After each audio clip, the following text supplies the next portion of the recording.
What's going on, guys? Welcome to this video where we are going to build a complete full stack application using Spring Boot and React. In the end, we are also going to deploy this application to AWS.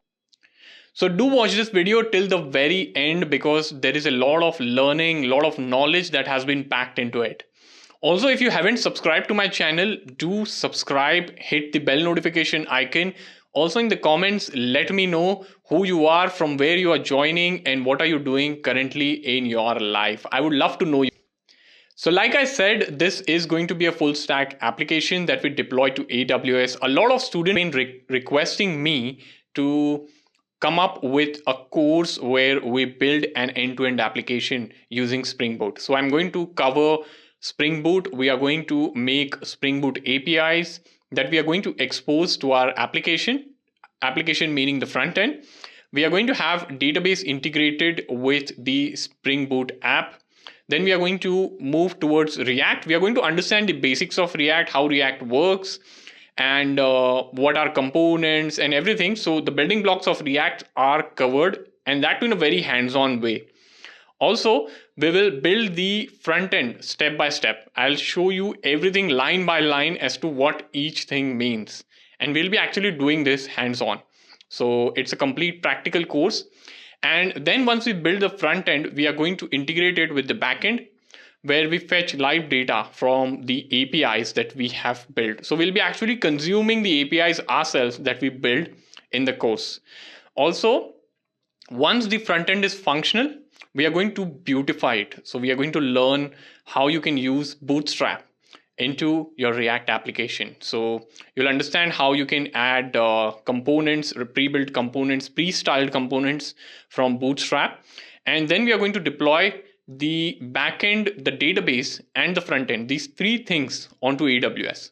So if you have never used AWS or don't know much about it, don't worry. I will be holding your hand and teaching you everything step by step. I'll show you everything in the dashboard, what all is needed for you to deploy the application, and I'll give you step by step guidance.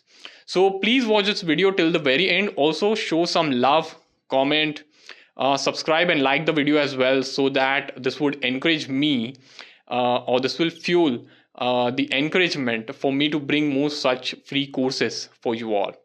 So without a further ado, let's jump right in. So let's get started with the absolute basics. So we'll start discussing by what is a web framework. Now first, let's understand why do you need a web framework and what gaps does something like this fill in. So if you look at all the modern web applications, or most of them, they all have a lot of things common in them. For example, all the web applications need a way to serve web page to a user when the user tries to access certain URL, right? All the web applications need to communicate to the database. Like they need to save information to the tables, and they need to save and fetch as well. They also need to manage the security, like this is also common, okay? So security, databases, URLs, authentication, all of this are common functionalities across major web applications. Now, a question that you should ask yourself is, should you build all this functionality from scratch every time? Okay, so you as a developer would be working on multiple web applications. You will be building and deploying a lot of stuff. So all of this is common, and it's a common piece of code that you have to replicate all the time.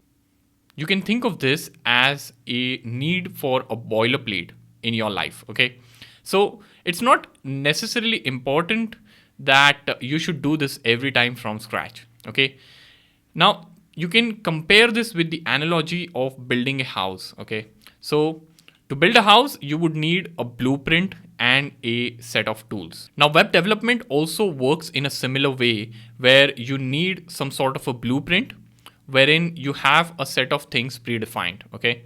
Now, in early days of web development, developers had to build all of this right from scratch. So they had to write raw code like for HTTP requests, database interactions, template rendering, and so on, okay? But This process was pretty much time consuming and it led to a lot of error. Like it was pretty much error prone. Okay. So there has to be a better way. Now imagine when you're building a house. Okay. What if you have some prefabricated components like pre-built walls, you have pre-built windows and pre-built doors as well. So you have doors of different sizes, walls of different sizes and windows also of different sizes, and depending on the size of the house you're building, you can pick the wall, door and windows, okay, based on your requirement. Now, so that would of course lead to faster assembling, okay, it would lead to fewer errors, and also it would be much more precise, right?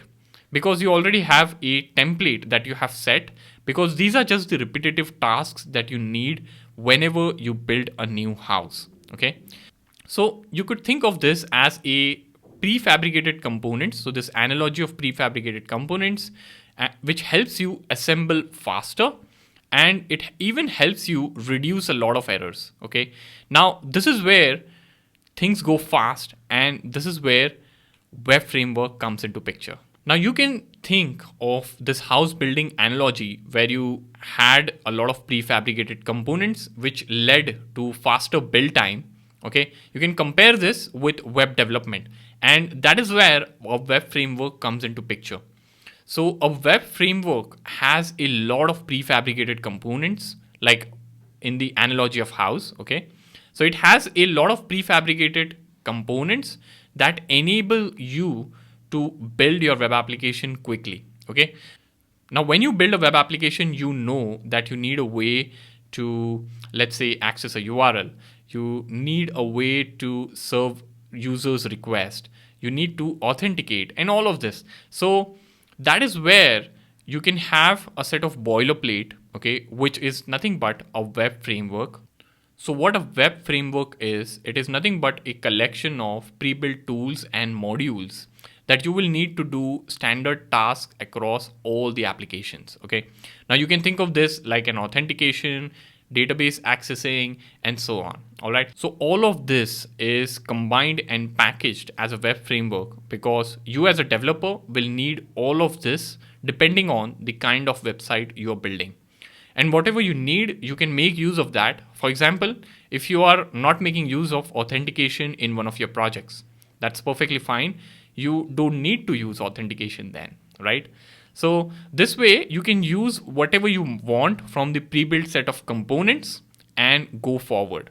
So like in our house building analogy, you were free to pick whatever you want. Like if you want walls, you can pick walls. If you are building a house without windows, so you can skip that. Okay, it's up to you. So this is something similar that is applicable in web frameworks as well. So some of the popular web frameworks that exist in the world are Spring Boot. Okay, so this is a Java based web framework, and it is known for its ability to build enterprise grade applications really quickly. So some major enterprises use Spring Boot, and if you are working in Java, it's really important that you learn about Spring Boot soon. So Spring Boot, then we have Django, which is a Python-based web framework, and it is known for its batteries included philosophy. So if you read a bit about Django on the web, you will see this term batteries included everywhere, which means that it includes a lot of common functionalities built in. All right. Then you have Flask, which is also a Python-based framework. It is lightweight, more flexible, and it is super great for small projects or whenever you need more control on your project. So that is where Flask comes in. It is pretty much lightweight when it comes to comparison with Django. Then you have Express. So this is a JavaScript based web framework, and it is a part of a mean or MERN stack. So by mean, mean stands for MongoDB, ExpressJS, Angular, and Node.js. And MERN, which is MERN, stands for Mongo, Express, React, and Node.js. Okay, so these are tech stacks that you can use, and Express is widely used for building APIs with JavaScript. Okay. Then you have Ruby on Rails, which is a Ruby based framework. So Ruby is a programming language, and you have ROR. So Ruby on Rails is also popularly known as ROR, and it is a Ruby based framework, which is also quite popular. So these are some of the popular web frameworks that exist in the world today. And depending on the programming language that you are learning, you can pick any of these frameworks and start building your applications. They enable you to build and deploy your applications faster than the traditional approach wherein you had to write everything from scratch. Okay. So a lot of things are pre-built in this framework, like ability to interact with the database, like ability to interact with the server host, and so on. All right. So basically what I mean over here is it accelerates your development time. And if you're building a web application today, you should use a web framework. So this is about web framework. Let us now start talking about Spring Framework. So what is Spring Framework? So Spring Framework takes away the hassle, okay, and it's a comprehensive open source framework for Java. So Spring Framework has a lot of features built in, which makes it quite popular in the Java world. Okay, let us talk about some of the amazing features that Spring Framework has to offer us. So the number one feature would be inversion of control. Now, what does inversion of control mean? Okay, so inversion of control means Spring manages the lifecycle and the configuration of application objects. Okay, now what I mean by application objects, so these are the objects that are created during the lifetime of your application. Okay, so when you run your application, there will be some objects that will be created and you will need to use them. So Spring manages the lifecycle and even the configuration of these objects. It reduces the dependencies and it increases the flexibility for developers. Okay. And whenever you need these objects, Spring makes it available for you. Okay. So you don't have to take the hassle of managing these objects. Now, because of this feature, you can build applications that are not tightly coupled. So let me explain by what I mean over here. Okay. So let us take an example of the source code that I have over here. So in this source code, I have message service. This is an interface. It has a method defined or declared, I should say. It has a method declared, which is string get message.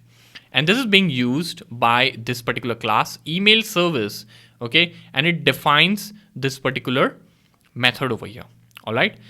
Now let us say we have another class called SMS client, which uses this particular message service and it's dependent on this particular class over here. Like, or message service is an interface. So it is using the message service interface to make use of email service class. Okay. So it's creating the instance of email service class and it's assigning to the message service. All right. Now, this is a dependency, and whenever you create an object of SMS client, okay, this object is automatically created and it's assigned to the message service instance, which is an interface. All right. Now, if you take a look at this code is tightly coupled. So SMS client is tightly coupled with this dependency class. Okay. Now, SMS client explicitly knows about and creates this instance over here. And that is why we are calling it as tightly coupled. Okay. Now, this is not good. Okay. Like, okay, this code would run. You can make use of this, but this does not promote loose coupling. Okay. So with inversion of control feature, you can make use of dependency injection. And with the help of dependency injection, the dependencies are defined by you and they are injected at runtime by Spring. Okay, so what I mean by that, let me explain this to you.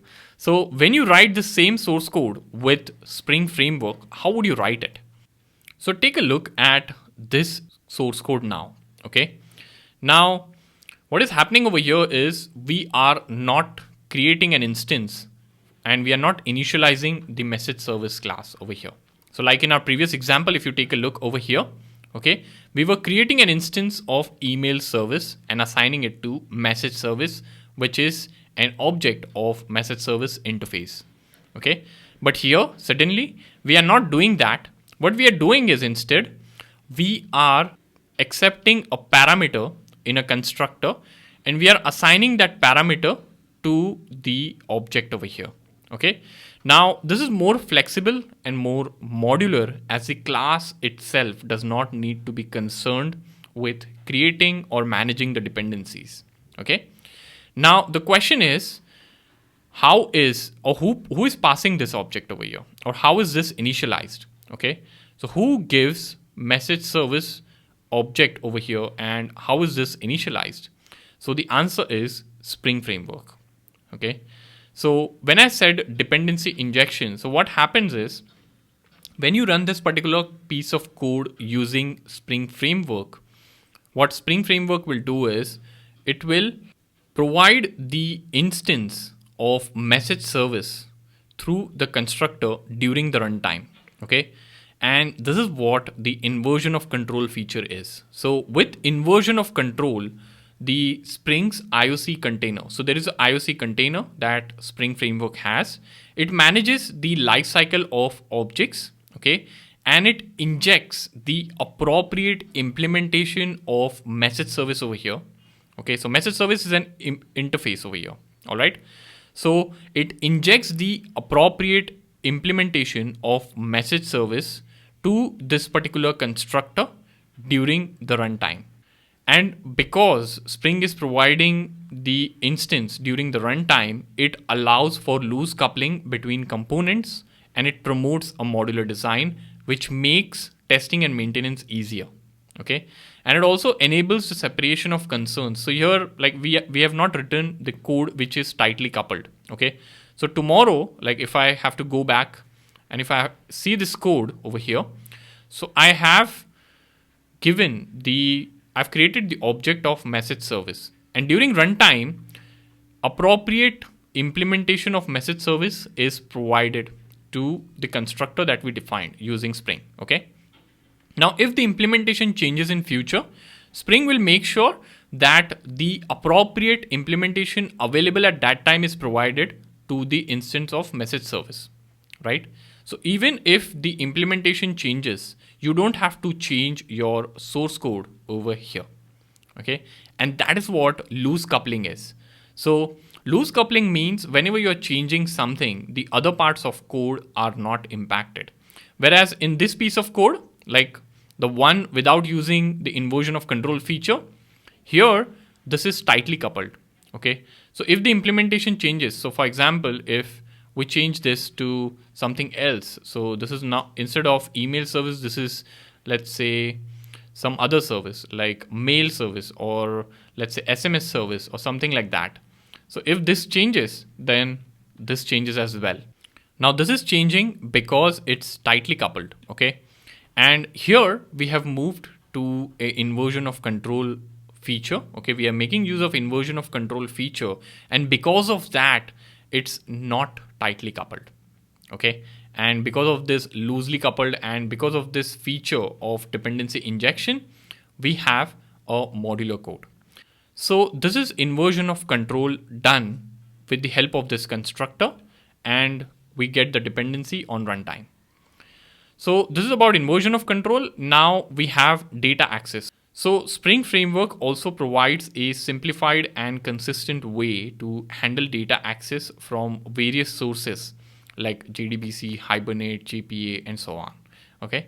Then Spring is an MVC framework, and it provides a clean separation between the presentation code. Okay. So what I mean by presentation layer is the code which manages the interface. Okay, so whenever you access the application from the browser, the source code or whatever is being managed in the browser, whatever the user sees, is the presentation layer. Okay, and then you have the logic part and then the database access part, which is separated. So MVC makes sure that model view and controller are separated. So this you will see once you start building the applications with Spring Boot. Then you have transaction management. Okay, so Spring provides a unified way to manage transactions across objects. Okay, and Spring also has a security feature which is highly customizable, feature rich. Okay, and whenever you're building like enterprise grade web applications, security becomes crucial. And Spring Framework provides us with authentication, authorization, and protection against some of the common security vulnerabilities.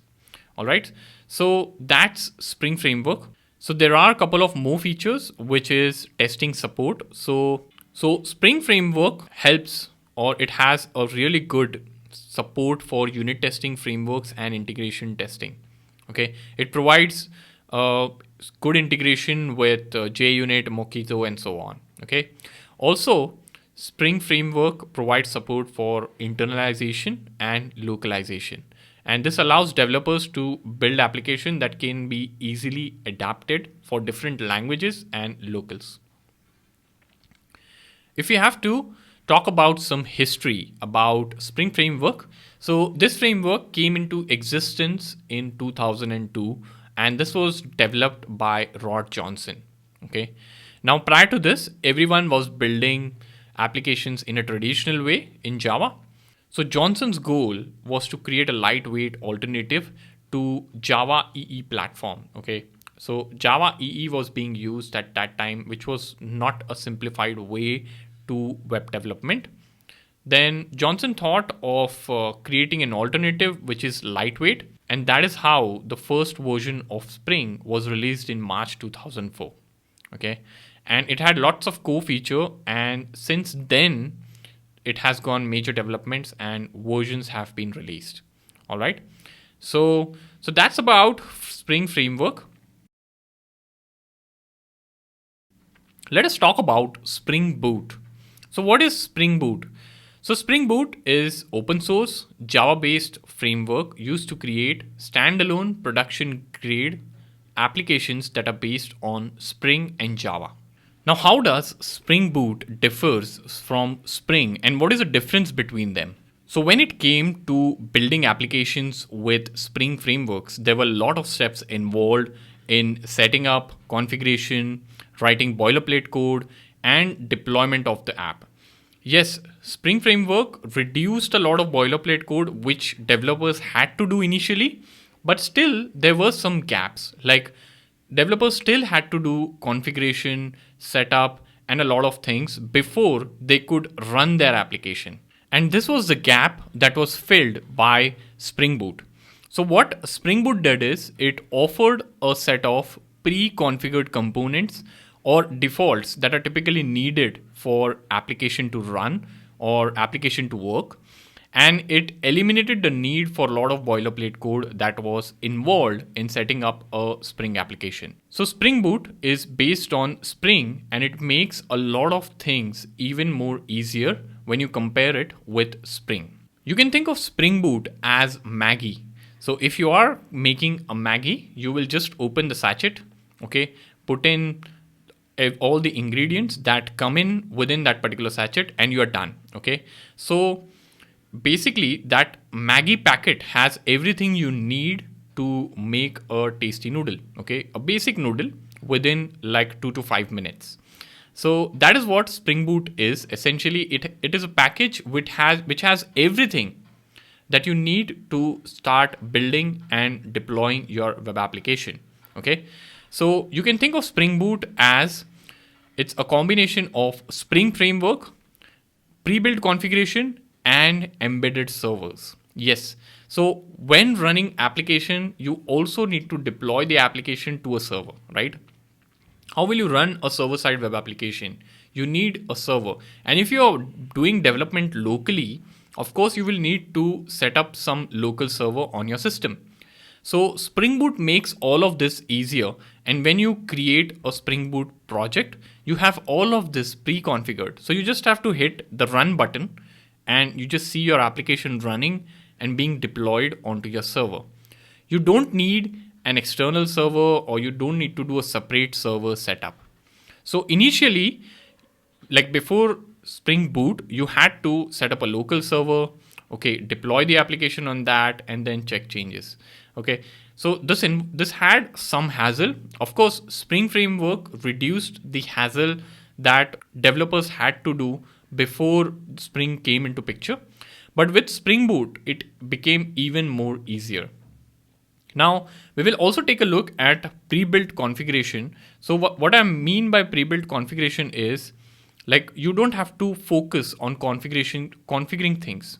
So when you add a database, or when you want to use a database into your application, you will have to do a set of configuration. Like, you will earlier developers need to add dependencies and do a lot of stuff. So there was a series of steps that developers had to do to make the application work.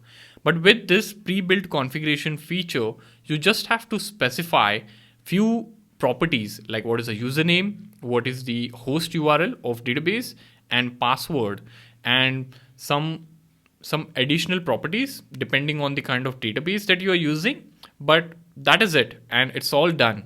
So the configuration will be automatically done by Spring Boot.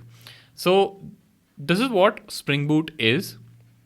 Now let us talk a bit about the components of Spring Boot.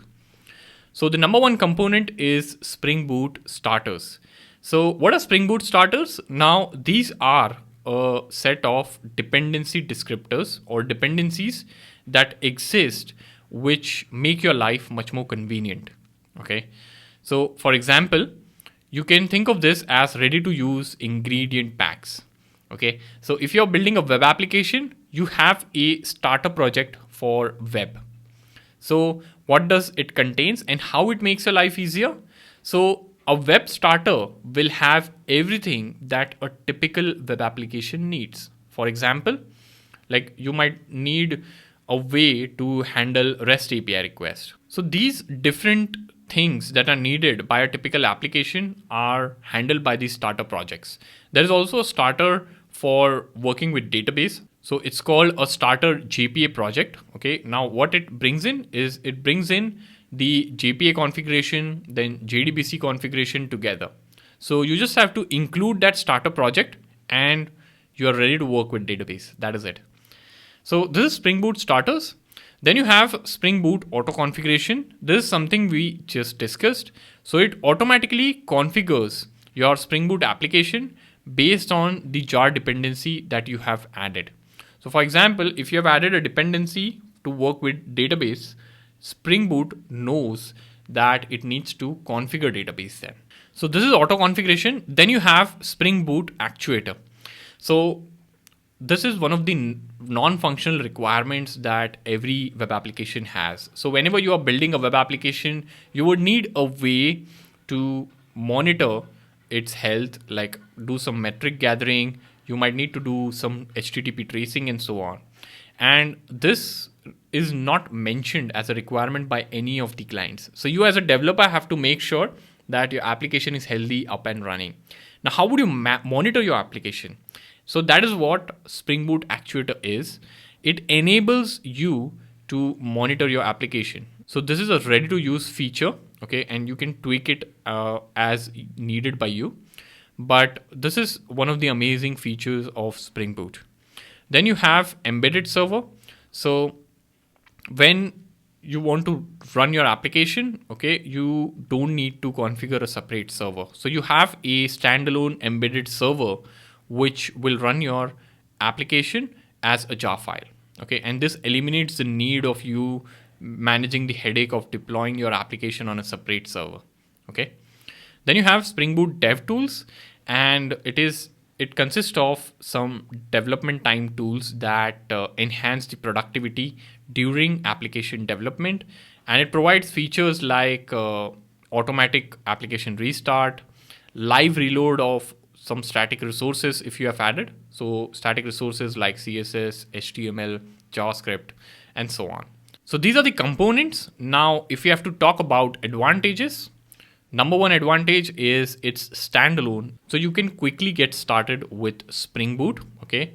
You don't need to deploy your application to the server and you are just ready. So you just configure the project, you create a Spring Boot project, you import it or open it with your favorite ID, and you are ready to write code. Okay, it's standalone, and standalone meaning it does not need to be deployed separately on a server. It comes in with an embedded server, so it can work on its own. Then it has starter code. So I explained what starter projects are, and it makes your life much more easier. Okay. Then you have to do less configuration, of course, because of the auto configuration feature. It reduces the cost and the application development time as well. Now, why do developers love Spring Boot? Number one, it's Java based, it's fast and easy to use. It comes with an embedded server, and it has various plugins available and a lot of community support as well. It eliminates the need for writing boilerplate code and configurations. Now, when it comes to building application with Spring Boot, there are different tiers that we should be aware of. So the number one is the presentation layer, and then you have the service layer, then data access layer. So these different tiers, or you can even call them layers, are categorized into these three parts. Okay, and this is a part of Spring Boot architecture. So let's understand what they are. So what is a presentation layer? So presentation layer presents the data and the application features to the user. Okay, and this is a layer wherein all the controller classes exist. Now, what is a controller? So whenever you send a request to your web application, controller does the job of handling that request. Okay, and it's a part of presentation layer, and this layer is responsible for accepting the request from the user, validating the inputs the user has given, and passing it to the next layer, which is the service layer. Now, what is a service layer? So service layer is a layer where business logic of the application resides, and all the tasks such as evaluations, decision making, processing of data is done at this particular layer. Now, this layer will be frequently called by the presentation layer, and once the processing of request is done, service layer will take help of data access layer to fulfill the user's request. Now, what is a data access layer? So as the name suggests, this layer is where all the repository classes reside. Now, repository classes are the classes that talk to the database. Okay, so all these classes will reside over here, and they will talk to the underlying databases. So for example, if I have a browser and if the user is accessing our application from the browser, so how will it access? So we have our application hosted on our server. Now this request will be intercepted by controller. Controller will pass on this request to the service. Service will pass on to the repository or the data access layer, which will in turn talk to the database and get the desired results and pass it on to the user. So this is how the request flows in a typical Spring Boot application. Now, what are we going to build with Spring Boot? So with Spring Boot, we are going to build an application that will help us store and retrieve challenges that are stored monthly. So these are the endpoints that we'll define in our application. So we will have a get request to /challenges, and this will enable us to get the list of all the challenges. Then if we want to get a challenge for a specific month, you can use this endpoint. You can say get challenges and pass in the month. So you can say 1. So 1 will give you the challenge for January.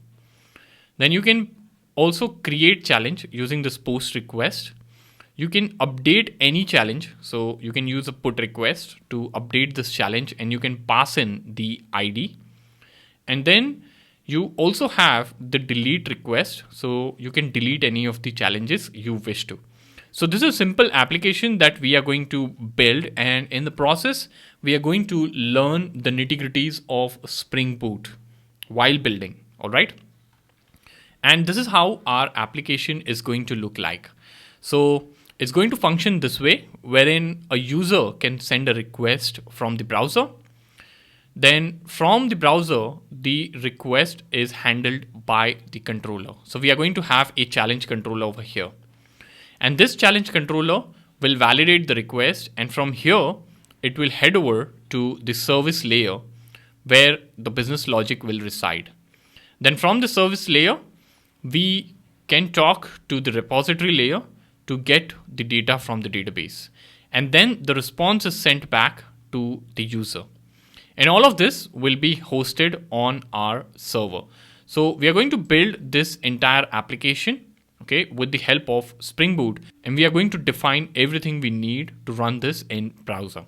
Now let us understand how you can create a Spring Boot project, okay? So to create a Spring Boot project, you need to access a tool called Spring Initializer. So in your web browser, you can say Spring Initializer, and you will see this website start.spring.io. You need to head over to this website. So we are going to make use of this website to generate the project for us. So what this website helps us with is it helps us with creating a Spring Boot project. So it will give us the entire structure for Spring Boot. So we'll be making use of IntelliJ, but you will now ask, why can't we create the project directly in IntelliJ? So the reason is this feature is not available in the free version of IntelliJ. Okay, so if you have IntelliJ Ultimate, you can make use of this feature wherein you can create a Spring Boot project. But we will stick to how we can make use of free version of IntelliJ. Okay, so I'm going to make use of this website. So I'm going to say Maven over here. So here I can select Maven because Maven is the build tool that I'm going to use for my project. I'll keep Java selected. I'll make use of latest version of Spring Boot. Here, the latest version of Spring Boot is 3, okay, and 3.1.1 is the latest release. But now here you will notice there are some Spring Boot versions with snapshot appended in the end. Now, snapshot is the version of Spring Boot that is opened or been released in preview. So it might have some bugs, and it is recommended that you do not use snapshot version for learning. So you should use the version without snapshot written, okay, and it has to be latest one. And also there is a possibility that you might see some other version number over here. So Spring Boot keeps on releasing versions every now and then, but don't worry, the functioning of this project won't change. And if it changes, I'll make sure I update the video. So here now, once you're done selecting the version, you need to specify some details about the project. Like you need to specify group, artifact, and name. So group is nothing but the package of the project. So the package, I'll say com.embarkx. So this is a domain name that I have, or the website embarkx.com. So I'll keep this as the package. Artifact can be the name of the project. Okay. So the name is challenge app. So I'll keep this as the name, and it gets auto-populated over here. Now the description is, you can specify any description you want. So I can say app for monthly challenges, like so. And you can see the complete package name come up over here. It's auto-generated. You don't need to edit this. I'll keep the packaging as jar and the Java version as 17. You can choose the right version for you, but I'll stick to Java version 17. Okay. Now this is about some configuration. Now over here we have dependencies. So what does this dependency mean? So dependencies have, so this is a list of dependencies that you can add to your Spring Boot project. And it has starter projects as well. So you can see the Spring Boot web. So I'll select this. So it enables you to build web applications, including RESTful applications with Spring MVC. And it has Apache Tomcat as embedded container. Okay. So I'll add this dependency, and you can see there are lots of dependencies. Like I have a dependencies for database. So you can see Spring Data JPA. Okay. Then you have JDBC, you have MongoDB, you should have one for Postgres as well. Okay. But there are, so you can see Postgres SQL driver. Now, whatever you select over here, and if you click on explore, so you can explore what is being generated over here. You can see this project structure that is being generated. Okay. You can see like over here, like this entire pom.xml. So pom.xml is where all the dependencies would be added. You can take a look at this and you can say close. Now, once you're done with the configuration and exploring over here, you can say generate.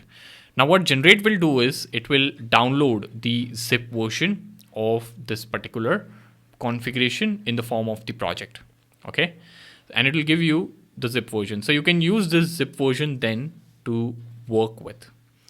So I would request you all to hit generate and get the project onto your system. So I have downloaded the zip version from Spring Initializer website. Okay, as you can see, challengeapp.zip. So this is what it gave me. Now what I'm going to do is I'm going to extract this over here. Okay. You can use any extracting software and it will give you all the files over here. Now what we are going to do is we are going to open this project with the help of IntelliJ. So let us head over to IntelliJ. So you can open IntelliJ and this is what the welcome screen that you're going to see. I'll click on open. I'll head over to the location where I downloaded and unzipped the file. So I have unzipped it over here, challenge app, as you can see. You'll see this icon and I'll say okay. Now it will ask you whether you trust this project. Now I trust this project. I know I've downloaded this from a reputed source. Okay. Now it's asking this because it will run some code from this folder and it's just confirming. And IntelliJ is just confirming from the security standpoint. So I'll say trust all the projects in this folder and trust this one. Okay. And it will open up this project for me. Okay. You'll see some tip of the day, which you can close. So you can see some processing was happening over here at the bottom. Okay. And here we have the entire project. Okay. So what we have done is we have done setting up the entire project into IntelliJ.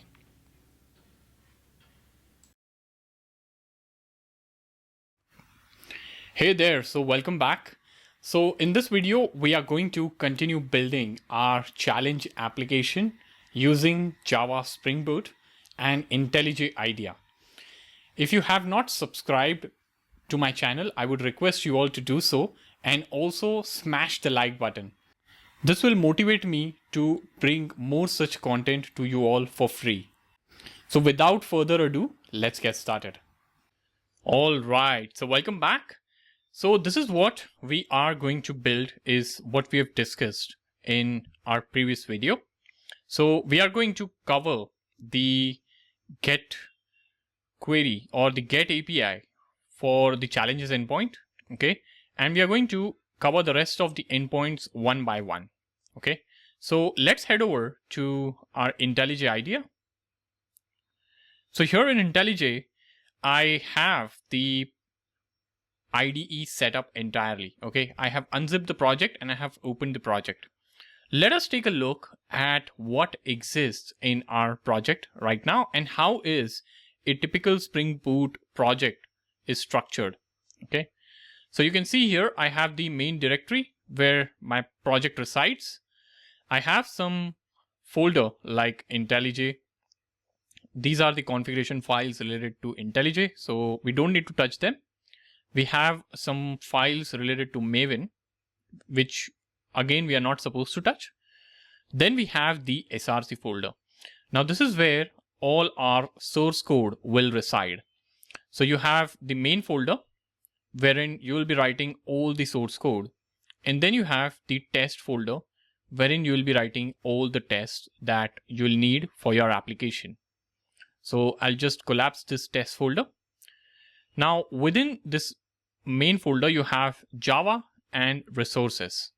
So under Java is where all your Java files will reside. So if you expand this a bit, you will see the package structure that we have defined. And then you have this main application page.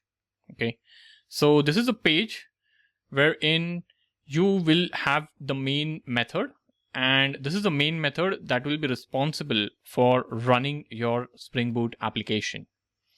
And you can see this annotation over here, @Spring Boot application, which tells that this is like this entire file is a Spring Boot application. Okay, and now you will be able to add more files and structure to your project.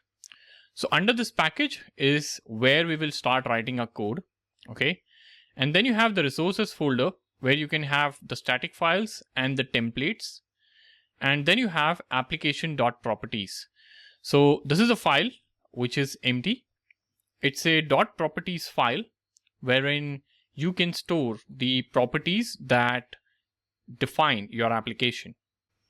Now, if you go down, you have a pom.xml. Okay, so if you click on this, and let me collapse this project structure. So you will see this is the pom.xml Maven file. Okay, this is typically needed by Maven to manage all the dependencies. And this particular file has all the information that is needed for your project. Okay, and if you scroll down, you have the group ID here. Okay, so this is the group ID of the parent, and this is the group ID of the project. Okay, and you can see the name of the application and the description as to what we had mentioned on the Spring Initializer website. And here we have the Java version that our application will be using. So if you scroll down, you have the dependencies. So this is the Spring Boot starter test.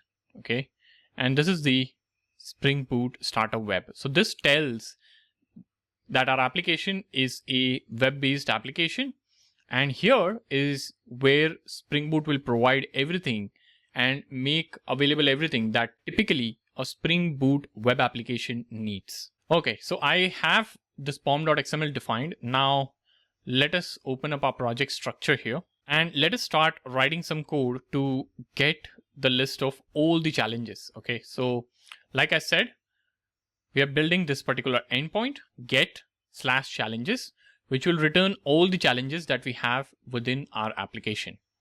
So here I'm going to first define a controller.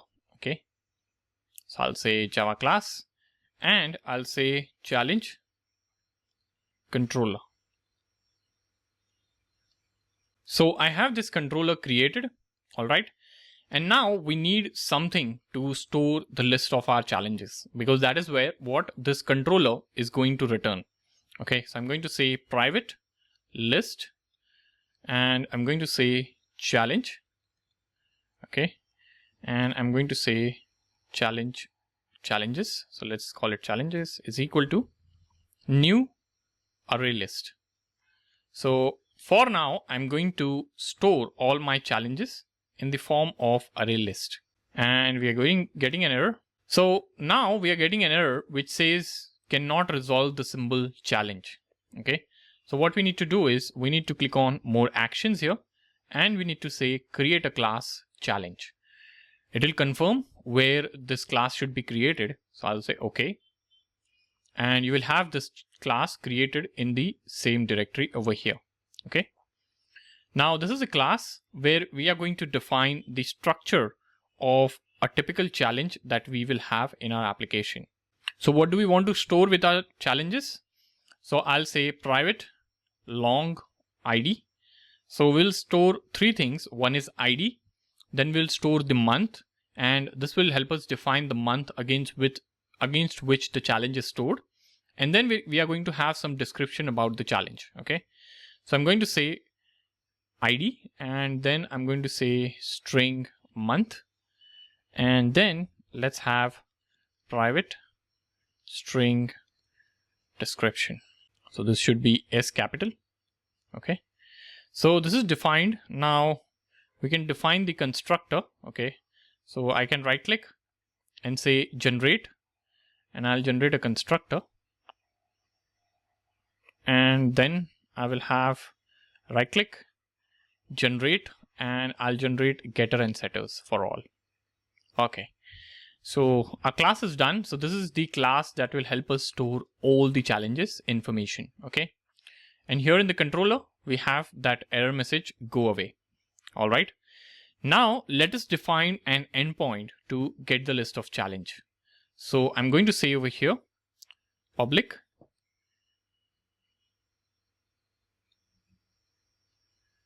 list. So this will be a method which will enable us to return all the challenges to the user. And I'm going to say challenge here. So since we are returning the list of all the challenges, this is what our return type should be. Okay. And I'm going to say get all challenges. Okay. And this is the method. And I'll say return. I'll simply return this challenges object over here, which is being stored as a list. All right. Now I want to tell you like this is how our application will function. So from the browser or from the Postman, if you send a request, that is going to be managed by controller. The request will be routed then to service. So controller will do the acceptance of request, okay, from the appropriate controller methods. So within controller, you typically have a lot of methods that are responsible for managing different kinds of requests. How? That is something you'll see shortly. And then when the request is mapped to a particular method, that request is being forwarded to that of service. Okay.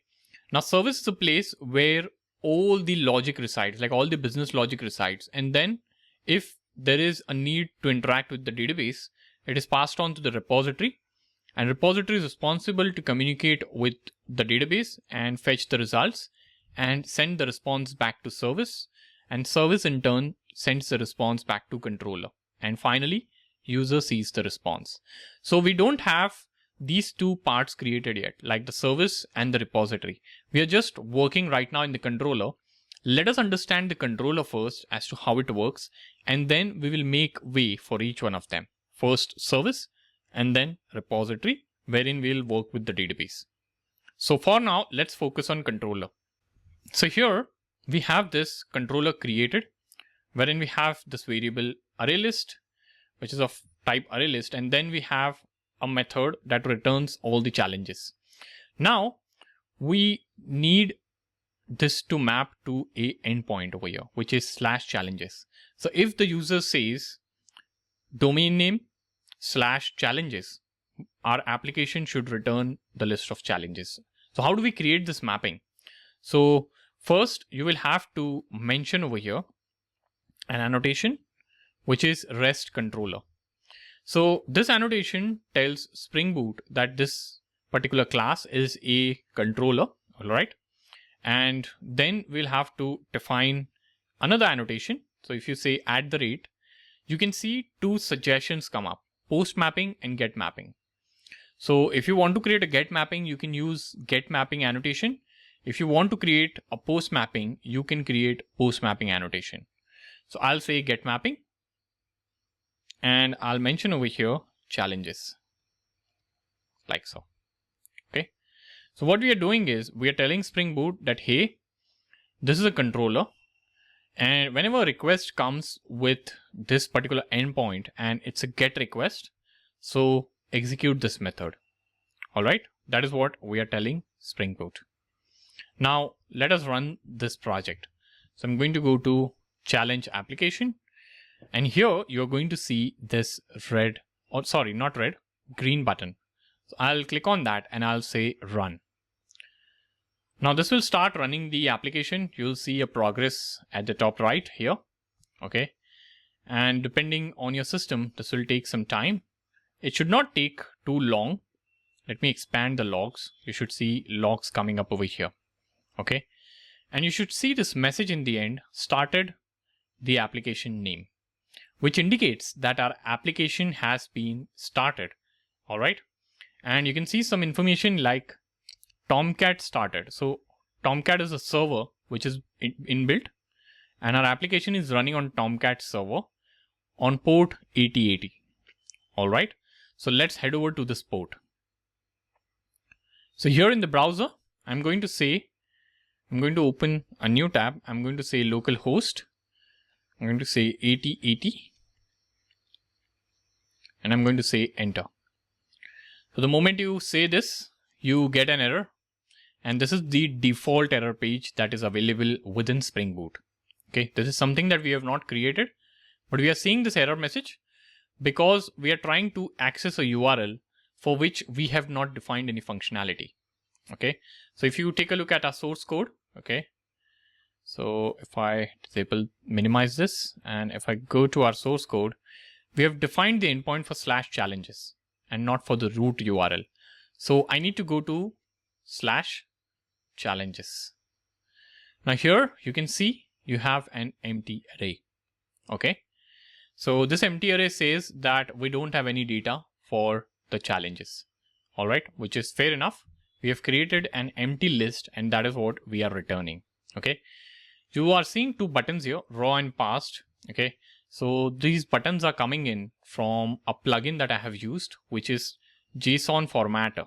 Okay, so this is the plugin. If you search for JSON formatter, it's a Chrome plugin which is used to format JSON in your browser. Okay, so typically if there is a JSON response in your browser, it is going to look all jumbled up. Okay, so this plugin does the job of formatting it. Okay, and you can see it brings these two buttons, raw. So whether you want to view the data in the raw format or the past format. So I have this plugin installed. If you want to, you can use this. Otherwise, it's completely fine. Okay, but I just wanted to let you know that this is coming because of that plugin I'm using. Okay, so don't get confused as to what is this. So yeah, so this is an empty response. All right, so we are done adding an empty response. Now let us understand how did our application work and how was this request served. So this request is getting served by our application. Okay, and if you add any object or anything in the array list, you are going to see the data over here. Okay, so let me show that as well to you.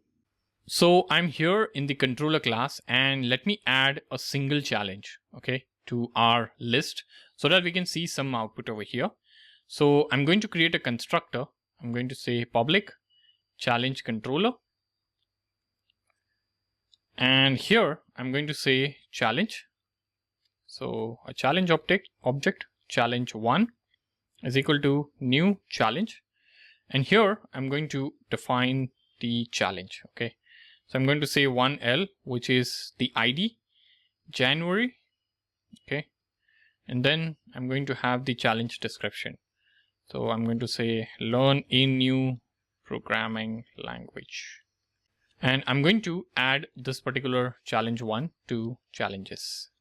Now if I rerun the application, let us rerun since we have made a change. So for every change, you have to redeploy your application, and the application needs to rerun on the server.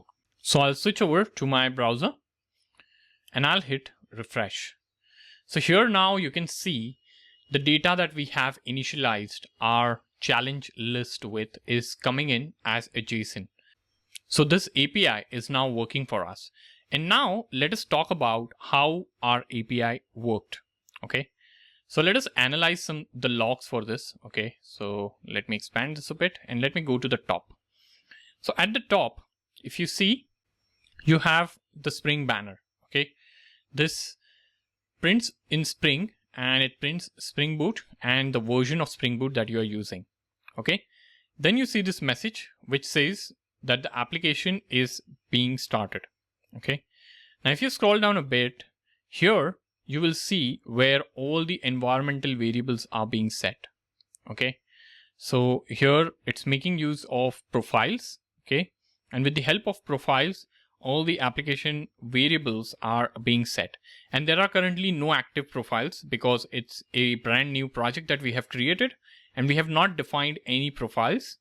But profiles is a concept using which you can set environmental variables or some properties when you're running your application. For example, you can have different profiles or properties for dev environment, prod environment, QA environment, and so on. All right. So there's no active profile, so it picks up the default, which is fine for us at this stage. Then Spring Boot has an embedded server.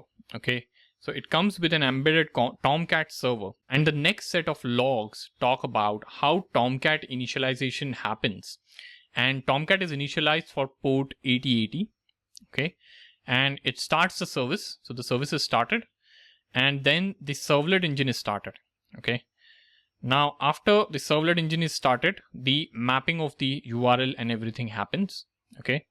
And if you scroll down here, the application is fully started, as you can see. Now, finally, in the end, okay, we have the dispatcher servlet being initialized. Okay. And this dispatcher servlet is responsible for dispatching the requests to the appropriate controller. And then the initialization is completely done. So our application is ready, okay, as you can see, onto a particular port, which is port 8080. All right, so this is how our application runs. Now, what happens is when you hit this query, okay, when you hit this URL in the browser, so here is where our application is run. So we say localhost because we are running it on a local machine. And we say colon 8080 because this is the port on which our application is running right now. So if you have deployed your Spring Boot application, this will typically be replaced by your domain name. Okay, so you can have like abc.com/challenges. All right, or you can have api.abc.com/challenges if you are exposing your API. So this will be replaced by the domain name, and then you have /challenges. Now, when you access the URL that is mapped to your application, so excluding challenges, this is what is mapped to your application. Okay. Now, when you send a request here, what happens is the request is routed to the controller. So from like all the controllers that exist in the application. So let me tell you, in an application, there can be multiple controller files. That's perfectly normal. Okay. So if you're defining lots of entities and then you have lots of modules inside a single application, you can have different controllers for each one of them. That is completely normal. As of now, we have only one controller, and our application knows that whenever a request comes to this particular endpoint, it is supposed to go to this particular method and perform the action within this particular method. Now, what does this method do? It simply returns the list object. And on the fly, during runtime, this is what is converted into JSON and returned to us as a response. So this is how typically our request flows right from the browser to the application, and then again it comes back to the browser. When we hit the URL, what we are doing is we are sending a request. Okay, we are sending a request to the server. After that request is being processed, we get a response object. So this is the part of the response object. Okay. Now response object has two parts. One is the response itself, and then you have the status code. So we'll talk about status code a bit. Okay. But we are only seeing the response right now because we are trying to access it from the browser. Okay. So this is how our application processes the request. Now let us head over to the next part wherein we will write some code which will allow users to add some challenges into our application. Okay. So let us switch over to our IDE. So here we have get mapping. Okay. To accept the challenges into our application, we will need another type of request, which is nothing but post mapping. So here you have this post annotation /challenges. Okay. So what I'm going to do is I'm going to say over here, public void add challenge. Okay. And I'm going to write some code to add the challenges over here. Now, first thing, I need to map this to a URL. So how will I do that? You must have guessed it right. You will use post mapping annotation. Okay. And you can say /challenges. So here the URL is same, but the request type is different. So get mapping. So if a request comes with the type get, you will return all the challenges. If a request comes with the post request on the same endpoint, you will add the challenge. So same endpoint, but it's providing two behaviors based on the request type. Okay. Now, what are we going to do over here? So we are going to add the challenges, and we are going to say over here, challenges dot add, and I'll add challenge over here. Okay. So we need to add this challenge object, and I can return challenge added successfully. I can return this string over here. Okay. But it will return, like it will give you an error because we have mentioned void over here. So I can hover on this and make this return a string. Okay. So this will return string. Now where do we get this challenge object from? So this is the challenge that user wants to add into our application. So how do we get this object from the user? So we need to add this as a parameter over here. Okay. So I'll say challenge. Okay. Now the question is, how does this method gets this parameter? Okay. So this method gets this parameter in the from the request body. Now what do I mean by request body? So whenever you send a post request typically has some additional information with it, and that is known as the request body. And request body will have some additional request parameters that are typically needed to complete that request. Okay. And I'm going to accept the challenge object as the request body here with post mapping. So I'll have to tell Spring Boot that, hey, you need to get this object from the request body. How do I tell this? With a simple annotation. So I can say @request body. Now this will tell Spring Boot that, hey, whenever you get a post request on /challenges, you can call this method, but you have to also get the request body and put this or wrap that request body into this object, and that object is passed on to this particular method here, which then adds it to the challenge list. Okay. And that is how the challenge is added. All right. So let us rerun our application now. So I'll stop and I'll rerun. So our application is up and running. Now the question is, how do I send a post request from the browser? Okay. So you cannot send a post request from a browser. You need a tool, like a tool from where you can query any API or where you can create a request. And using that particular tool, you should be able to send all the kinds of requests like get request, post request, put request, and even a delete request. Okay. So what tool shall we use? So there are multiple tools in the market, but the one that I'm going to prefer is Postman. Okay. So Postman is nothing but it's an API platform for building and using APIs. Okay. And if you are already a developer, you must be well aware of Postman. All right. So this is the official website of Postman, which is postman.com. And you can see like there are tons of developers who are using Postman already. And this is the most popular tool out there to work with API requests. Okay. There are many other tools also, but this one is most popular. And you can go through all the features here. Okay. If you wish to, or what you can do is you can download Postman. Okay. So here you can see download the desktop app for Windows, Mac, and Linux. So whichever platform you are on, you can click the icon for that and you can download the .exe or executable file for your own OS. Okay. So download this, and then the installation process is fairly straightforward. So you have to just follow the installation steps like any other application on your operating system, and boom, you're done. So I have already installed this particular application. So this is Postman already installed on my system. Okay.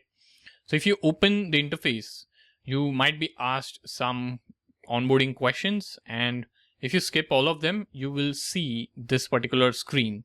Okay. Where you can see multiple options at the top. Okay. So there is an option home. You have option to access workspaces, for which you need to create an account. You have an option to explore. If you click on explore, you should be able to browse all the open APIs. Okay. So I'll go back to the offline API client. So this particular interface here is called as offline API client interface by Postman. This interface has two parts. Okay, so one is the left part on which you will see all the requests that you have executed. So this is a place wherein you will see history of all the requests that you have executed. And on the right hand side, you will have a way to create and execute your request. And here at the bottom, you can see response. So here you will see response from all the requests that you have sent. Okay. You can even save your request and do a lot of stuff with Postman. Okay. You can save your request so that you don't have to create that request again. So if you're using a request, a lot of times you can make use of that feature. So what I'm going to do is I'm going to create a post request. So you can see over here, we have this drop down to get the post request. We'll copy the URL. I'll paste the URL here. Okay. Now with the post request, we need to specify the body. So here you can see the body tag.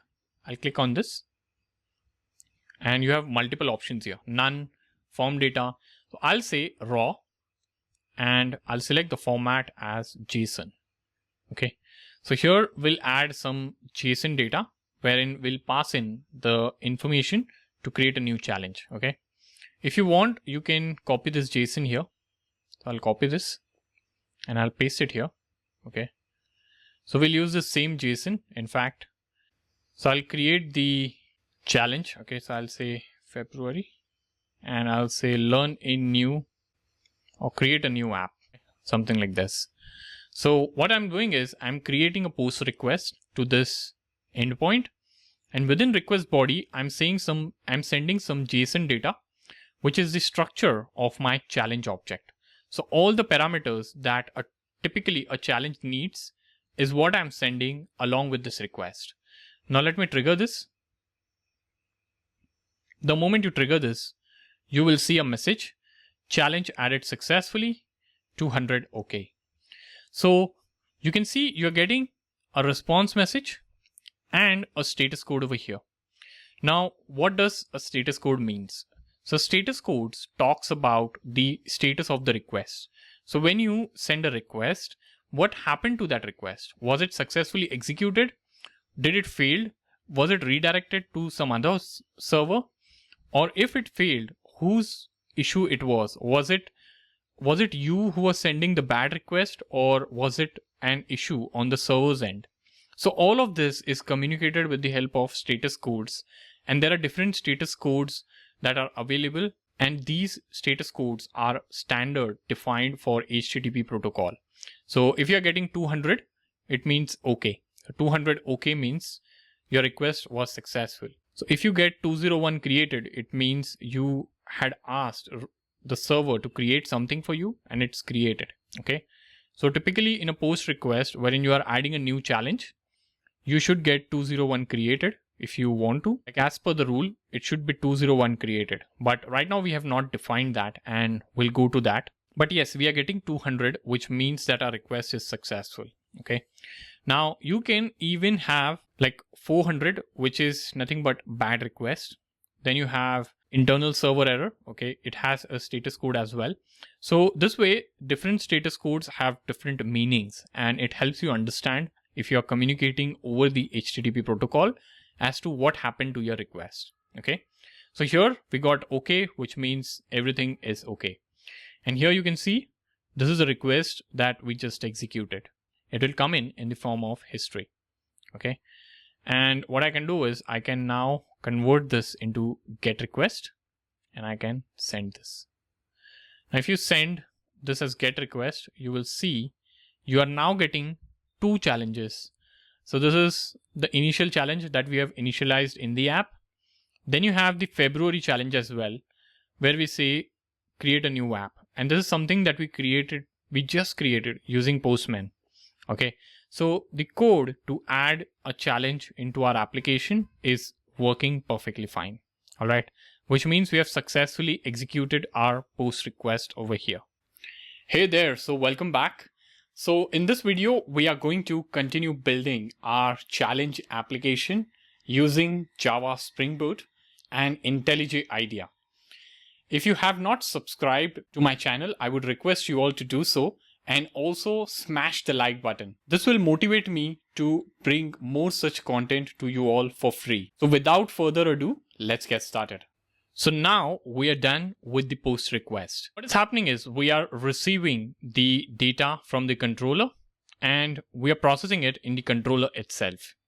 But ideally, we need to create a service layer which will handle all the logic that the application needs to do. So let us head over to IntelliJ and define a service layer. So here in IntelliJ, I'm going to create a new file. I'm going to say a new class, and this will be challenge service. Now this is a file where all the service related code will be written. Okay, but what should this class have? So this class will for now have the list of challenge, and it will manage all the addition and deletion and whatever operations we are doing on that list. Okay, so we are going to move that logic from the controller to that of the service. Okay, so I'm going to cut this from here and I'm going to have the list defined over here, and then I'm going to even move this initialization part. Okay, so I'll say over here public challenge service. Okay, and this is the service constructor. Okay, and I have added the initialization code over here. Now I'll return the challenges. Okay, I'll copy this and I'll create a method here. Okay, so what we'll say is we'll say public void get all challenges, like so. Okay, and I'll return the challenges. So we need to modify the return type here. So I'll say I'll change the return type here. Okay, so return type is changed, and I'll copy this part as well. Or let me copy this method itself. Okay, that will be better. And I can add that method over here. So I can say add challenge. Instead of request body, I can just have the parameter here, and this will return a boolean. Okay, so I'll return true.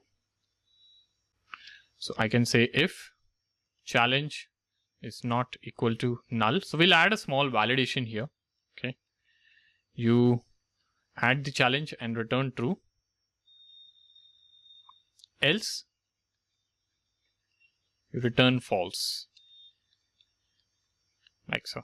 Okay, now the problem is this returns a string, this method. So I need to hover on this and change this to boolean. So we are all set. Okay, we have the service class which has all the logic to add and retrieve the list of challenges, but we have all errors in controller now. So let's fix this. So here in the controller for get all challenges method, instead of returning the list, the object of challenge, what we'll say is we'll say from the service class. So we'll say challenge service dot get all challenges.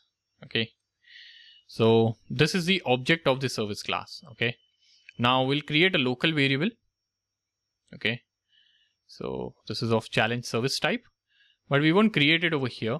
Okay, we will create it over here. Okay, and I'll keep this as private.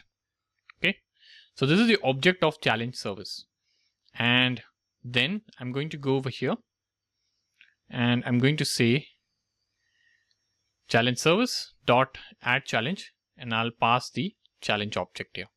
Okay, and since this is returning a boolean, I'll accept a boolean value here. Okay, so I'll say is challenge added, like so. Okay, so if the challenge is added, so if challenge added, then I'll return this. Okay, else I'll return challenge not added successfully, like so. So I'll say challenge not added successfully, something like this. Okay, so this is a small validation that we are doing at our end. Okay, now the question is, we have not initialized the challenge service object. How do we initialize this? So one way is you can say challenge service is equal to new challenge service, something like this. Okay, but we don't need to do this way. So Spring manages the dependency for us. Okay, so we need to just specify the parameter here.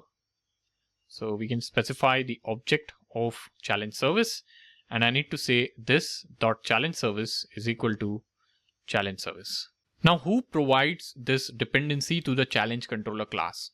So this is provided by Spring Boot, and Spring Boot with the inversion of control mechanism makes sure that if this class requires this dependency, which we are specifying in the constructor during runtime, what it will do is it will make the object available of this type, and it will pass this to this particular constructor so that this is initialized.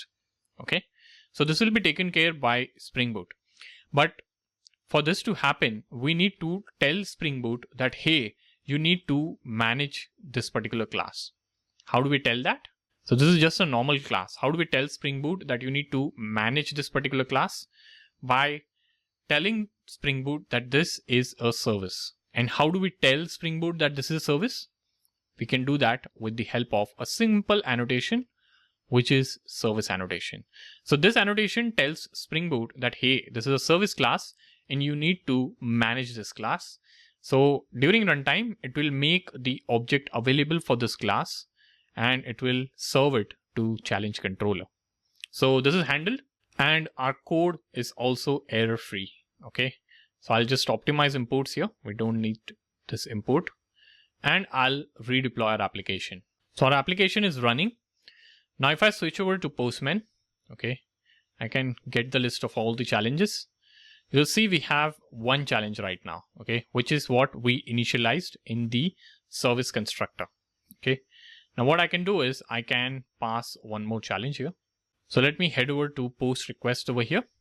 Okay, and here in the body, if I collapse this, I have a way to create one more challenge. So I'll say send, and you will see challenge added successfully. Okay, now if I go to post, and if I say, sorry, not post, if I go to get, and if I get the challenges, you will see the challenge is being successfully added.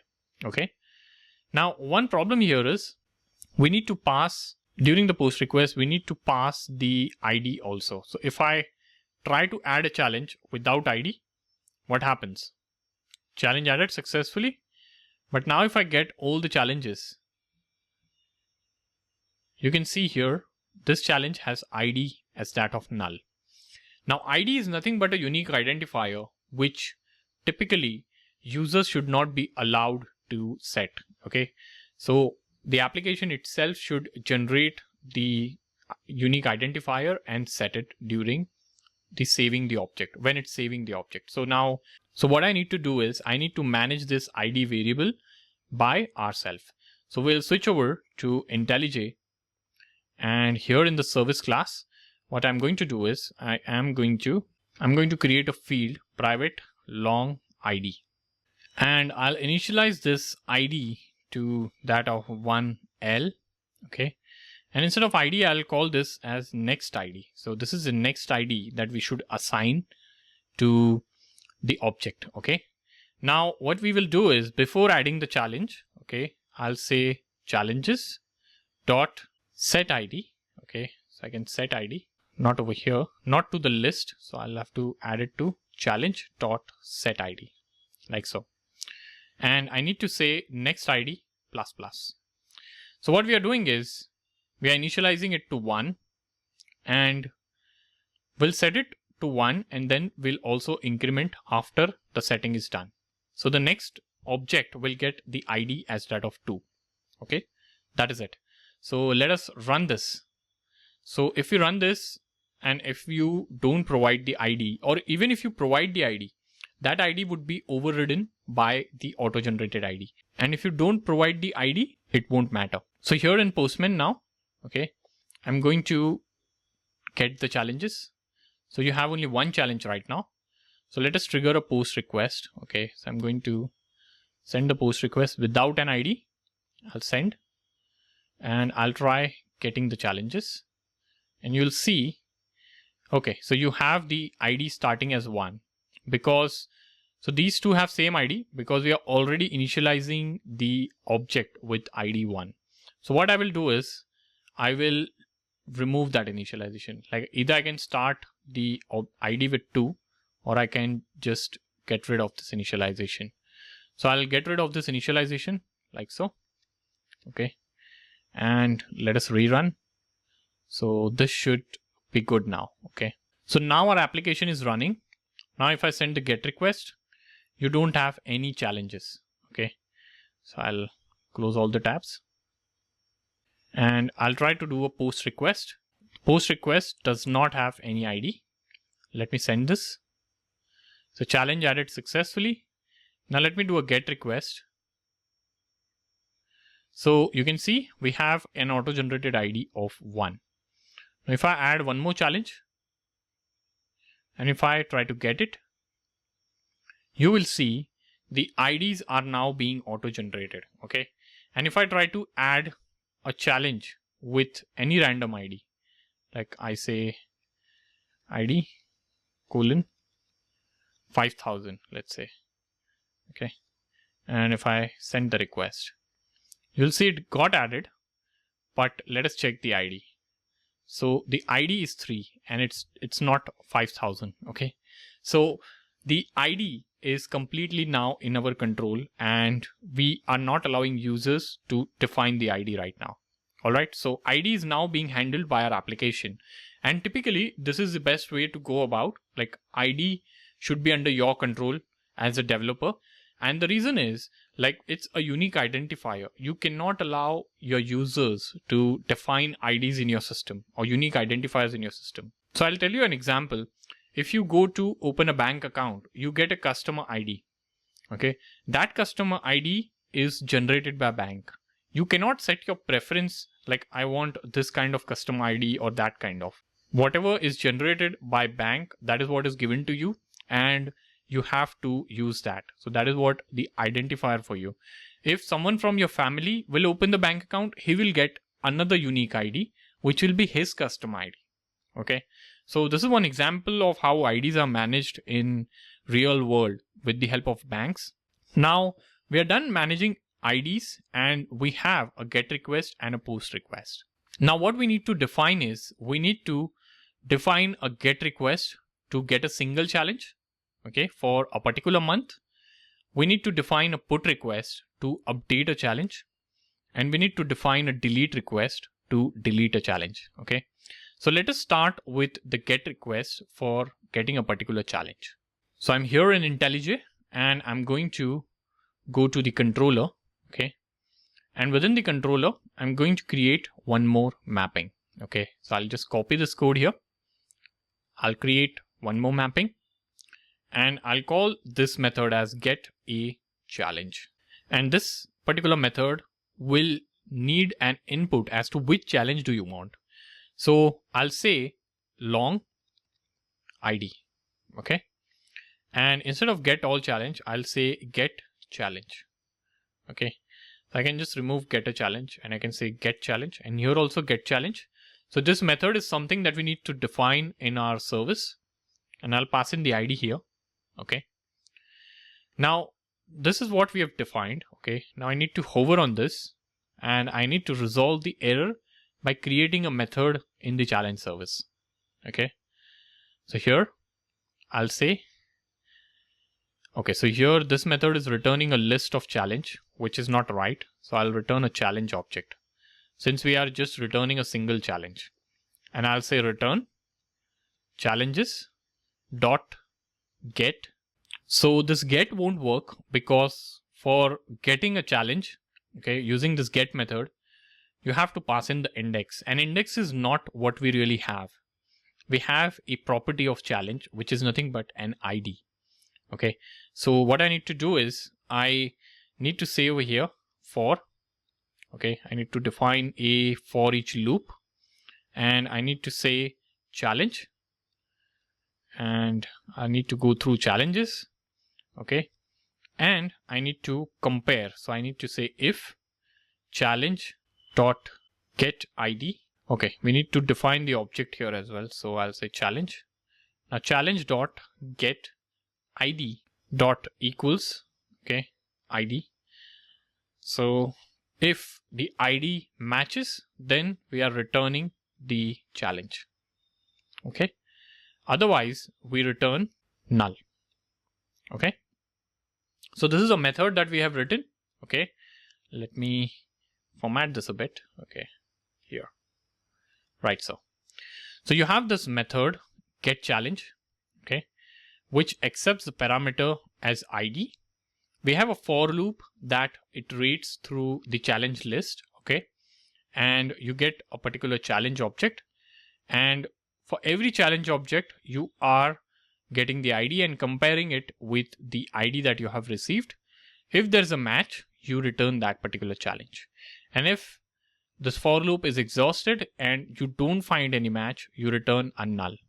Okay, which means you did not find the challenge and the challenge does not exist. So now here in controller, okay, we are not going to return the list of challenge, and I'm going to modify the return type here. Okay, so I'm going to go to more actions and I'm going to change the return type here like so. Okay, so from all the suggestions, I choose changing the return type because that is what actually we are doing. Okay, but the thing is, I don't actually directly want to return the response of this particular method here. Okay, so I need to accept the object here, and then I can say if challenge is not equal to null, okay, then I need to return challenge. Okay, else I need to return. So here I need to return something if I don't find the challenge, and let us hold a bit on this one. Okay, so I'll just comment this part of code. We'll come back to this, okay, as to how we will handle the situation of challenge not found. Okay, but typically what you can do is you can simply return null for now. Okay, so I'll say null. Okay, and the error will go away. Okay, no issue as such. You can also specify an else over here, so I can say else. So yeah, this mapping is done. Now the question is, how do we get this ID? Okay, so we have to get this ID, right? So we can get this ID right from the URL with the help of parameter within the URL. Okay, so when making the get request to this URL, you can say /1, and this one is nothing but the ID of which you want the challenge for. So you can say 1, or you can say 2, or you can say 3, and so on. Okay, so actually what we want is the month over here, okay, not the ID. Okay, so this will be the month and not the ID. So I'll just refactor the small mistake over here. Okay, so I'll say month over here, and I'll say month over here. Okay, and if I go inside the method, this has to be month, and instead of get ID, this will be get month and month over here. Okay, so small refactoring over here. Also, month is a string over here. Okay, what we can do is we can have string over here like so. Okay, and in the controller also we'll have string. So this sorts it out. Okay, now if you go over here, instead of ID you will pass in February like so. So challenges /February. Okay, or now the question is, this is going as the parameter within the URL. Okay, or a dynamic variable within URL. So for getting the challenge within the month of February, you will pass in Feb. For getting the challenge for January, you will pass in Jan, and so on. Okay, so how do you get this parameter or variable from within the URL? And the answer is you can make use of path variables. So you can say path variable, and you will get the path variable that is being passed. Now, how do we tell Spring Boot, okay, where this path variable will be entered? So for that, we need to add in the URL like this. We need to say month. So this tells Spring Boot that, hey, this particular part of the URL will be dynamic and it will be entered by the user on the fly. And whatever is entered should be mapped to this particular parameter or this particular variable and it's mapped, and you have the path variable annotation as well to mention that. Okay, and whatever is mapped is passed in to this service class. Okay, so I'll rerun this. Let us see the output. Okay, so let us try getting all the challenges first. So you don't have any challenges. Okay, so now let me create a challenge. So I'll create a challenge for the month of February. So now we have added the challenge into our application. And what you will observe is if I try to get the challenge with a capital F, okay, I get a response. You can see over here.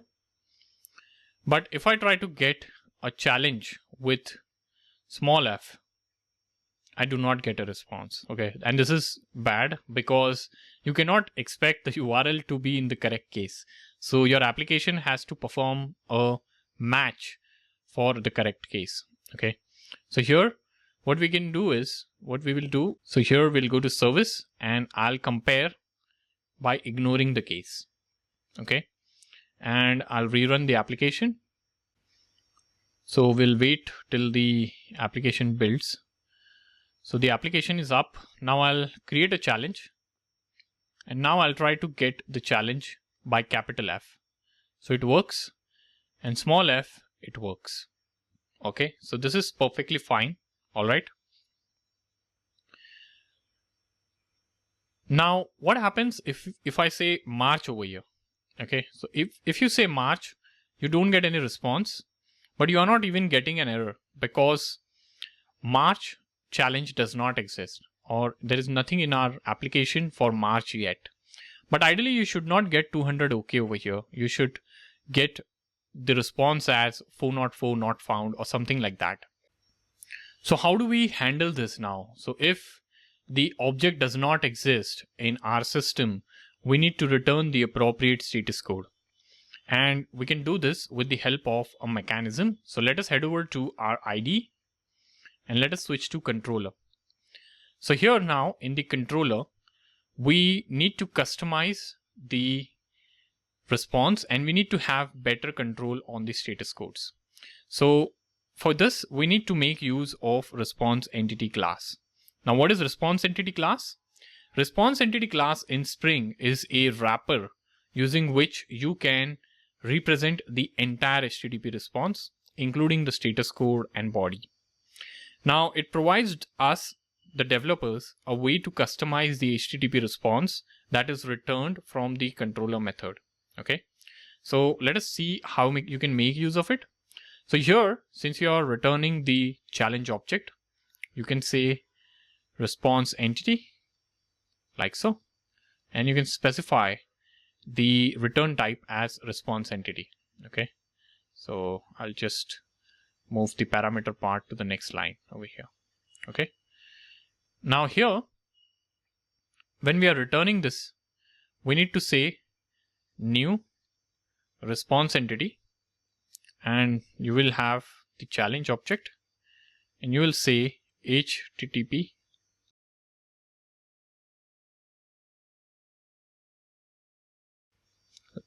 status dot OK. Okay, now what this will do is it will send challenge object as a part of the response with the help of response entity, and also it will mention the status code. Now instead of returning null, we need to say new response entity, and here we need to say not found. Okay, so HTTP status dot not found like so. Okay, so this way you can handle the response codes. Now the benefit of using response entity is you get to do customization of HTTP response, and also you get a chance to do flexible response handling. Okay, and also response entity class helps with consistent API design.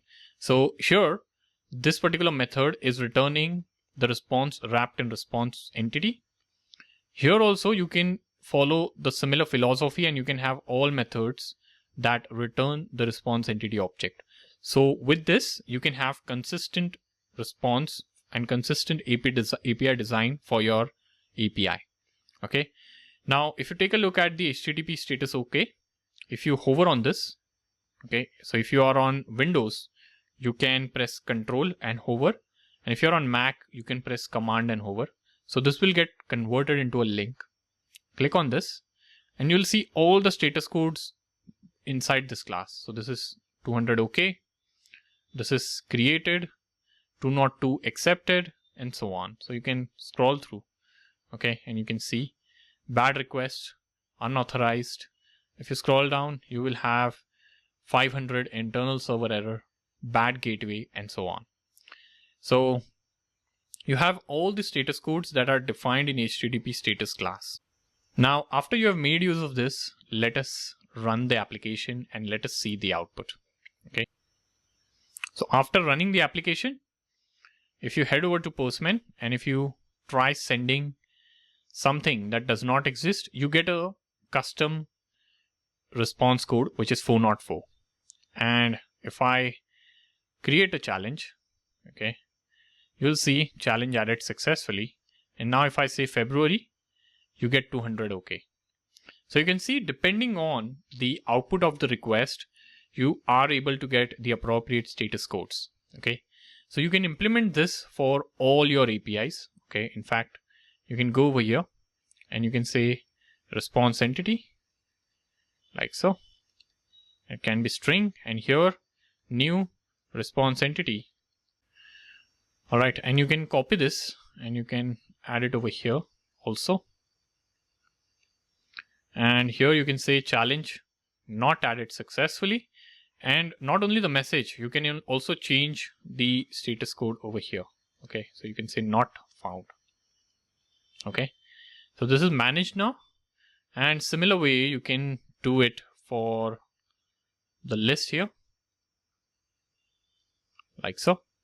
And here you can say new response entity, comma, HTTP status dot OK. Okay. So this is enabling us to provide a consistent API design for our APIs. And we are also having a better control now on status code.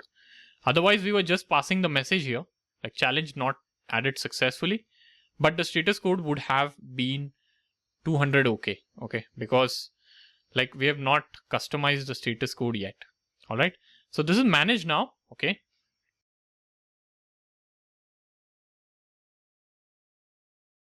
Hey there. So we have come really far with our challenge application. We have built out quite a few endpoints and we have few endpoints still remaining. So in this video, we are going to cover the remaining endpoints and we are going to see them execute in Postman. So are you ready for this? Let's get started. Also, I would like to mention that if you have not subscribed to this channel, I would request you to do so that you can stay updated with the next videos in this particular series. This series has quite a few videos that will be coming up. So I would also request you to press the bell icon and to put on the notifications so that you can be notified whenever I launch a new video. And if you are not aware of the previous videos that we have uploaded, so I would request you to check the video description or to check out my channel for the remaining videos that I have published around this particular project. So this particular series involves building the entire challenge application using Java Spring Boot framework from scratch. So without further ado, let's begin the action. Hey there, welcome back. So far, what we have done is we have worked on the two GET requests and we have also worked on the POST request. So POST is used to create the challenge and GET is used to get the challenge. So we can get all the challenges or get a challenge by a specific month. Now let's work upon the put and the delete request. So put will be responsible for updating the challenge and delete will be responsible for deleting a particular challenge. So let us head over to our IDE. Now here, I'm going to switch over to my controller and we are going to have the controller definition. So here, I'll just press enter and I'll start defining a new method. So I'll say public and we'll pass in the response entity here and I'll say string and I'll say update challenge here. Okay.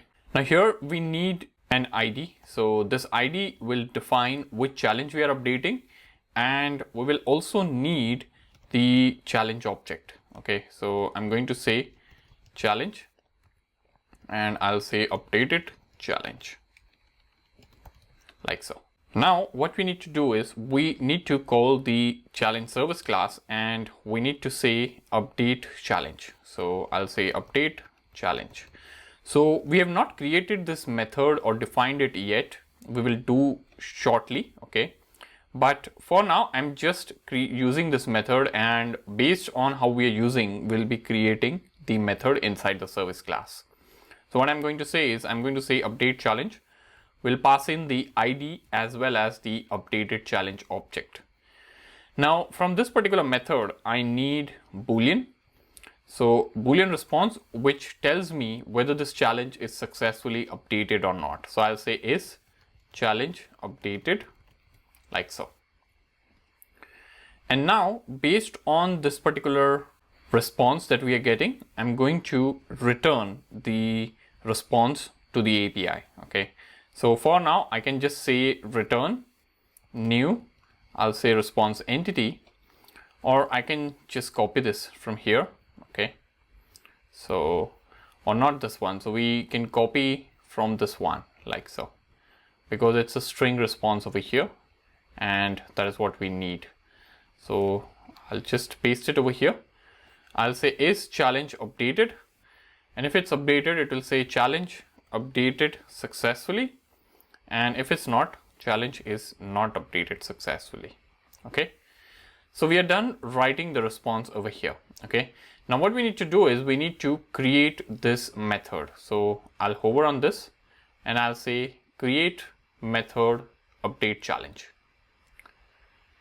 Now this has created the method over here. Okay. Now here in this particular method, we are going to use all these parameters to update the challenge in the list. Okay. So I'm going to update the challenge now, but to update the challenge, I need to get the challenge first with this particular ID. Okay.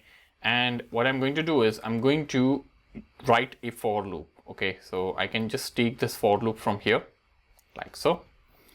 So from challenges, okay, I'll get ID over here, and I'll compare this with, so I'll say equals, and I'll compare this with this particular ID over here. Okay. And here I'm going to say challenge dot, I'll say set month, and here I'll say updated challenge dot get month. Okay. Then I'll say challenge dot, so we need to do this for all the parameters. So I can say challenge dot description, and I need to get the description. So we need to update the month and the description both for the challenge object. Okay. So since we are iterating using the for loop, we have the current challenge object in this particular object over here, and I'm replacing the values here. Okay. And this values are being replaced only if the ID matches. Okay. And we are getting the ID from the controller here. Now once this is done, I'll return true over here, and if the loop exits, I say return false, like so. All right. So this is the update challenge method. All right. Now what we can do is we can simply run this particular app and let us test the output in the Postman. So the application is running. Now in the Postman, what I'm going to do is I'm going to head over to the post request, and here I'm simply going to copy this, or we can simply modify this request as well. So I'll say put, I'll keep the endpoint same, and here I'll remove the ID. Okay. But one thing that we have missed over here, so here if you come, I have not mapped this particular thing to a URL. So I missed this. Okay. So I need to say put mapping over here. Okay. So since we have get mapping defined here, we have post mapping also. We have something called as put mapping, and you can see over here. So you can keep the URL same. So I'll say /challenges. Okay. And Here we need to tell the controller from where we are getting these two parameters. Okay, so long we are getting from path variable, and this particular thing we are getting from request body. Okay, now path variable over here is this particular path variable. So ID comes as a part of the URL. Okay, now if you rerun this, so let us rerun and let us switch over to our Postman. So our app is running now. Now here in Postman, I have the request ready. Okay, so I have /challenges/ I'll say 1. Okay, and I'll try and update this. But let me check whether we have any challenges. Okay, so I'll try getting all the challenges. Okay, we don't have challenges, so we need to create a challenge first.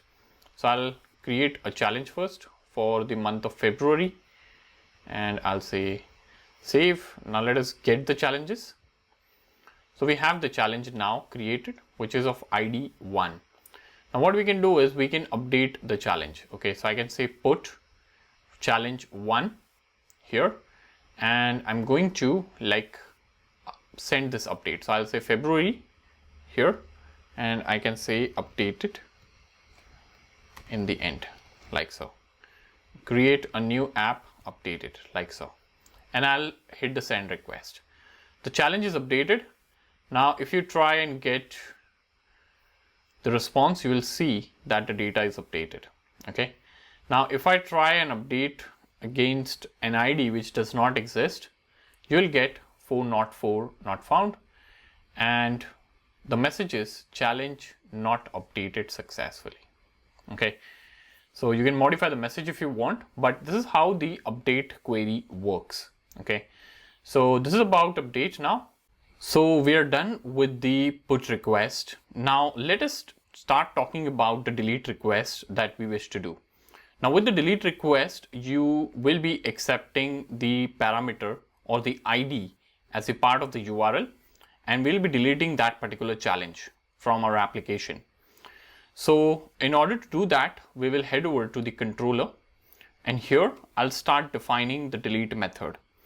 So I'm going to say public response entity, and I'll have the string as the response type, and I'll say delete challenge, like so.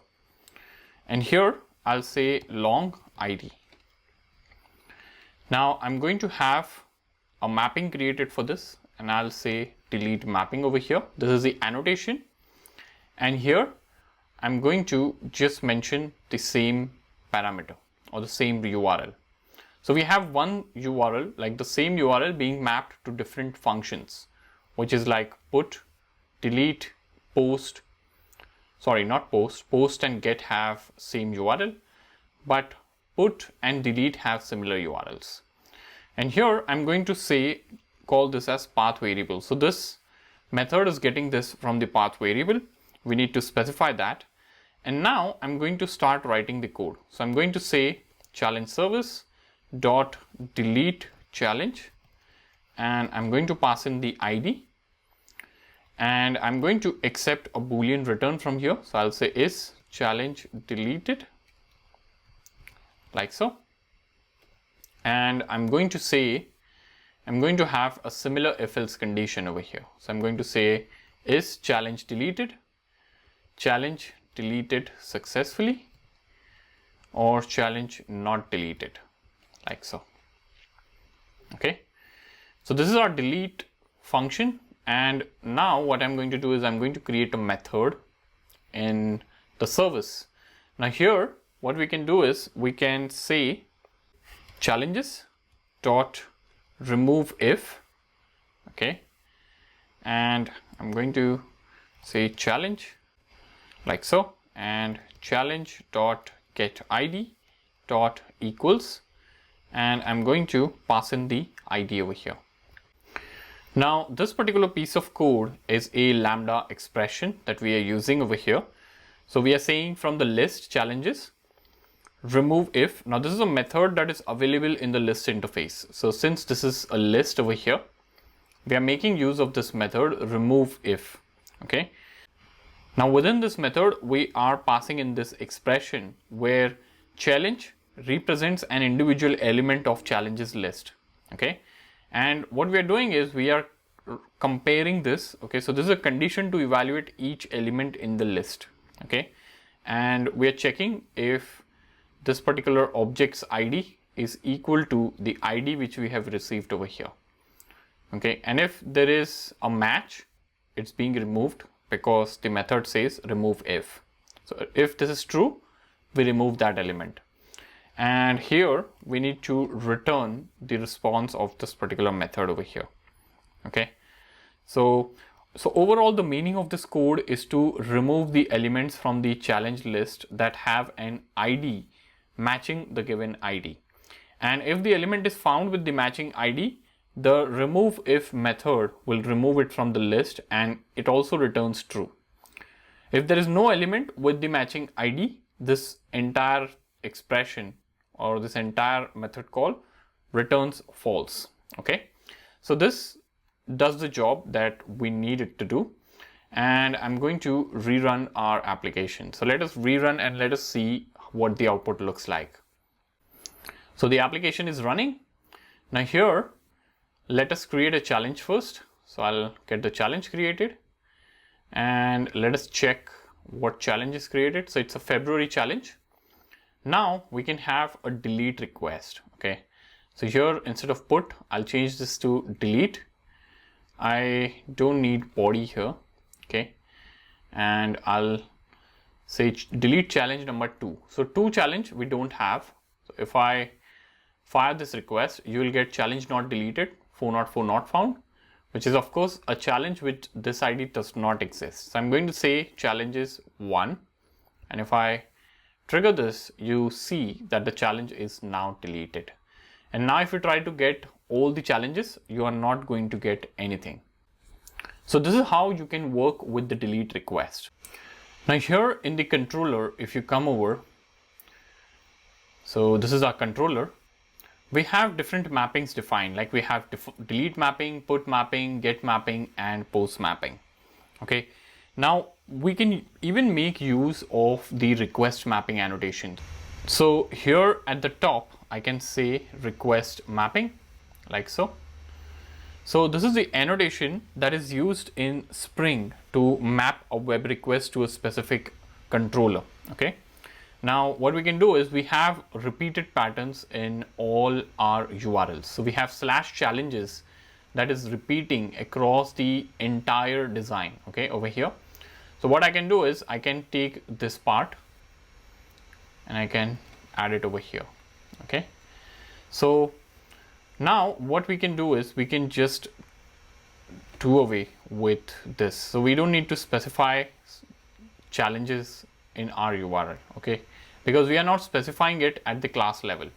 Okay, so we can get this removed like so. So I'm removing it from all the URLs, and now our URLs look much more cleaner.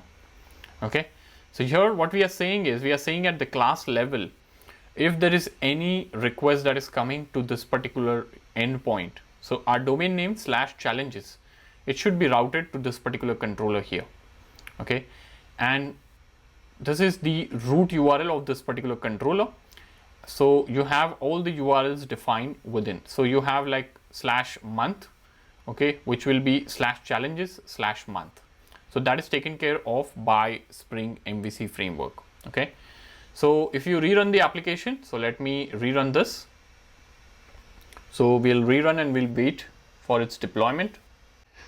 And now here, if you come to the Postman, and now if I try to trigger this URL will still work as it is. Okay, so you can post a new challenge, it will get added. You can get the challenge now, it will work fine. So with the help of request mapping, what you can do is you can make your methods a bit clean. Okay, so instead of specifying all the repeated patterns in the URL, you can just specify them at the class level. Okay, so whenever you specify this at the class level, it just sets the base URL for all the handler methods within that particular class. So it's really helpful out there. And so yeah, this is about request mapping is what I wanted to tell you. So we have completed all the functionalities that we discussed. Okay, so everything that we needed to store and work with challenges is now done. So what you can do now is you can feel free to update and add more endpoints or functionalities to practice and learn more about Spring Boot. Hello friends, so I'm back with this video, and in this particular video we are going to talk about JPA, and we are going to understand behind the scenes of JPA and how can you get it configured for your Spring Boot project. So sometime back I started building an application. I started a playlist where we started building monthly challenge application, and what happened is I got some good feedback on this particular playlist, and I have decided that I would be teaching JPA using this particular application. So this video is the continuation for that particular playlist. So you can check out that playlist and the earlier videos if you want to get up to speed with the source code. All right. But what we are going to do in today's video, we are going to configure and get started with JPA. We are going to understand how JPA adds value to our Spring Boot application, and we are going to work with an in-memory database called H2. So I'm going to handhold you to understand these concepts and help you configure these in your own projects. So if you have not subscribed to my channel yet, and if you're finding my content useful, I would highly encourage you all to hit that subscribe button and also turn on the bell notification icon. So without a further ado, let's get started. Hello everybody, welcome. And now it's time that we do a lot more development with the challenge app, and we take this development a bit further. So we have the API working. Okay, so if you take a look at the control over here, you have like a few APIs that we have created. So we have one API wherein we are getting all the challenges. We have one endpoint where we are adding the challenge. Then we have one endpoint where we are getting a specific challenge. And then we have one endpoint where we are performing update and one for delete. So we are performing the CRUD operations wherein we are creating, updating, deleting, and even reading the data. So we are doing CRUD operations over here. Now, before moving ahead with the development, okay, I would tell you that we are making use of list to manage all of this. So here we have a list. If you see the service, we have created a list, and with the help of list, we are storing all the data in the list, right? So we are going to enhance this, improve this, and we are going to make use of databases. All right. And I'm going to show you all the magic and how it works with Spring Boot. But before that, I'll show you one more enhancement that I have done. So what I've done is I have created an account for Postman. So in one of the last videos when I made use of Postman, I did not make use of the account. So I'll tell you, having an account has its own benefits. Okay, so you can even use Postman without an account. There are no issues as such, but I would highly encourage you all to make use of this free account feature over here. Okay, so once you create an account, you'll see, so if you have not created the account, you'll see the login and sign up options here at the top right. Okay, if you click on login or sign up, if you have an account, you can log in. If you don't have an account, you can sign up. It will take you to browser. It will do the authentication and it will get the account created. Now, the benefit of creating the account is whatever APIs you are creating or whatever endpoints you're creating and the requests that you're creating, it gets saved in the account. If you don't create an account, what happens is the endpoints get deleted after a while because you have not signed up, and it will store it for a while and then it will erase it. So if you're touching this project after a while, you won't see those endpoints over there. So I would encourage you all to create the account. Now, creating account gives you access to workspaces and collections. So you can see over here, I have the workspace tab at the top.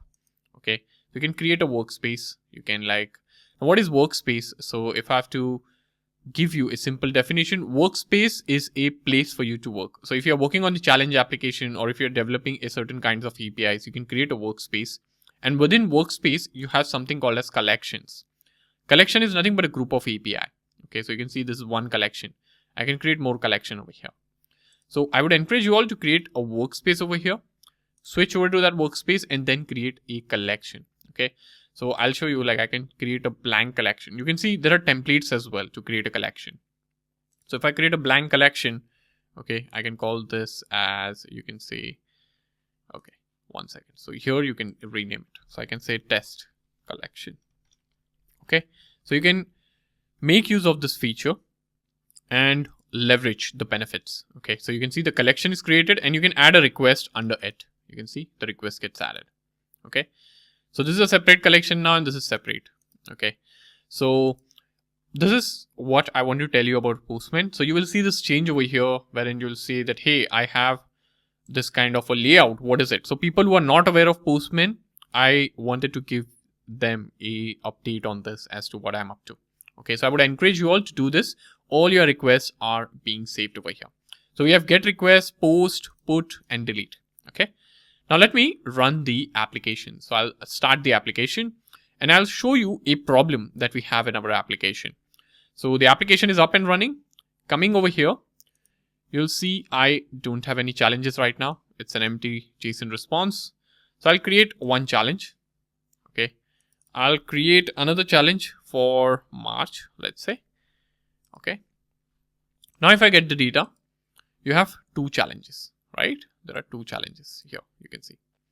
Okay, now let us say I restart the application. So what I'll do is I'll shut the application. Let me restart. Application is up again. I'll come over here.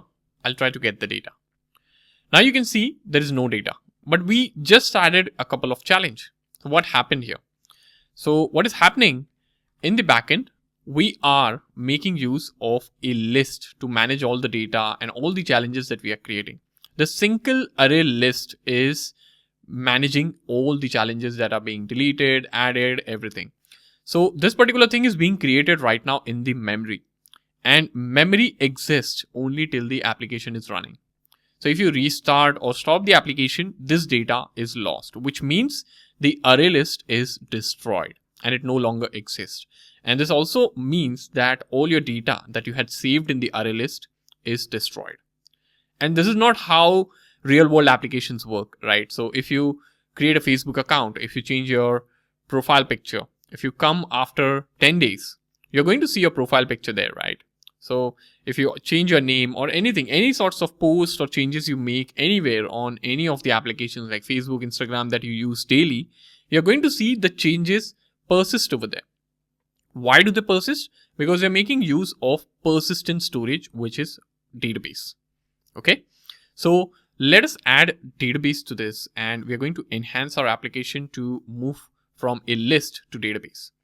Now the question is, adding database is a lot of work. It might seem like that, but actually with Spring Boot, it's not like that. Okay, so Spring Boot has this amazing thing of JPA. Now what is JPA? So JPA, what I mean is it stands for Java Persistent API. So that is what it's called. So it's JPA, which is like Java Persistent API. Now this particular thing allows you to convert your objects into tables. Okay, so I'll go over here.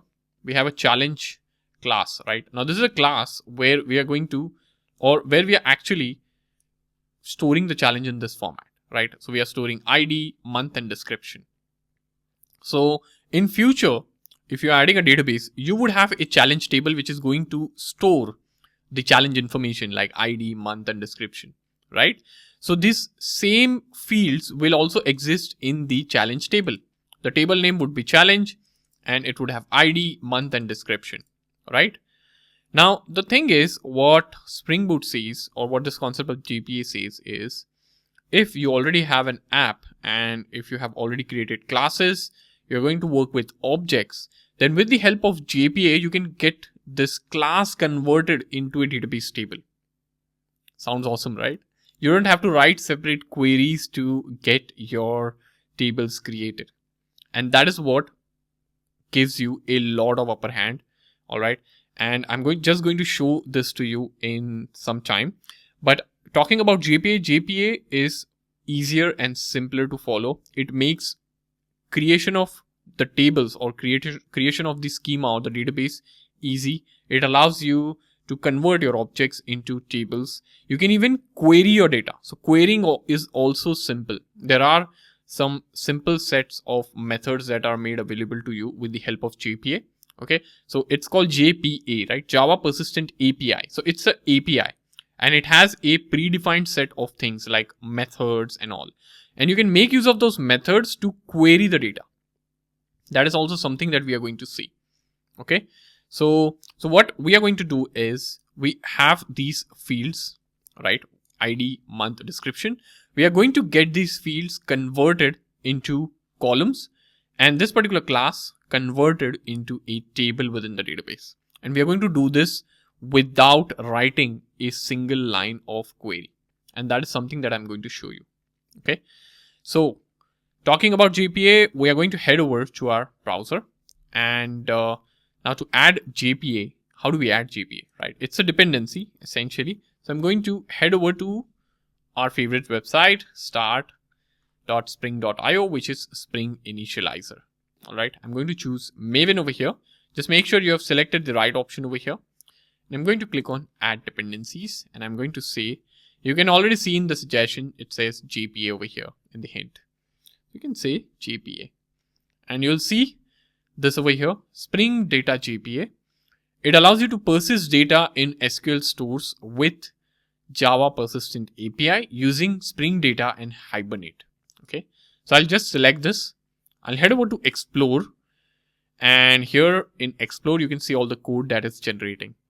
And you can see over here, it has this dependency which you can like copy. So I'll just copy this dependency and you can come back to your project. So here is my project. You can switch over to pom.xml and I'll collapse this. And here, what you can do is you can add that particular dependency. And you can see this dependency exists. And once you make any changes to pom.xml, like you add any dependency or make any changes in the configuration, what is going to happen? You need to reload or refresh Maven over here. So you can see over here, this particular icon appear. So the moment I made the change, this icon appeared and it says load Maven changes. Maven project structure has been changed and you need to load the changes into IntelliJ to make it work correctly. So I'll just click on this icon and it is going to do some processing over here, as you can see at the bottom. And what it did is, since we added a dependency and since it detected a change in the pom.xml, it asked us to reload all the changes. And once we did a reload, it fetched all the updated libraries and everything. So if you head over to project, okay, and if you scroll down to external libraries, here you will see an update where all the Java Persistent API, everything, like you will find some external libraries that have changed over here. Okay, so we won't scroll through the libraries. I'll just collapse this. Okay, but you should see all the changes appear over there. Okay, so this is about adding JPA into your project. So JPA is done. We have the APIs that we need to work with the database. Now the question is, we need a database, and how do we add a database with our project? So that is also really simple with Spring Boot. So I'll switch over to browser and we are going to make use of a database called H2 database. So if you Google for H2, you are going to see this first link, H2 database engine. And if you open this link, I have it open, you can see this web page. So this is the site of H2 database and it says what H2 database is, right? So H2 database is a very fast open source database. It is embedded, which is like it is an in-memory database. Okay, so you can make use of any database with Spring Boot. Okay, there's no need to make use of in-memory, but I'm just showing you this particular option because it's embedded, it's fast to get started. Okay, but if you have some other database choice like MySQL, PostgreSQL, or any other popular database you wish to use, you can make use of that. But you will have to add the corresponding dependency. So I'll close this. And if you're making use of MySQL, so you can say MySQL over here and you need to add MySQL JDBC driver. If you're making use of PostgreSQL, you need to add the corresponding driver. Okay. Now adding the driver means it's a dependency you have to add. You have to do a little bit of configuration and it's done, right? And you should have the database configured wherever you are making use of it. right? But since we are talking about H2, we'll make use of this H2 database. Okay, you can see. So it's a 2 MB footprint and it supports embedded and server modes as well. And it also gives you a browser-based console application from where you can see your data. So I'll click on Explore. Now, the moment I click on Explore, I should be able to see the dependency. And what I'm going to do is I'm just going to copy the dependency like so. And I'll switch over here and I'll add the dependency here. And I'll reload the Maven changes. Okay. Now, if you go to external libraries, you should see the dependencies for H2 database. Okay, so if I scroll down, so you can see this H2 database has been added now. Earlier it was not there. Okay, so you will see this external libraries part being changed as and when you add dependencies into your project. So what is happening is Maven is taking a look at the project structure and the pom.xml file, and it sees, okay, this project needs H2 database, this project needs Spring Data JPA. So it fetches everything, okay, from the server and it adds to your project. So you don't need to add things manually. So earlier, if you have done Java development in early days, like when Spring Boot was not there, you had to add jar files manually to your Java project. So it used to be really cumbersome, but this has made things a lot easier. Okay, so we have the database added now. Now, what do we need to do next? So next is we need to explore the web application, which is the H2 console that is given to us by the H2 database. So for that, we need to enable the console. So what I will do is I'll head over to application.properties within resources folder. Okay, so it's giving me this message over here. Spring Boot configuration files are supported by IntelliJ IDEA Ultimate. So it's asking me to do an upgrade to IntelliJ IDEA Ultimate. I'm just going to ignore it. Okay, and here we are going to add some configuration. So if you want to do any sort of custom configuration, you can add it in this particular file within Spring Boot. Okay, so like we know, Spring Boot auto configures stuff. Okay, so if you take a look at the pom.xml, we have just added the dependency. Okay, so take a look over here. So pom.xml, we have added the dependency H2 database. Now what Spring Boot is going to do is it is going to give us access to everything around this database. Okay, we don't need to do any sort of configuration, and that is what the Spring Boot auto configuration feature is. So let me give you an example. So I have not changed anything in application properties. I'll just restart the application because I've changed a lot of stuff. Okay, a lot of stuff as in I've added JPA and I've added H2 database. Now if you see over here, let me do Control F. Okay, the application is started. I'll just search for H2. Okay, so you can see H2 database, this jar file was loaded. Okay, I'll just go to next, and I'll just press enter again. So you can see over here on the console, you are seeing this thing being printed. Okay, you're seeing that there is a connection that is being added to the database. So it says added connection. This is the URL of the connection. So it is giving you a long URL over here. URL is equal to jdbc:/h2:mem: and this value. And then it is also giving us a user. So this is already done. So a URL is being configured for H2 database. Our database is available at this URL and a user is being created, which is SA. So I guess SA stands for system admin. Okay, so that's the user that is being created by default. There is no password. You are not seeing any password being printed.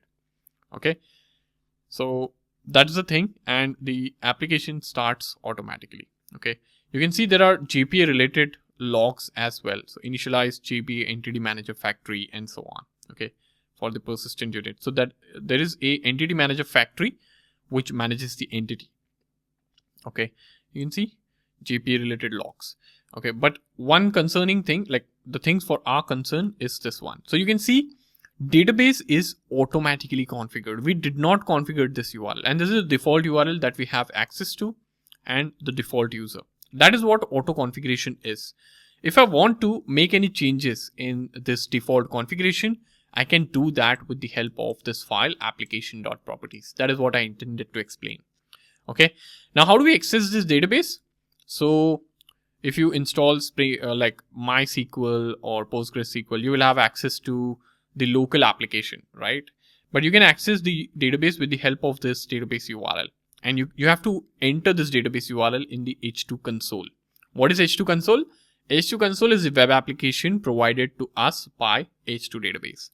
So I'll switch over to the browser, and here I'm just going to type in localhost colon 8080.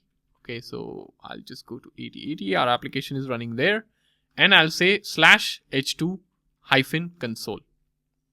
Okay, you'll get an error. You can see this error here.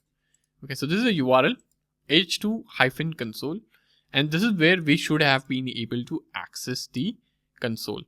Now, to access the console, we need to enable the console. The console is not enabled by default. So what I'm going to do is here in the application.properties, I'm going to say spring.h2.console.enabled is equal to true, something like this. And I'll stop and rerun. Okay. So this will tell Spring Boot that, hey, I need H2 console to be enabled. And here, if you search now in the logs, so let me search H2. Okay.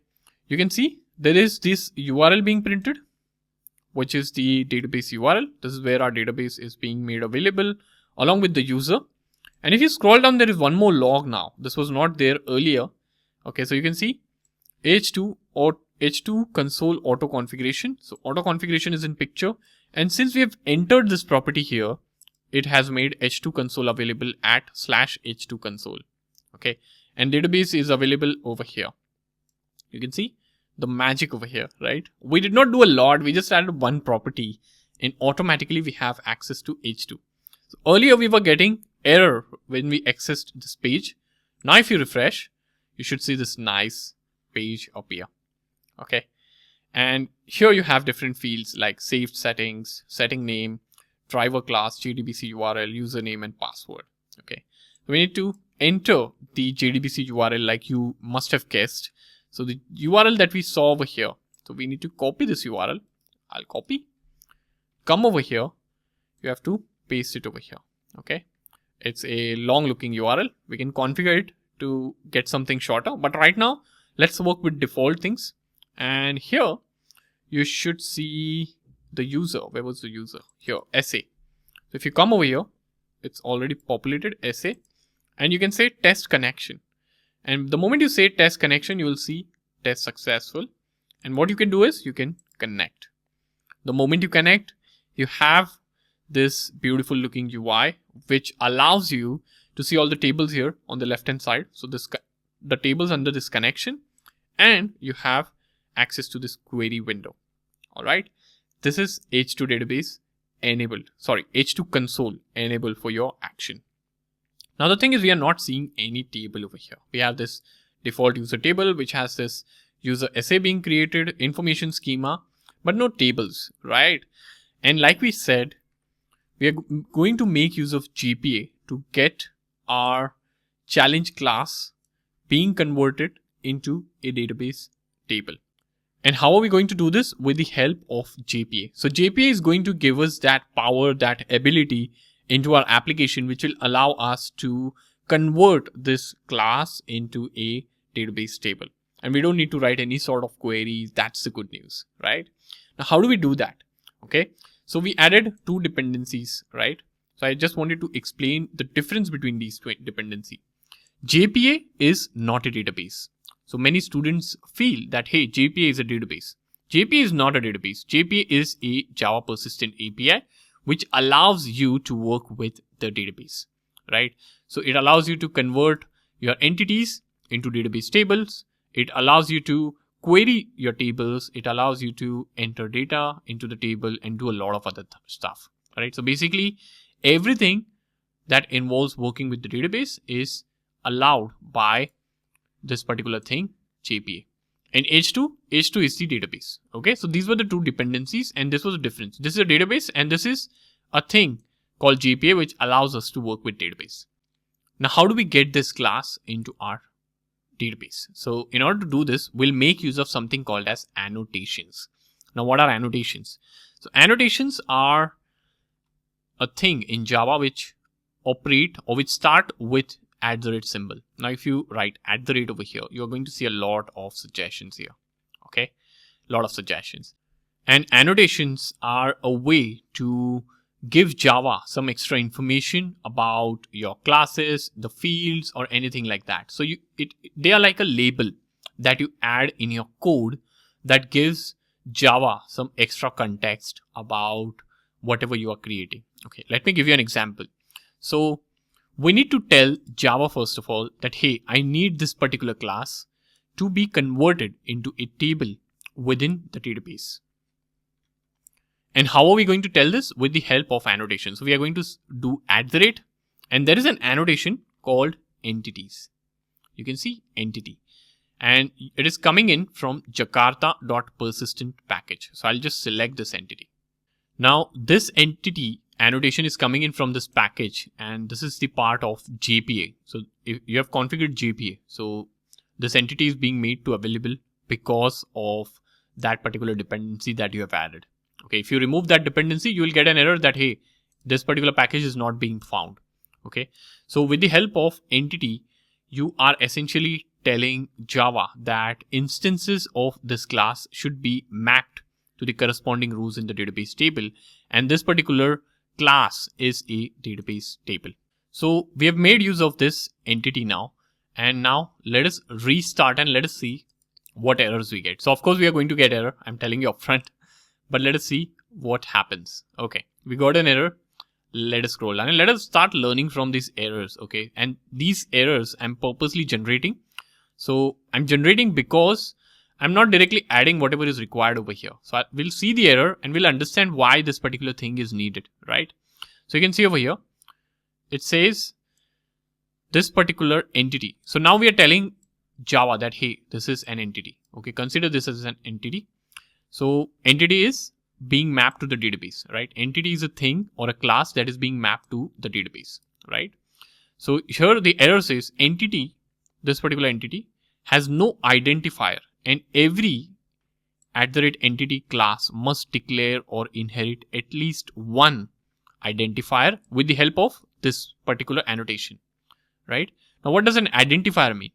Identifier means like a primary key in the database, which is nothing but the ID. And how can you define that? You can define that with the help of this annotation. So I'll just copy this, which is our ID. This one is our ID, right? And we need to make an import over here. It's coming in from the same package, Jakarta persistence. And I've done this. Now let us run this. We should ideally get one more error. Let us see. Okay, we did not get error. So hopefully we might get an error in the later stage because we have not added a empty constructor over here, which we'll be needing. Okay, but for now, I'll just leave this. So we have @entity, @ID. Okay, and I have run the application. Okay, if you take a look at the console, okay, you have normal logs. Okay, we got an error in fact. So if you scroll up here, now this error that we have got is because the query that is being generated. So, when we said this is an entity, what Java is going to do is the create table statement is being created over here. You can see this query we have not written. This is being generated because we have just added JPA and we have just marked this class as entity. Okay. But what is happening is there is an execution error for this particular query. It says like this particular query is not being executed. There is an error, and the error, it seems to be with the month column. So month is a reserved word in database world, right? So what I will do is I'll tell over here, like I'll mention that, hey, so you can make use of this column annotation, and column annotation, you can add name over here, and here you can say challenge month. So what I'm doing is I am specifying the column name for this particular field in the database. So I'm telling over here that for this particular column, just make use of this name within the database. And if you restart this, let me restart. Let us see what happens. So if you restart, there is no error. You can see. So that was indeed an issue. Okay, you need to be careful. So this particular field name is working in Java, but in database world, it might throw an error, right? So you need to be careful of the fields that you're having, and Java Persistence API has this amazing thing where you can make use of this annotation and you can tell explicitly that, hey, use this name for the database. Also, I would mention one important thing, slightly important thing in the usage of terminologies over here. I'm constantly referring JPA to Java Persistent API. Okay. But actually, in the recent version, it is also being called as Jakarta Persistent API. Okay. So, and that is why you're seeing all the packages over here as Jakarta.persistence, Jakarta.persistence. You can see over here. So this is a name change that has happened recently. It does not matter, like the functionality has not changed, but the package names and everything have changed. So online, if you read up about this, there is a possibility at some places you might see Java Persistent API. At some place you might see Jakarta Persistence API. Okay, so just remember this. Okay, after watching this, if you go somewhere and you might see something else, don't worry. Okay, so if you scroll up over here on the console, okay, you are seeing this database available at over here. Okay, I'll copy this and you'll notice that the database URL has changed. So with every restart, the database URL is being changed and we are getting a new database URL. So this was our database URL earlier, and if you try to connect it right now, you'll see that this is not found. And if you paste the newly generated one and if you test, you'll see that it's successful. Now you can connect and you can see this table exists over here. This is automatically being created, right? We have not created this, right? So we have just added a couple of annotations, I should say, like not even a couple. We just added one annotation. Okay, so this annotation we added because of a name conflict. Okay, so in fact, couple, we need to add ID as well. So these two annotations we added, right? This third one was to get rid of the month keyword within the database. But with these two annotations, literally, you have a table into a database. You did not specify the structure. Also keep in mind, like if you change anything over here, like if you rename this particular column, or if you rename this, or if you changed anything, you will see that change being reflected over here. Okay. So in order to get the data type of this particular table, what you can do is you need to run this query. Okay. So there is this information schema that you can see over here. Within that, you need to refer to columns and you can say where table name is equal to challenge. Okay. So that's our table name. And if I run this, you will see that it has three columns: ID, challenge month, and description. And if you scroll to the right, you can see over here that this is not nullable. This is nullable. And here is the data type. You can see big int, character. Now why big int? Because this is an ID. And why character? Because that is what you have defined over here. So you have defined string, which is the Java equivalent of character, right? The string of character, like the list of characters, is what is a string in Java. But in the world of database or with H2, you have character over here. And this is what the limit, 255, right? The maximum length. You can customize this, all of this over here. So you can see how whatever we defined in the class got translated into the H2 database, right? Now, another thing is, for every restart, what is happening is we are getting a new database URL, this one. We can keep this as constant. How do we do that? So I can copy this. I can go to application properties. So this is a default behavior, right? What is the default behavior? For every restart, you get a new JDBC URL. If you want to override anything default, you need to touch the application.properties, right? And here you can make use of a property which will tell Java that, hey, this is what I want to make use of. So you need to say spring.datasource.url. This is a property, and you need to paste in the URL you wish to have. Okay. So here it's saying JDBC H2 mem, and I can like change this. So this, you can keep this if you wish to, but this looks a little bit complex. So I can say test over here. Okay. And this looks a bit short. I can copy this. I can restart. Let us restart this and let us see how this operates. Now, if you scroll up over here, okay, Where is that log? So you can see this is available over here, and you can see database URL here. This is a database URL. And where is this coming from? This is coming from here. Now, if you go over here, if I hit refresh, if I try to connect on the earlier URL, it won't work. And you can like add this over here, and you can say test, and you can see this worked. And you will see the challenge over here. So you can see, I hope this was useful. I hope this helped understand how you can add or you can convert like classes to that of database tables, like classes to database tables. I hope this was helpful for you all.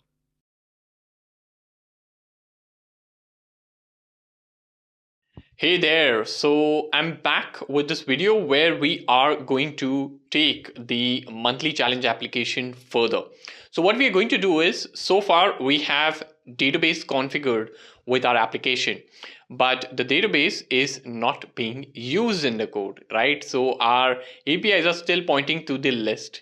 So we are going to have the APIs work with the database, and that is something that we are going to learn how we can do. By the end of this session, you are going to see your challenges being saved, retrieved, updated, deleted. So the entire CRUD operation would be performed with the help of the database, right?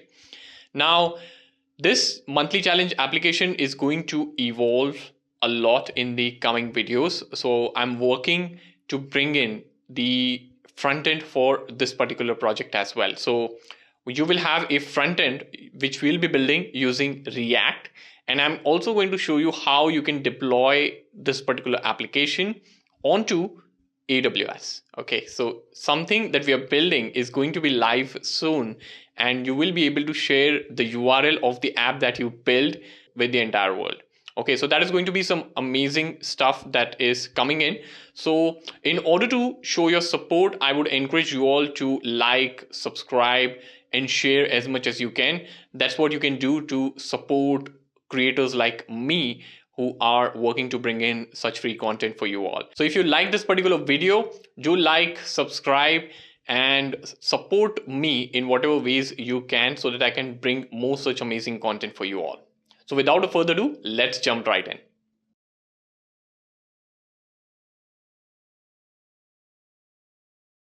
So now that we have configured the database, which is the H2 database over here, okay, as you can see, and if you come back to not the Postman, but here in the browser, you're going to see your entity, or I should say the table over here, which is nothing but the class that is coming in from your project. So given that now we have achieved this, if you take a look at our application, okay, so I'll close this properties for a while. And if you take a look at the services over here, okay, so this is the service. Here we are managing everything that you would see still with the help of list. Okay, so this is not the service. Okay, so this is the service here, right? So we are managing everything right now within the list. So we have this list created, okay, where we are managing the list of challenges. We are saving the challenges in the list. You can see over here, we're saving the challenge here. We are retrieving the challenge from the list itself. So it's time that we move all this logic into the database. How are we going to do this? So we are going to do this with the help of a data access layer, which is going to be a repository. So understand this. Right now we have a controller. Okay, so controller, what is controller doing? It is intercepting the API request. So any API request coming to these endpoints is being intercepted by our controller. Then controller is delegating this to service. What is service doing? Service has all the logic. This is a service layer. And now we need a data access layer. So what I'm going to do is I'm going to create a repository over here. And what is the role of repository? So repository is going to help us communicate to the database.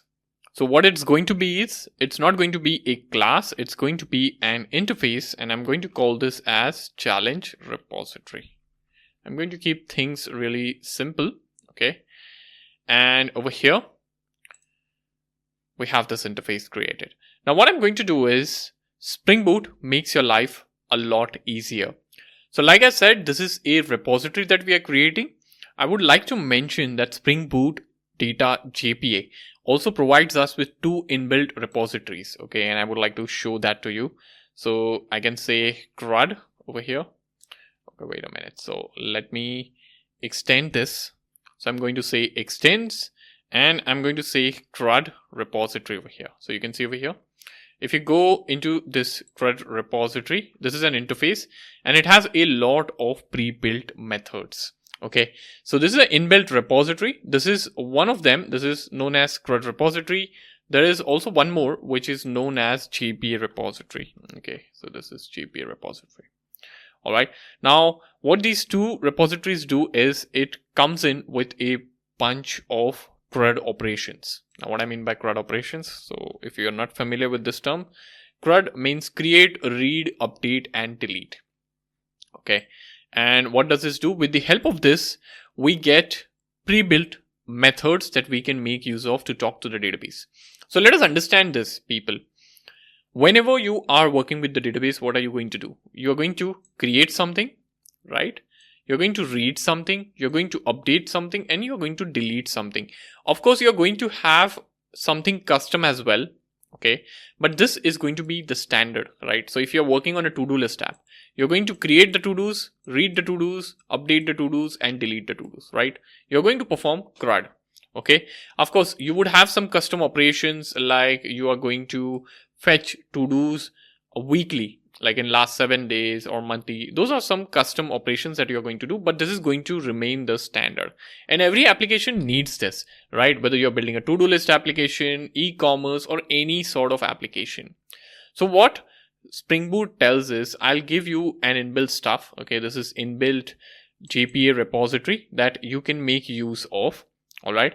And you can use it for performing all the standard operations. Okay. And you don't have to provide any sort of extra code. You just have to use this and you are ready to do some basic CRUD operations along with the database that you have configured in your Spring Boot project. Let me show this to you. Okay, so here what I'm going to do is I am going to specify a couple of parameters. Okay, so we need to specify a couple of things over here. Okay, here we need to mention the kind of objects that we are going to work with. So we are going to work with challenge objects, right? And you need to specify the type of the primary key, which is long over here. So if you go to challenge over here, we have long as the ID. Okay, so that is something that we have defined over here.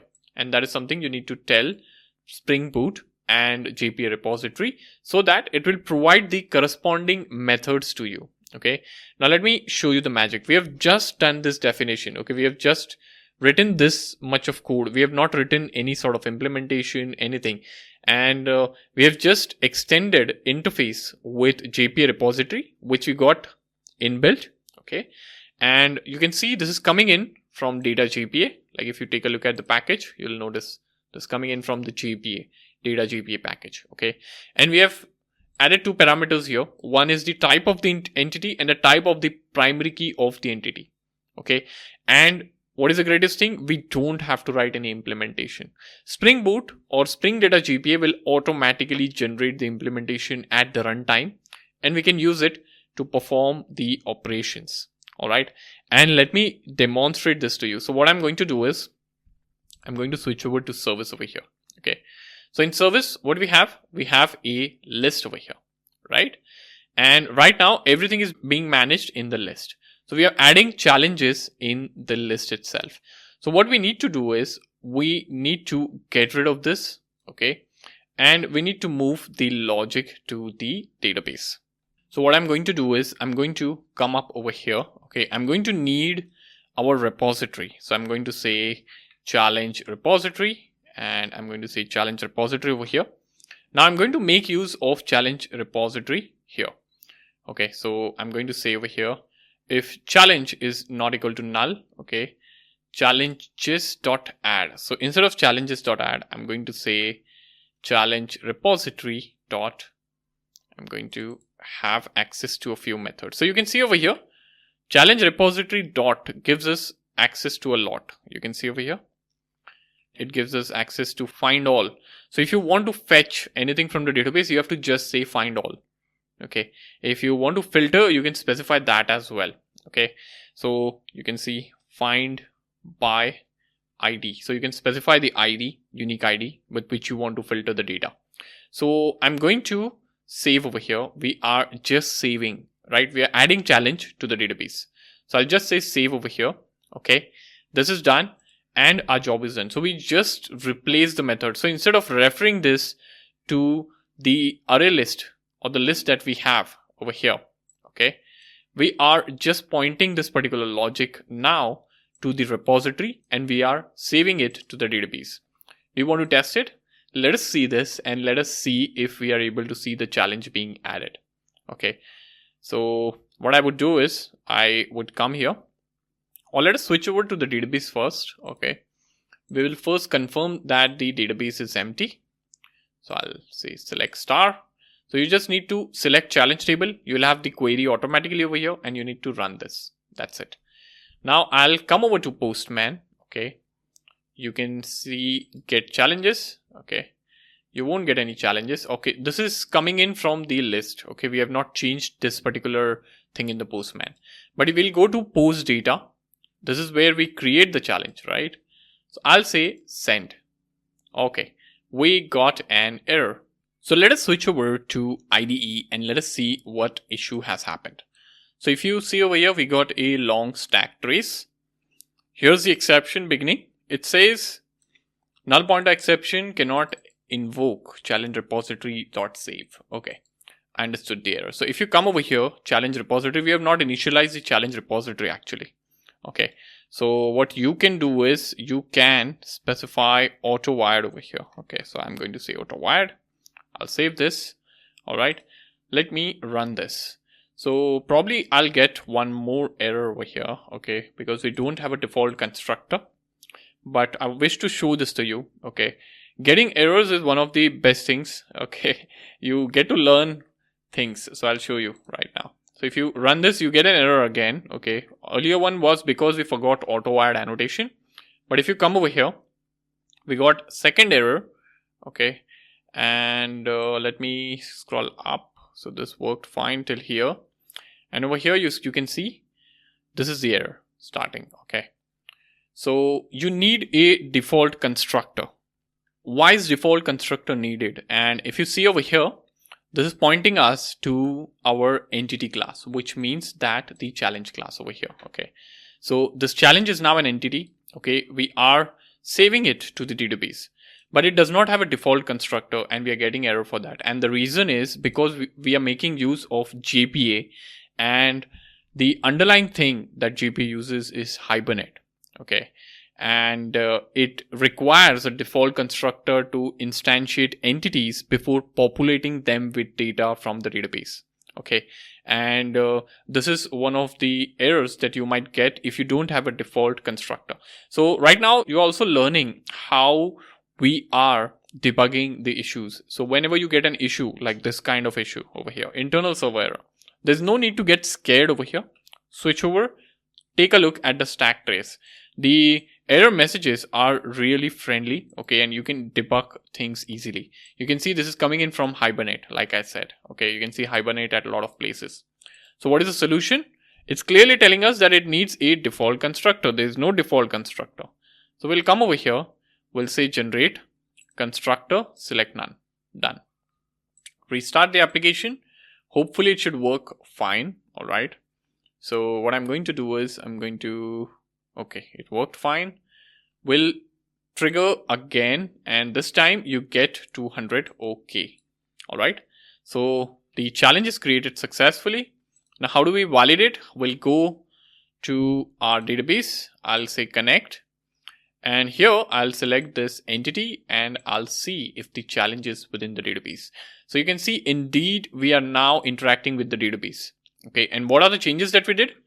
Very minimal. Okay, so just to add the database, we did very minimal changes. And now with interacting also, we are making very minimal changes. So we first added a repository. Okay, this is the repository that will help us interact with the database, and you can call it a data access layer. All right, all the logic for talking to the database goes here. Then we have service. Within service, we added the repository. We auto-wired it. And here, we just made change to this line. So instead of adding it to the list, we are now saving it to the database. Okay, now we need to modify all the methods over here so that all the data we get is from the database. Because if you see our application right now, if you try to get all the challenges, you can see this is coming in from the list, but this is saving to the database. So database has one challenge, but that is not coming in over here. So what do we do is we'll migrate this from list to that of the database. So I'm going to, or we can just comment this part. We'll just comment the list. So we start getting errors everywhere. Okay. And we start removing all the references then to the list. Okay. So what we do is, you can see over here, return challenges. We won't say return challenges, but instead we'll make use of repository dot find all. Why find all? Because find all is a method, you can see.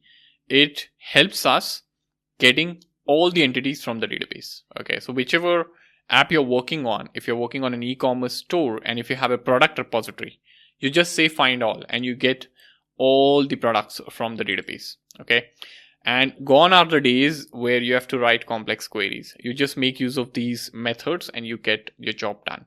Now if you come over here, so let us understand how we are going to transition this method from list to that of the repository. So this one is not going to be straightforward because I'll tell you something. We are not fetching the challenge by its ID, but we are fetching it by a custom parameter, or I should say it is a field in the challenge entity. So it's a field in the challenge entity called month. Okay.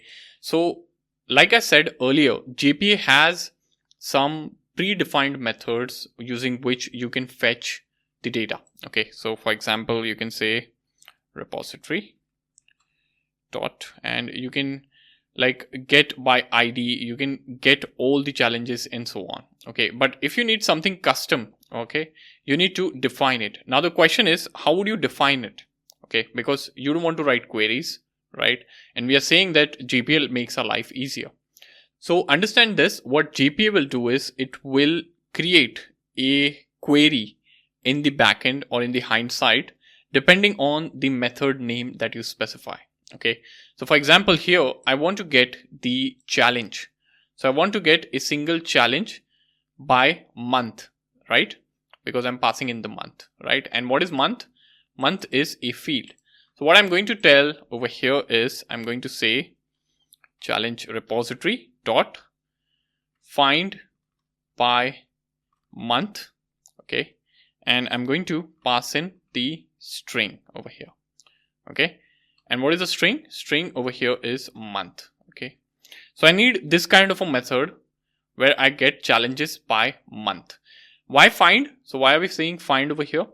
Because everything, when you talk about repository, everything is by find. So if I say dot find, if you need to fetch anything, it starts by find. That is the convention. Okay. So you can see over here, find by ID. If you want to find a specific challenge by ID, you have to use this method and pass in the ID. If you want to find all, you can pass in the sorting order as well. So find is the convention. Okay. You cannot use get over here. Okay. So we are saying find by month. All right. And I also need to ignore the case because there's a string, right? So I'm going to say ignore case. Okay. So we are talking in terms of literally, I would say code language. Okay. And we are telling the repository, which is nothing but JPA, that, hey, we need this entity by month. Okay. You need to ignore the case and you need to make use of this parameter. So you need to find by this. So I'll be passing month. And you need to ignore the case and get the object over here. Okay. But the thing is, this is a custom method. It does not exist. So how do we define? We just need to define this in the repository over here. Something like this. Okay. And the moment we define this, JPA will take care of the implementation. We don't need to do anything else. It's just that we need to specify like the return type over here. So return type I'll specify is optional over here. I'll say challenge. All right, and we are done, I believe. So if you come over here, okay, so return value is never used, so we need to make use of the return value over here. Now how are we going to make use of return value? So I'm going to say optional, and I'm going to say challenge here, and I'm going to say challenge like so. Okay, I'm going to get rid of this entire for loop. So we don't need for loop over here, right? Earlier we were making use of for loop because like we did not have the database, right? So we were iterating through the list. Now here what I'm going to do is, since we are making use of optional, I'm going to say or else over here, okay? And I'll pass in null. If challenge is not retrieved, it will return null over here. That is what it means, okay? Otherwise it will return challenge itself. All right, so this is how things will work, and you can imagine how GPA repository will take care of the rest. Okay, so this is something that we'll see in action when we rerun the application. Okay, but now let us come down and let us talk about updating the challenge. So here what we need to do is, I will like take this down a little bit, and here I'll first say challenge repository dot, and here I'll get the challenge by ID. Why ID? Because we have access to ID over here. So we have two things over here. One is ID, another is the updated challenge object. So I'll say find by ID like so, and I'll pass in over here updated challenge like so. Okay, and we need to get this optional challenge like so here. All right. So this is done. Okay, it should not be updated challenge here. It should be ID here. We are passing ID. All right. So this is done. And what I need to do is I need to write a if condition. I need to say if challenge is present. Okay. If challenge is present, what are we doing? So we need to update the challenge, right? So I'm going to create a challenge object. Challenge to update. Okay. Is equal to, I'll say challenge dot get. Okay, so this is a challenge that we've fetched from the database, and what I need to do is I'll say challenge to update dot set, let's say set month, and I'll say updated challenge. So we just need to update everything now. Okay, and I guess we have done this down also. Okay, so I'll just copy this here, and instead of challenge to update, I'll just cut this to this. Okay,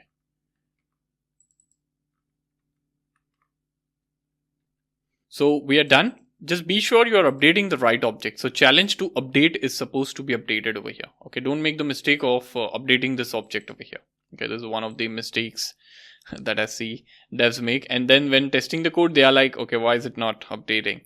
Okay, now we'll say challenge repository, and I'm going to save this. Okay, and we are going to make use of simple save method. And which challenge we are saving? So we are going to save challenge to update like this. All right, we are done. And here, if this is done, we need to return true. Okay, I'll say return true. Okay, and else we need to return false like we were. And we need to get rid of this code. Okay, so I'll just delete this. This is good enough. Okay, so this is done. Now what we need to do is we need to modify the delete thing as well. So I'll get rid of this. This is using streams because we were making use of array list. So I'll say challenge repository over here dot. If I type in delete, you can see this delete by ID, delete as well, right? So I can make use of delete by ID, and I can pass in ID over here.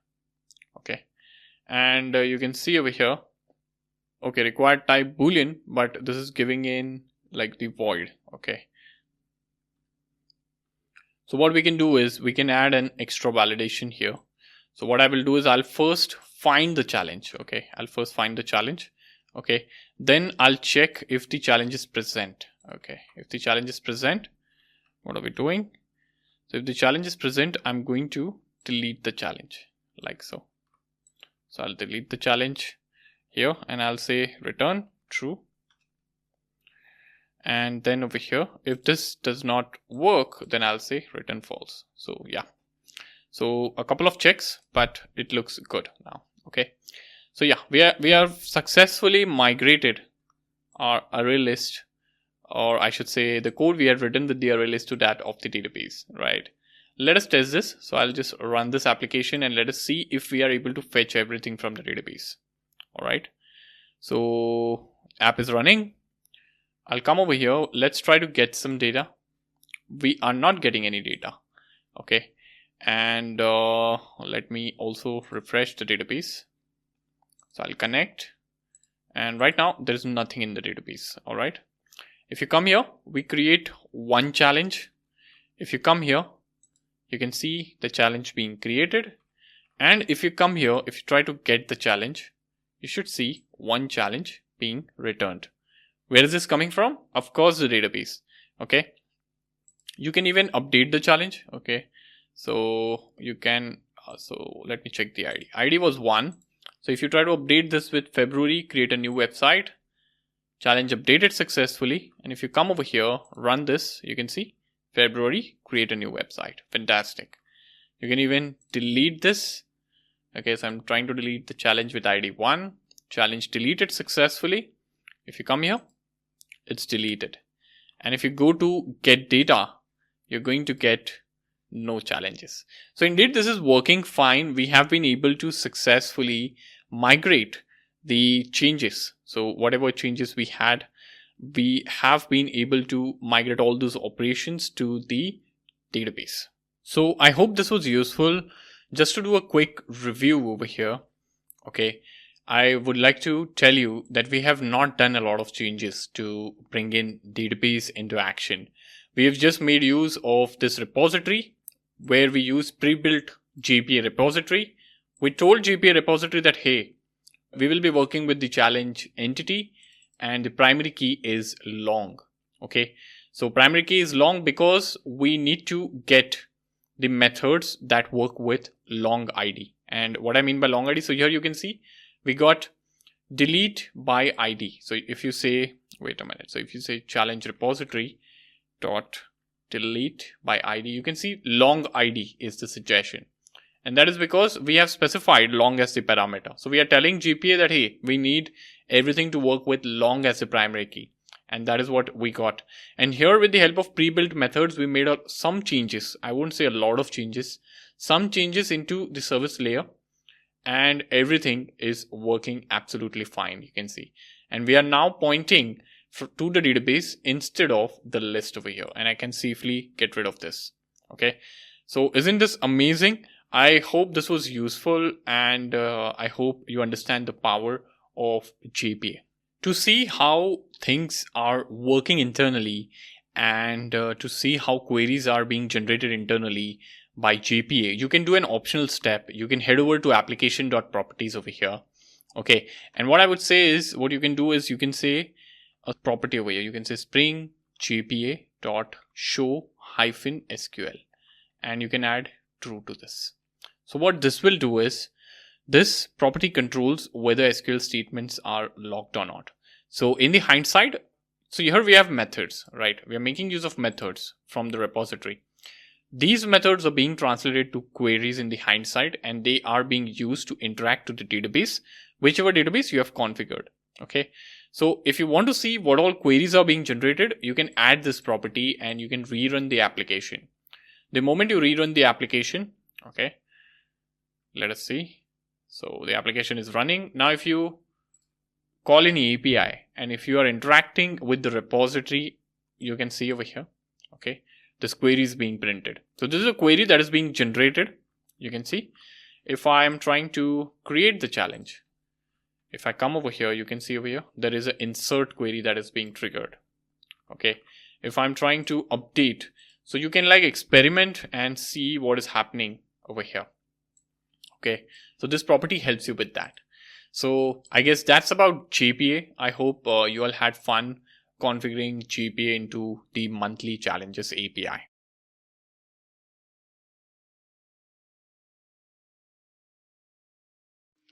Hello everyone, welcome to this particular video where we are going to take our application a bit further.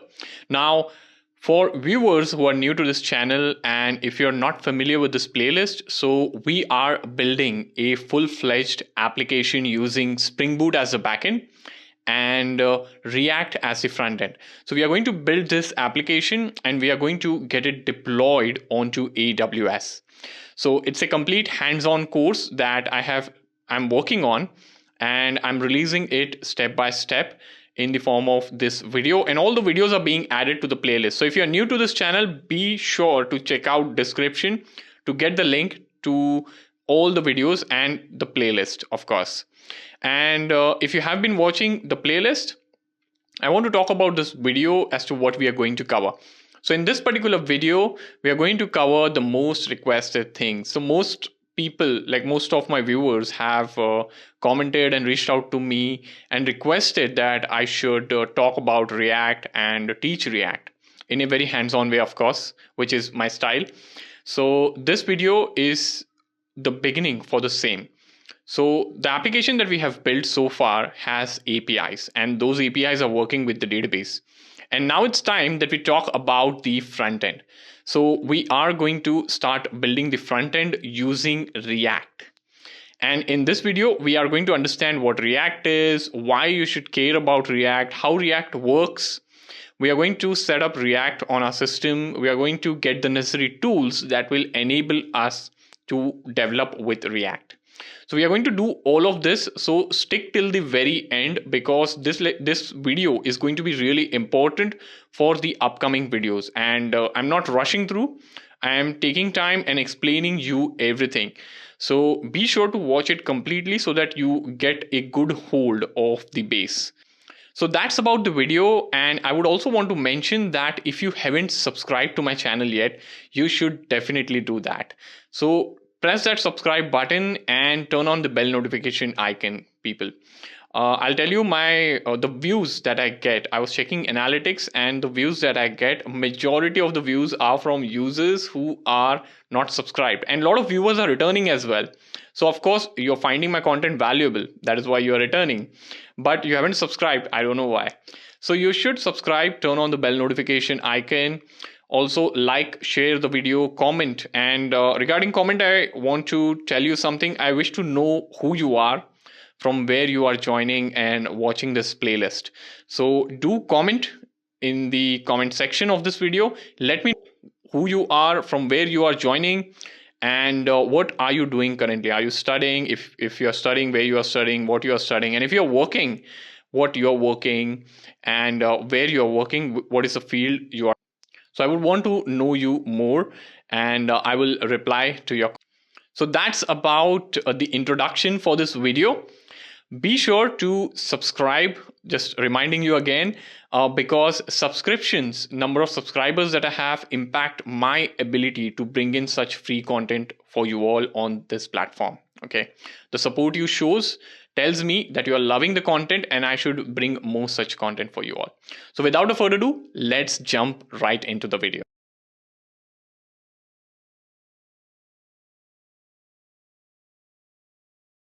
Hey there, welcome, and let us begin talking about React. So we'll talk about what is React, why such a thing exists. Okay, so here I'm on Google and I'm going to simply type in React. So the moment you type in React, you're going to be presented with this official website of React, which is react.dev. Now, before visiting the website, let me talk a little bit about what React is. So React is a library, as you can see over here in the description, and it is a JavaScript library. So if you are a little bit familiar of web development, or if you are a computer engineer, you will know that web essentially consists of HTML, then we have CSS, and we even have JavaScript. Now, what is HTML? HTML is nothing but the building block of the web. So if you right click on anything over here, like any element, these are all elements, right? So if you right click on any of the elements, if you say inspect, so I'm on Chrome and I have this option inspect, and let me take this down. So you are going to see all the code over here, and you can see all the HTML elements here. If I hover on any of the element, you're going to see the corresponding HTML element being highlighted. Okay, this is a div. So HTML essentially consists of tags, like you can see over here, div tag. Then we have h2 tag. These are all inbuilt HTML tags that browsers understand. So these are modern browsers that understand these things. Okay, so this is HTML. What is HTML used for? It is used to define the elements. Now what happens is, defining the elements is not enough. Okay, you need to beautify them. For example, like here, you see this React is being highlighted in bold, right? Why is it being highlighted in bold? Because I've searched for React, okay? There is a particular styling for this, right? You can see this is being highlighted like in light gray, which is a little bit different from this thing over here. This is a link, right? So this is being highlighted differently. So if I right click over here and if I inspect, you'll see this is H3, okay, and A tag. Here you can see A tag. So in HTML, you create links using the A tag. Now, if you like expand this a bit, here is where you will see all the CSS. You can see. So A tag, this is the A tag. And here you can see the CSS, the color is defined as blue. Now, if I change the color to, let's say, pink, red, you'll see the color is being changed in the browser. You can see this is completely real time. If I want to change this to, let's say, yellow, which color do you want? Okay. So you can change the color. So this is how beautification is being added to web pages. Okay. So you can see like beautification is being controlled by CSS. What this code is, you can see over here, this code is CSS. So you're saying for A tag. Now what is A tag? A tag is over here, which is, so if I hover on A tag, you'll see the corresponding tag being highlighted or the corresponding element being highlighted on the left. Okay, when you hover on the tag. So it's the React, this React text. Okay, that is what it is. And here you have CSS for the same. So A tag, it says all the A tags. So if I hover on A tag, you'll see all the A tags being highlighted on the left hand side, right? So that is where all the A tags are being used, which means that is where all the links are being rendered, because these are all links, right? So I want all the A tags to be in this color. I don't want any sort of text decoration. That is what you're defining over here. Okay. Cursor is being changed to pointer. So if I hover on this, you can see the cursor is being changed, right? It's being changed to a pointer. I can disable that. Okay. Okay. It's not allowing me to override that, but that's fine. So the point is to understand what CSS is. You can see that live over here, right? So I'll try to bring it to the default color. It was something like this. Okay. Yellow and green is not looking that natural. But you understand, like this is CSS, right? Then you have something called as JavaScript. Now what is JavaScript? JavaScript brings in life to the web pages. So any sort of validation you want to do in the web pages, any kind of pop-up you want to show, you can do all of that. Okay. So if you want to see JavaScript in action, we can go to console tab over here at the top. Okay. And this is the browser console. So here I can say alert. Okay. And I can simply say hi here. Something like this. Okay. You can see hi. This is the alert. So any sort of validations, pop-ups, or any sort of dynamic things you want to do, you can make use of JavaScript. Okay. So JavaScript adds life to your web pages. Okay. Now what is React? React is a JavaScript library. Okay. Let us head over to the website of React and let us understand why this thing exists. Okay. Now let us understand how web used to work before React. Okay. So what used to happen is this is a web page, right? And you have different interactive elements over here. So I can click on the nav bar and I can go to another page. Now, when you load a web page, HTML is loaded, CSS is loaded, JavaScript is loaded. Now, when you switch over to another tab over here, again, the entire thing is reloaded. So HTML is reloaded, CSS is reloaded, and JavaScript is reloaded. If I go over here, again, everything is reloaded. Click on community, again, everything is reloaded. So this is not efficient, like every time, even though CSS and JavaScript does not change and it's constant throughout the site, we are reloading it. Okay. And this is not good, right? This is not the efficient way. And we humans love to be efficient, right? And that is why React exists. So I'll tell you how React is different. So React is used to make single page web applications. Now, what does it mean? So what happens is you have this web application. This is a web application, right? This is a web page. It's a web application. It is going to have a frame outside. This is a frame. And inside, for example, it is going to have components. So for example, search is a component.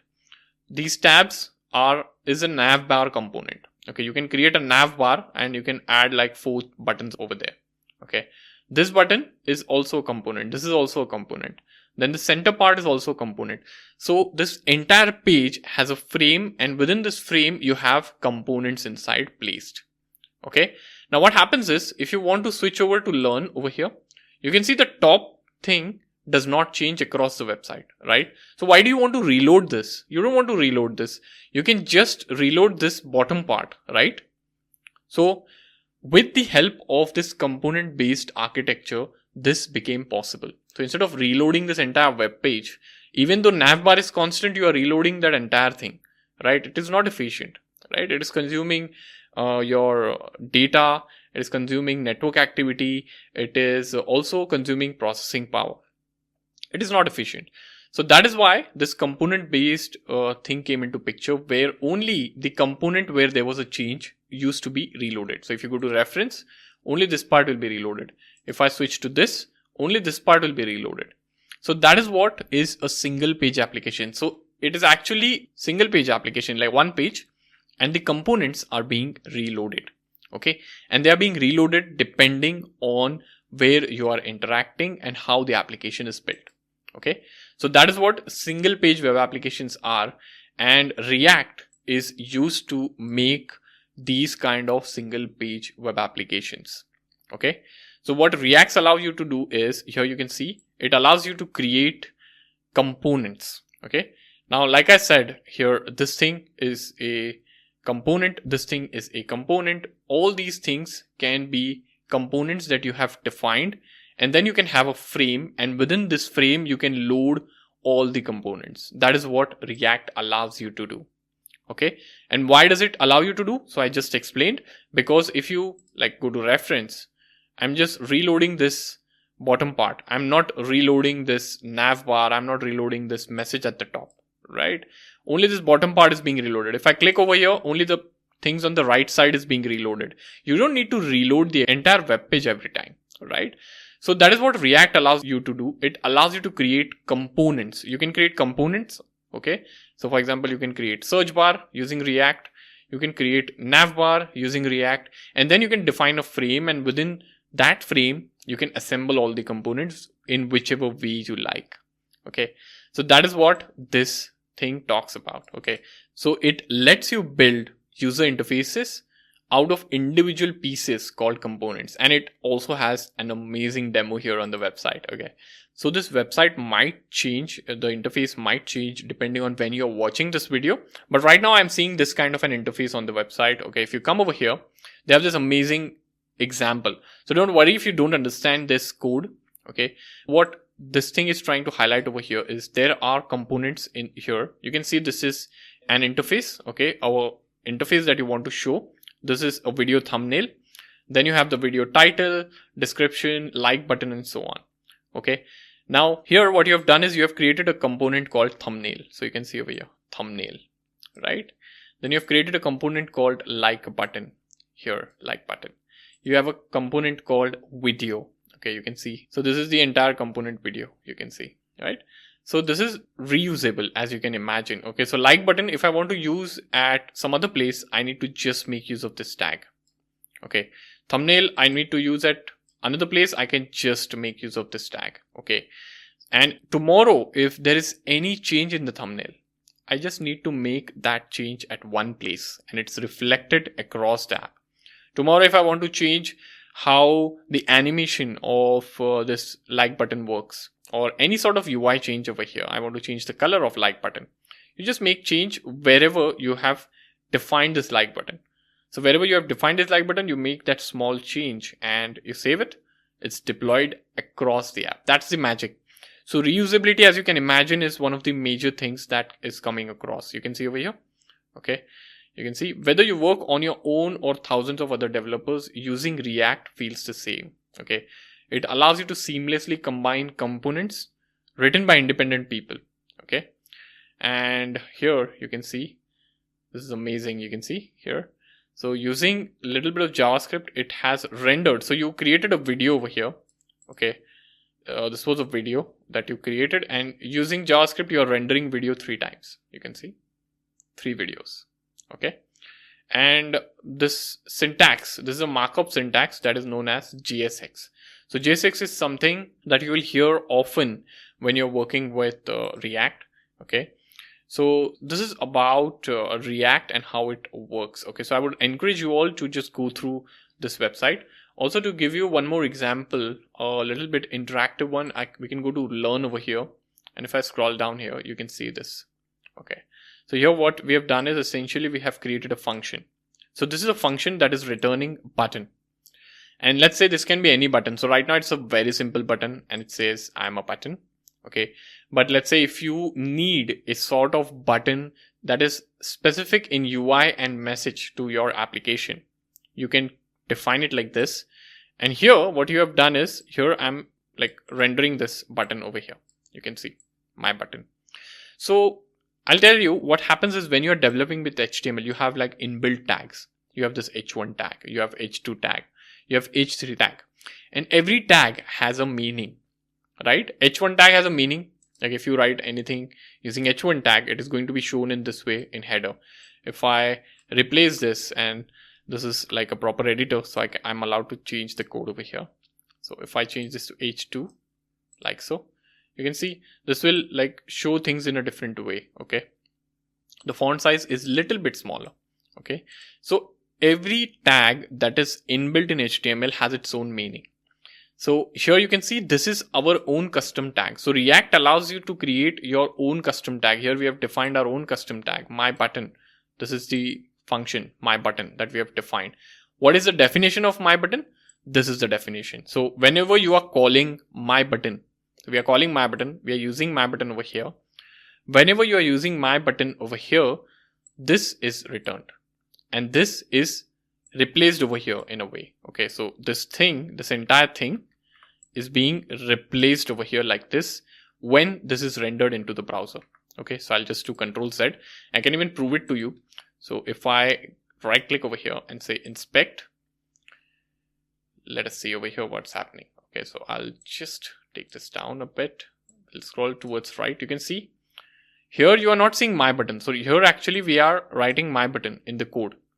But here you are not seeing my button. Here you are seeing this code being rendered. You can see. So what is happening is wherever you are using my button during runtime, this is going to get rendered. The definition of my button is going to get rendered. So let me replicate this. So I'll replicate this and you can see one more button was added. Okay. Now if I change the definition, I am a, let me say I'm awesome button. You can see it's reflected everywhere. Can you imagine this magic? Like, so you change at one thing, you change at one place, you change at one place and it is reflected across the application. So if you have any sorts of custom buttons, custom likes, imagine building Instagram. You're using like button at several places, right? And you have that theme to maintain. So you create a component, okay? You use it at several places, 1,000 places you use. You need to make a change to the component. No problem. You come and make a change over here and it is reflected across the application. Okay. So this is what, and you can make use of this component n number of times. So I can like just keep on rendering this and you can see the definition being substituted over here. So this is the benefit of React. So like we understood this, React promotes the usage of single page applications. Okay. You can make single page web applications. You can essentially create your own components. You can reuse those components. So it promotes reusability. You can, it allows you to maintain your code easily as well. So if you want to make a change, you make change at one place, it's reflected across. So it keeps things tidy. Okay. Also React is very popular these days. So if you search for React salary in your location, wherever you are from, you can see, so this is payscale.com for United States, and you can see this is the salary right now that is getting paid to React developers. Even full stack developer are being paid well. So there are a lot of jobs that demand this skill set, and it's important that you learn this as a software engineer. So whether you are a backend engineer, whoever you are, these days React is also being used to create mobile applications. Okay. So yeah, it's really important that you understand this stuff and start building stuff using this technology. So this is React. Now, how do we write code in React? So to write code in React, you need Node.js. Now, what is Node.js? So Node.js is nothing but a JavaScript runtime, and it lets you execute JavaScript code on the server side. Okay, so that's something that we'll need Node.js. We'll also need something called as npm. Now, what is npm? So npm is nothing but a package manager for JavaScript. Okay, it is used to manage the different packages that you use with JavaScript. It is used to install libraries, tools, frameworks. So if you want to make use of React, you need to make use of this package manager. Okay. Also, we will need something called as Visual Studio Code. So this is going to be the IDE. Okay. And we are going to make use of this, and it has a wonderful support for web development as well. So we are going to make use of Visual Studio Code for this. So coming to our browser, what we are going to do is we are going to head over to Google and we are going to search for Node.js. Okay, this is something that we are going to need. I'm going to click on this and you can see over here, this is where we will need to install the Node.js. So you can download the Node.js LTS version. Okay, you can download it from here. And you can even go to download page, and if you need anything custom like for Windows, Mac, you can get the selection from here. Okay, installation process is very straightforward. You download this like any normal software program and you just follow the setup and installation instructions. Okay, once you have downloaded, what you can do is you can come over to your terminal and you can verify whether the installation was successful. So you can say node-v. You should see this version being printed. So your version number might be a little different from that of mine, because this might depend on when you're watching this video and whether there is a newer version available. But don't worry about different version number. A number should get printed. That is what you should worry about. Then you type in npm. So we need this node package manager as well. Okay, and you can say -v. So this should also print a version number. It's okay if it's different than that of mine. Okay, but we need these two things to be installed on your system. So one is Node.js, which is the JavaScript runtime. Okay, and then we have npm, which is a package manager. So just be sure that you have both of this. So now once this is validated, I would request you all to navigate to the directory where you wish to create your React project. So let's say you can make use of cd command, head over to the directory. Okay, and I'll just switch over to C drive. Okay, and now in this particular directory, I wish to create a React project. Okay, now how am I going to do so? So I need to just say npx. Okay, now what is npx? npx is a package runner tool that comes along with npm. So remember we checked for npm version, which is node package manager. Okay, so we are going to make use of npx, which is a package runner tool that comes in with npm, and it allows you to run command, okay, locally on your machine. So we are going to say npx, and I'm going to say create React app. Okay, now what is create React app? Okay, so this is a tool, you can say, that allows you to create React based applications. So React based applications have structures, some file that you need, right? So this allows you to create that structure, the project, automatically with ease. Okay, so that's the benefit of doing this. After create React app, you can specify the project name. So I'm going to say challenge app frontend, something like this. You can specify the name of your choice. Just press enter. Okay, so it is telling us that it cannot create, it cannot contain capital letters. I'm sorry about that. So I need to say challenge front end, something like this. And I can say live version. Okay, so I'll just press enter and this should ideally work. So you can see what it is doing is it is creating So it has automatically created a folder first of all for me, okay, with the name that I've specified. And within the folder, it is processing. Okay, it is creating the React project. And this might take a little bit of time depending on the kind of computer you're using, the network speed and all. It is going to download a few packages for you. So we'll wait for a while and we'll wait for this entire thing to process. All right. So I'm done with this command and you'll see it did a very nice job of creating the project. So you can see here, this is the directory it created because this is the directory that I specified. Okay. And it said inside that directory, you can run several commands. npm start. So what this is going to do? This is going to start a development server. Well, that's the good news.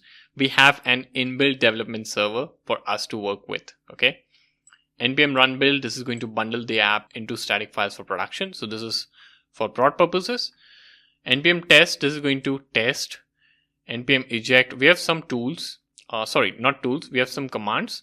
And then if you scroll down, this is the command that it's suggesting us to begin with.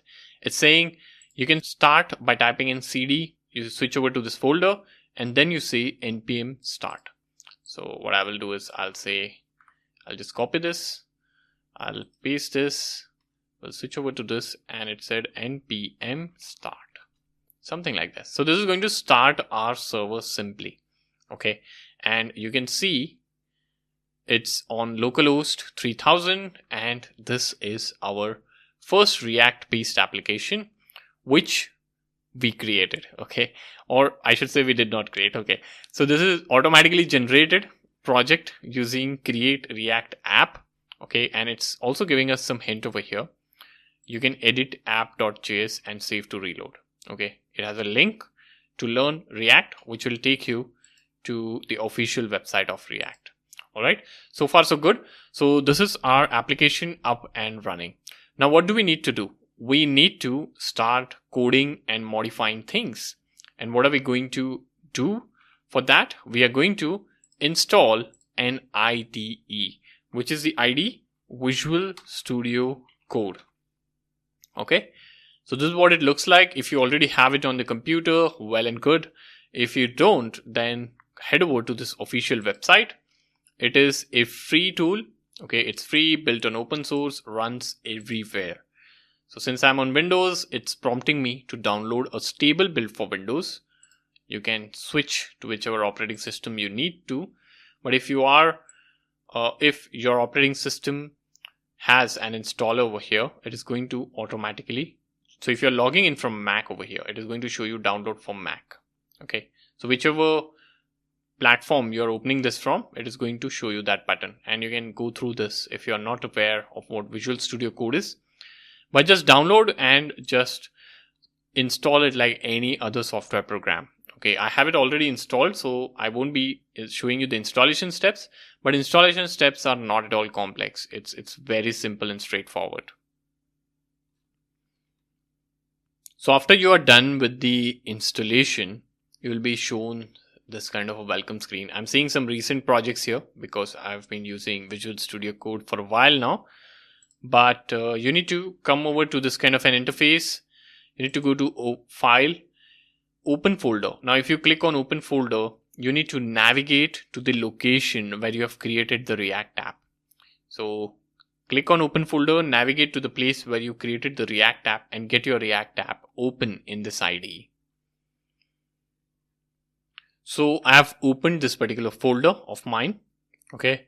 And now over here you are seeing, let me zoom in a bit. Okay. You are seeing this project structure that was automatically created with the help of create React app.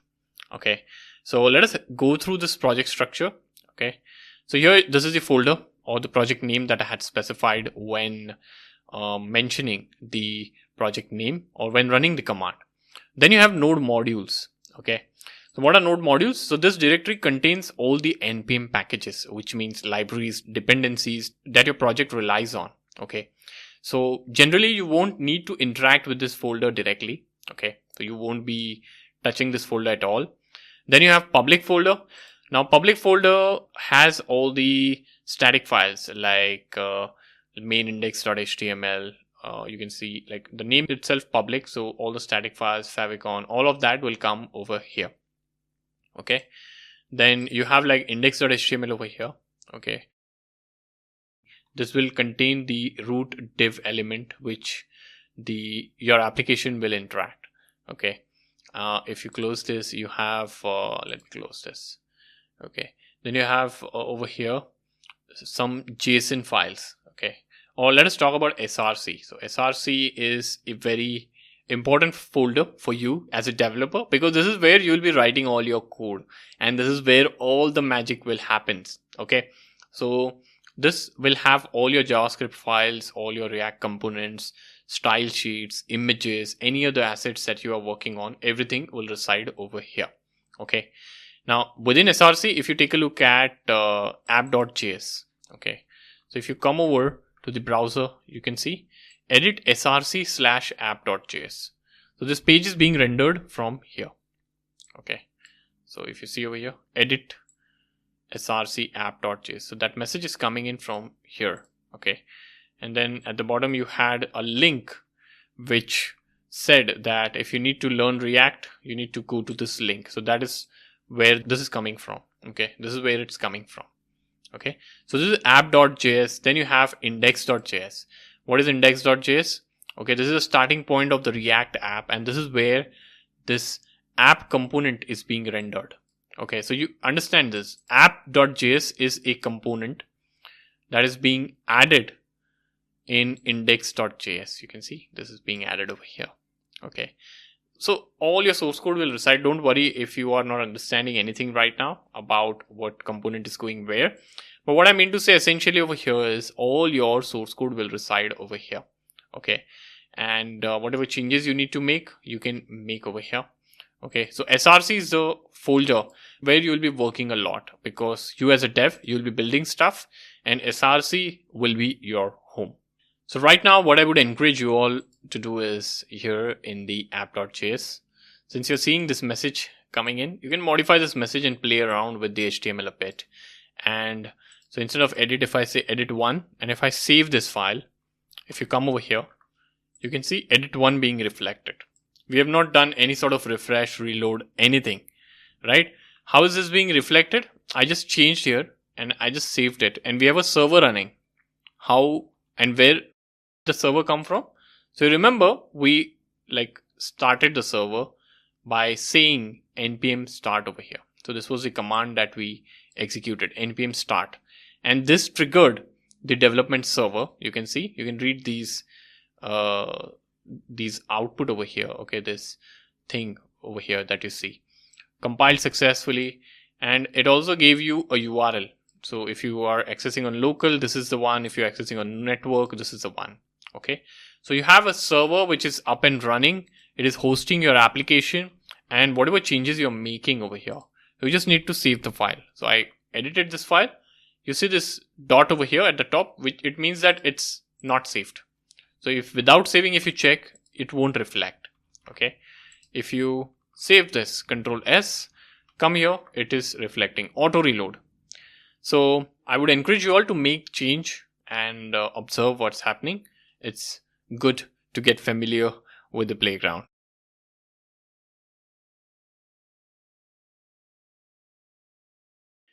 Hello everyone, how are you all doing? Welcome to this new video where we are building a full stack application using Spring Boot and React from scratch. And by the end, we'll be deploying this application onto a server. We'll be making use of AWS for the same.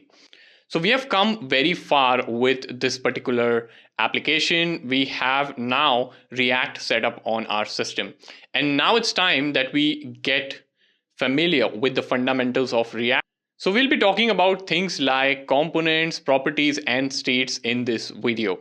So do watch this video till the end. We are going to learn these concepts hands-on without the use of slides. All right. So this is going to actually help you understand how these things work when it comes to React. All right. And these things become the base of everything that you do in React.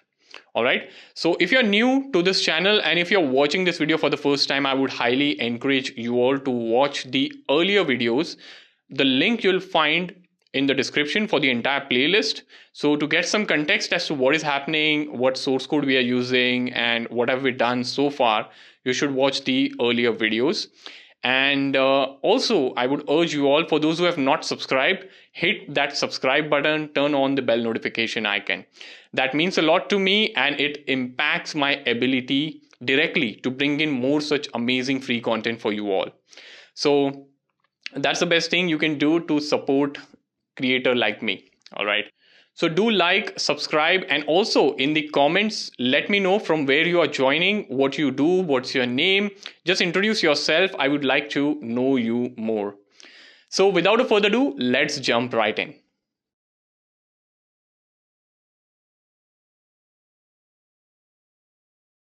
So now we have the React app set up, and we have been making use of an external terminal so far. So you have been making use of terminal that exists on your system, right? But with Visual Studio Code, you can go a little bit further, wherein you have an inbuilt terminal over here, as you can see. So if you go to the top menu, you will have a terminal option. You can start a new terminal over here. Okay, you can see you have multiple terminals that you can create. So I can create n number of terminals I can add over here. Okay, and over here I can run the commands. So if you run pwd, which gives me the present working directory, you'll see that this terminal opens in the current directory where my project is as of now. So whatever I run over here will be executed in the root of the project. So you don't need to worry about that. Okay. So here I'm just going to run the same command, npm start, using which we start our application. So the development server has started, and now I'll just move this to a separate window over here. Okay, so we have this application up and running. Okay, now let us talk a little bit more about our application. So I'll just minimize this over here. Okay, we don't need to see the terminal. The application is running now. All right, we don't need to worry about it. If you need to access terminal anytime, you can directly go over here and access the terminal over here. So you will find this terminal present over here. Okay, so yeah. So coming to our application, okay, I want to talk about the index.js. Okay, so here we have seen app.js. Okay, let me just zoom out a bit. Okay, app.js is one file which has the app component. Okay, we have index.js. So there are a few JavaScript files that we need to know about. Okay, now what is index.js? Index.js is the starting point of your application. It's like an entry point, you can say, for your React application. And this code we have not written, it's auto generated when we created the React project using the CRA tool. Okay, now there are a few things I want to explain. Here you're seeing a few import statements at the top. Okay, the first one is where we are importing the React library. Okay, now this particular library is important for creating and defining the React components. So that is what is happening at the first line. Second line, we are importing the React DOM. Now React DOM is a client API which is used for rendering the React components to the DOM. So DOM means document object model. Okay, so if you're doing web development, you often have to work with the document object model on a web page to render things. Here we are importing the CSS file. This is the index.css that you will find defined over here. Okay, this is pre-created. We did not create this. All right, coming back to the file, you have app being imported. Okay, from .app. So this is coming in from here, app.js, you can see. So this is what is being imported, and whatever you are creating over here, whatever you're defining, is being shown over here. Here you can see. Okay, so we are making use of app, right? And report web vital is a function that is used to measure and report on various web performance metrics. Okay, so this is something, it's a reporting thing. All right, and you can see over here it's calling this function. All right, but we'll be talking about this thing over here. Okay, here what is happening with this piece of code? So once the imports are done, we are actually rendering the app.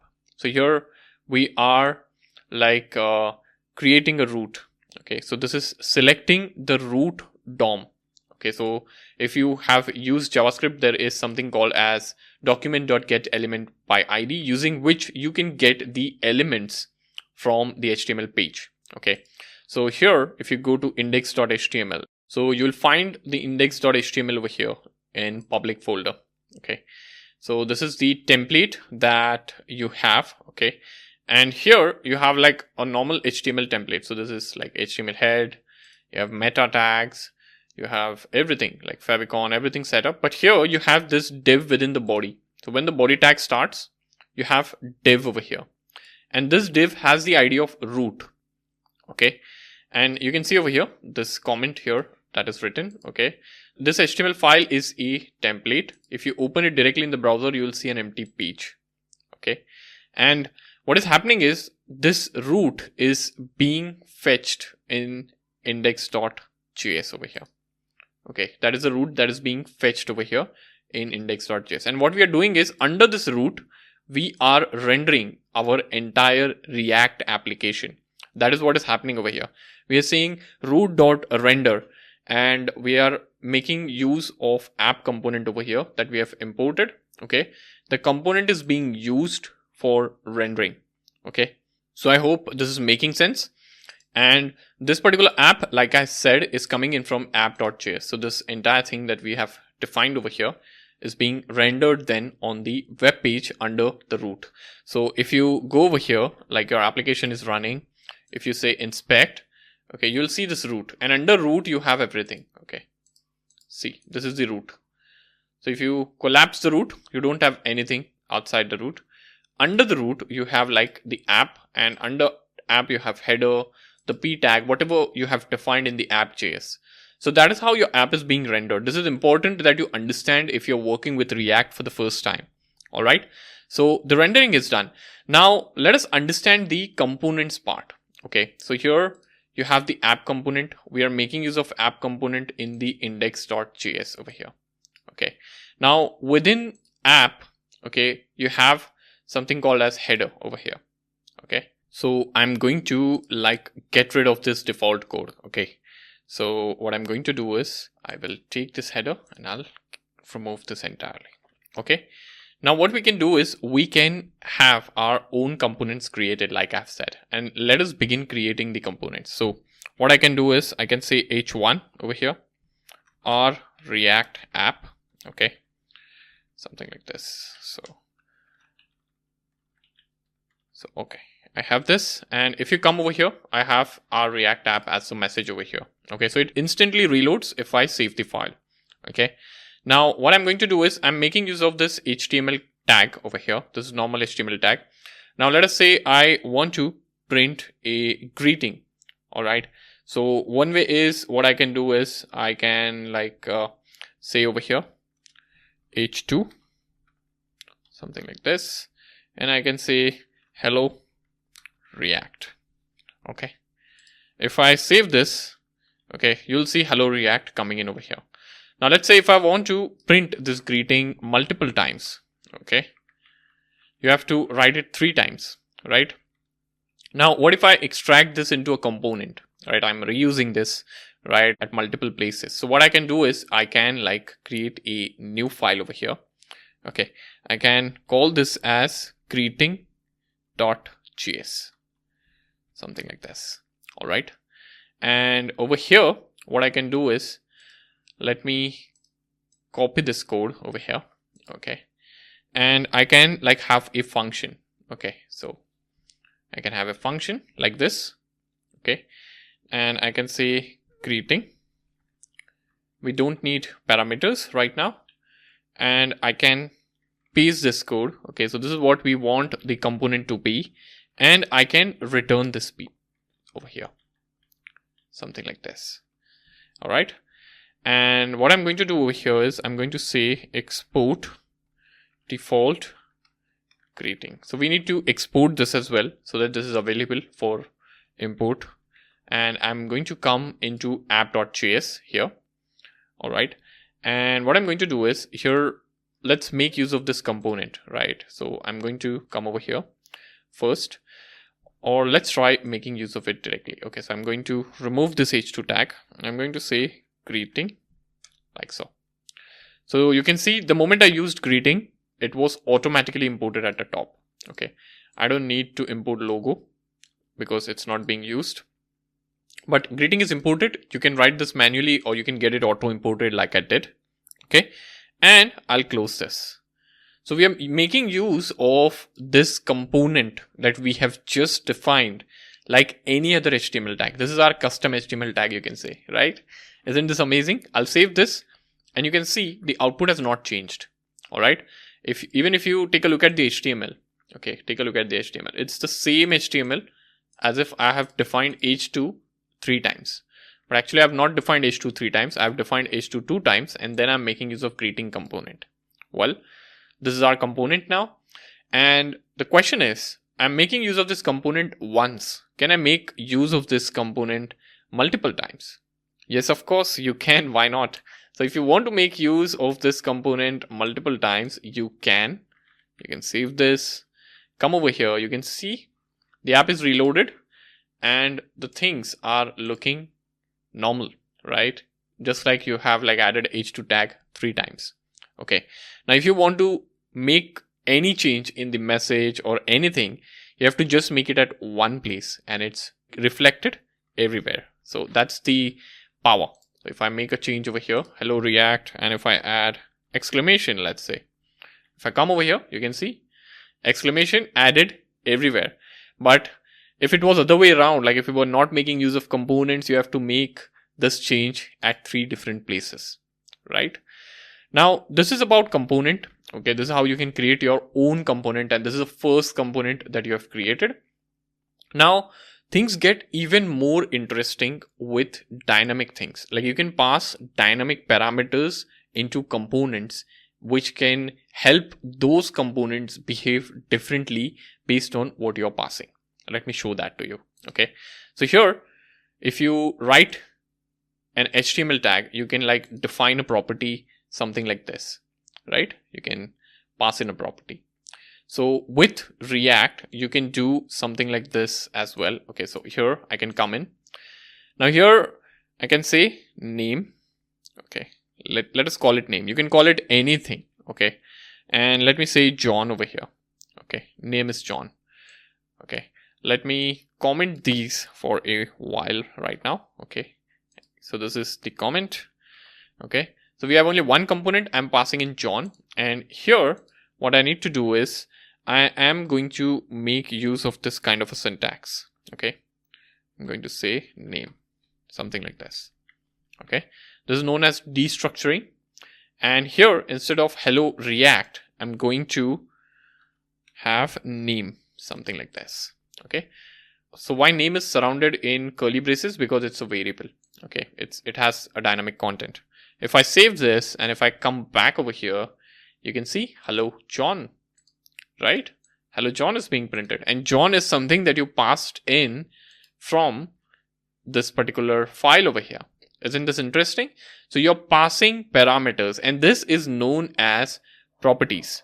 Okay, it is also known as props. So when you're working with React, okay, you will hear this term prop, which is nothing but properties. So this is an example of a property.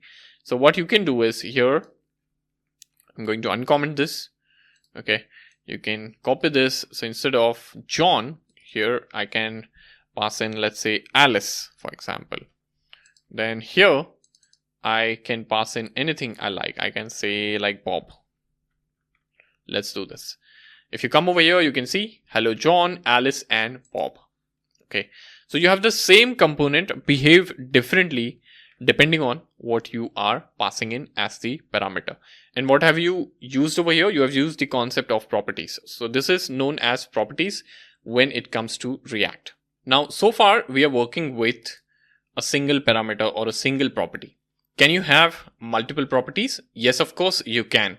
So let us say I want to pass in message as well along with the name when we make use of greetings. Okay, so I can say message over here. Okay, and here I can say welcome. Okay, and I can copy the same thing here. I can paste it over here. I can pass in welcome with an exclamation. Okay, this is a different message. And here I can say hello, something like this. Okay. And we can go over here in greeting, and here we can add one more parameter like so. And here we can make use of it. So here, since I'm returning this, okay, so what I can do is, now let's say I want to return p tag as well along with h2. Okay, so I can say p like this, and I need to say message, something like this. Okay, now we are getting an error. Okay, so it is saying JSX expression must have one parent. Okay, so here's one more learning now. All right, we are returning these two tags. Okay, and these are being returned as JSX, right?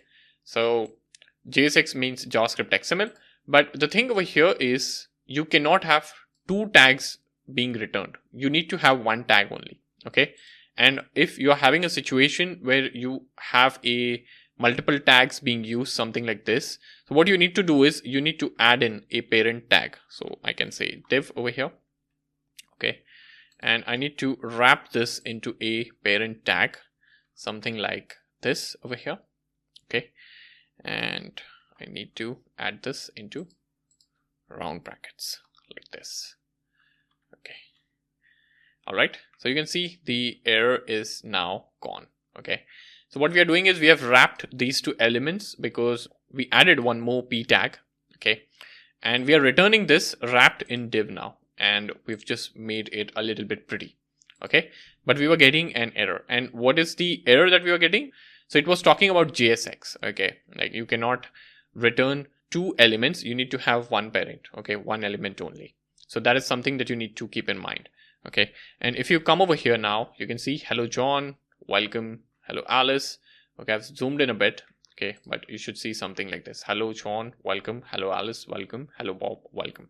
And you can see this is without exclamation, this is with exclamation, and this is just hello. Okay, so indeed this is working. Okay, also if you see over here, you see the div tag, but this is something different. So this div tag is like we use in HTML, right? If you're familiar with HTML, you will know this, but this is not like HTML, right? If you make use of div tag in HTML, you make use of something called as class, right?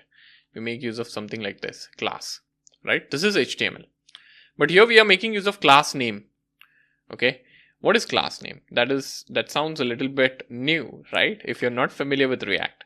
So here, when working with React, you make use of class name instead of class over here. Okay, and this is to specify the classes of an element. Okay, that is the syntax. And this is because React makes use of JSX. Okay, so it's a slightly different syntax than that of JavaScript, and JSX is nothing but an extension of JavaScript. Okay, and if you make use of class name, it gets compiled to class like we make use in HTML. So if you come over here, even though you have made use of class name, you can see class over here. Okay, so it's being compiled to class during runtime. You can see we are saying class name here, but it is coming in as class after it's rendered. Okay, so now with this particular application, what I want to do is, let us say we have this message. Okay, this message is some data about this particular component. Okay, also name is a data about this particular component. So normally, whenever you want to store any kind of data about a particular component, you make use of something called as states. Okay, now if you have heard of React before, or if you have read about it, you must have heard of this term called hooks. So what are React hooks? So React hooks were introduced in some of the latest versions of React, and they allow you to use things like state, lifecycle methods and all when you're working with functional components. So this particular component that we have defined is a functional component. Okay, now what is a functional component? Functional component is simply a component that is created using a function. Okay, we are not making use of class over here. If you make use of class and if you create a component, which you can, you are creating class based components. But normally today everybody writes functional components only. Okay, so we have created a functional component and you can make use of hooks to get access to state. Okay, and with state you can store some data about your component that you have. All right, so what we need to do is, what we are going to do over here is we are going to go at the top. Okay, I'm going to say import, and I'm going to say use, and you can see over here we have use context, use effect. Okay, there will be something called as use state. So we have imported use state over here. Okay, now let us say we want to have message as a state of our creating, okay, of this particular component. Okay, so what I can do is I can create a state over here. I can say const, like so. I can say message. So take a look at the syntax. You have message, and then you also specify the function name. Okay, and then over here you make use of something called as use state. Now what is use state?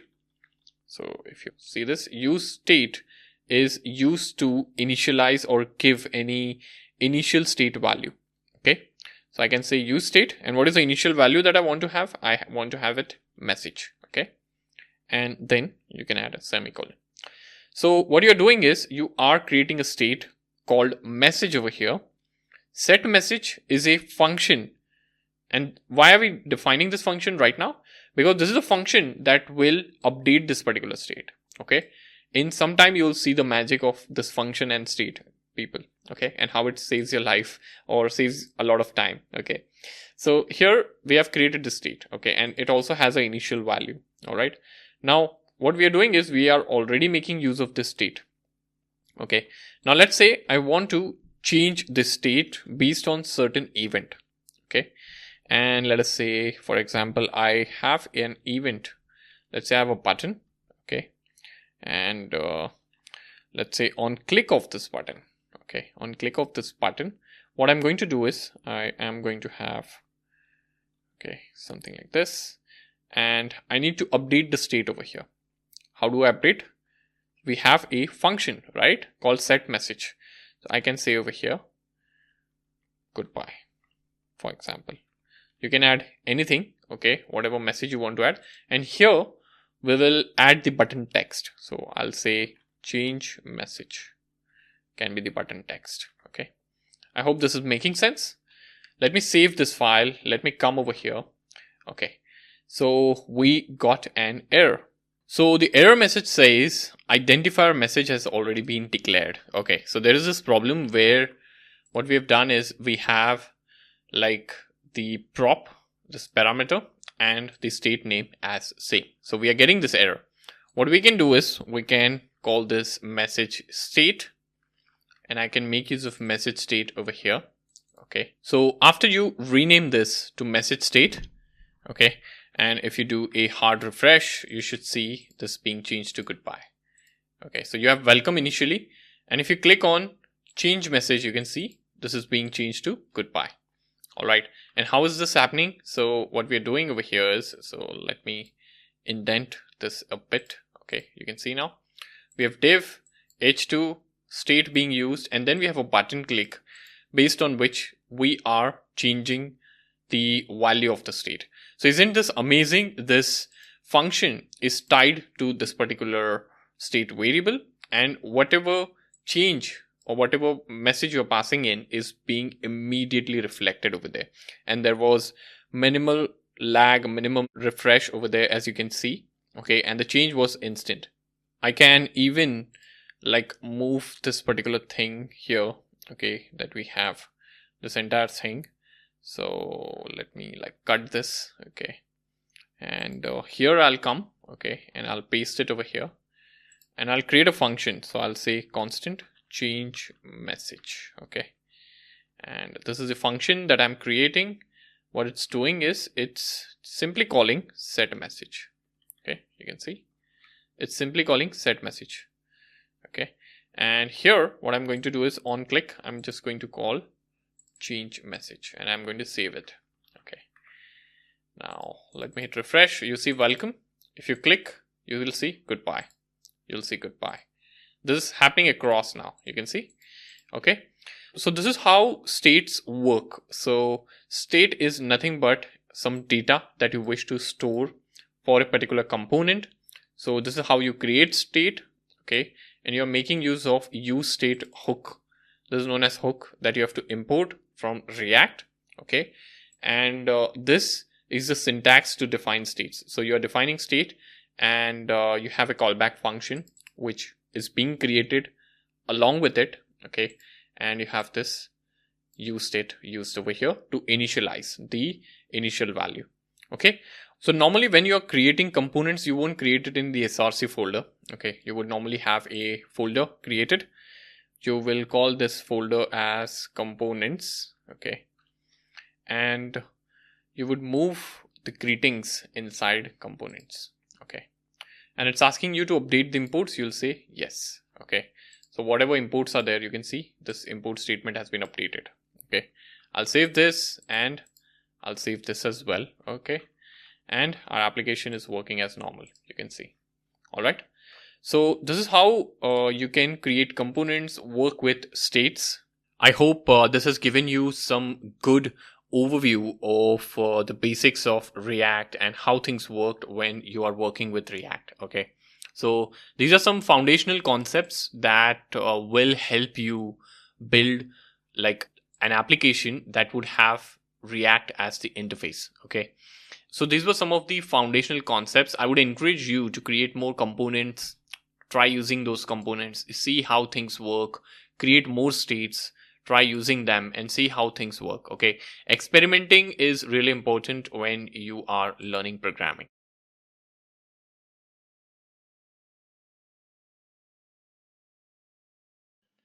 What's going on, guys? So welcome back to this video where we are going to take our application one step further.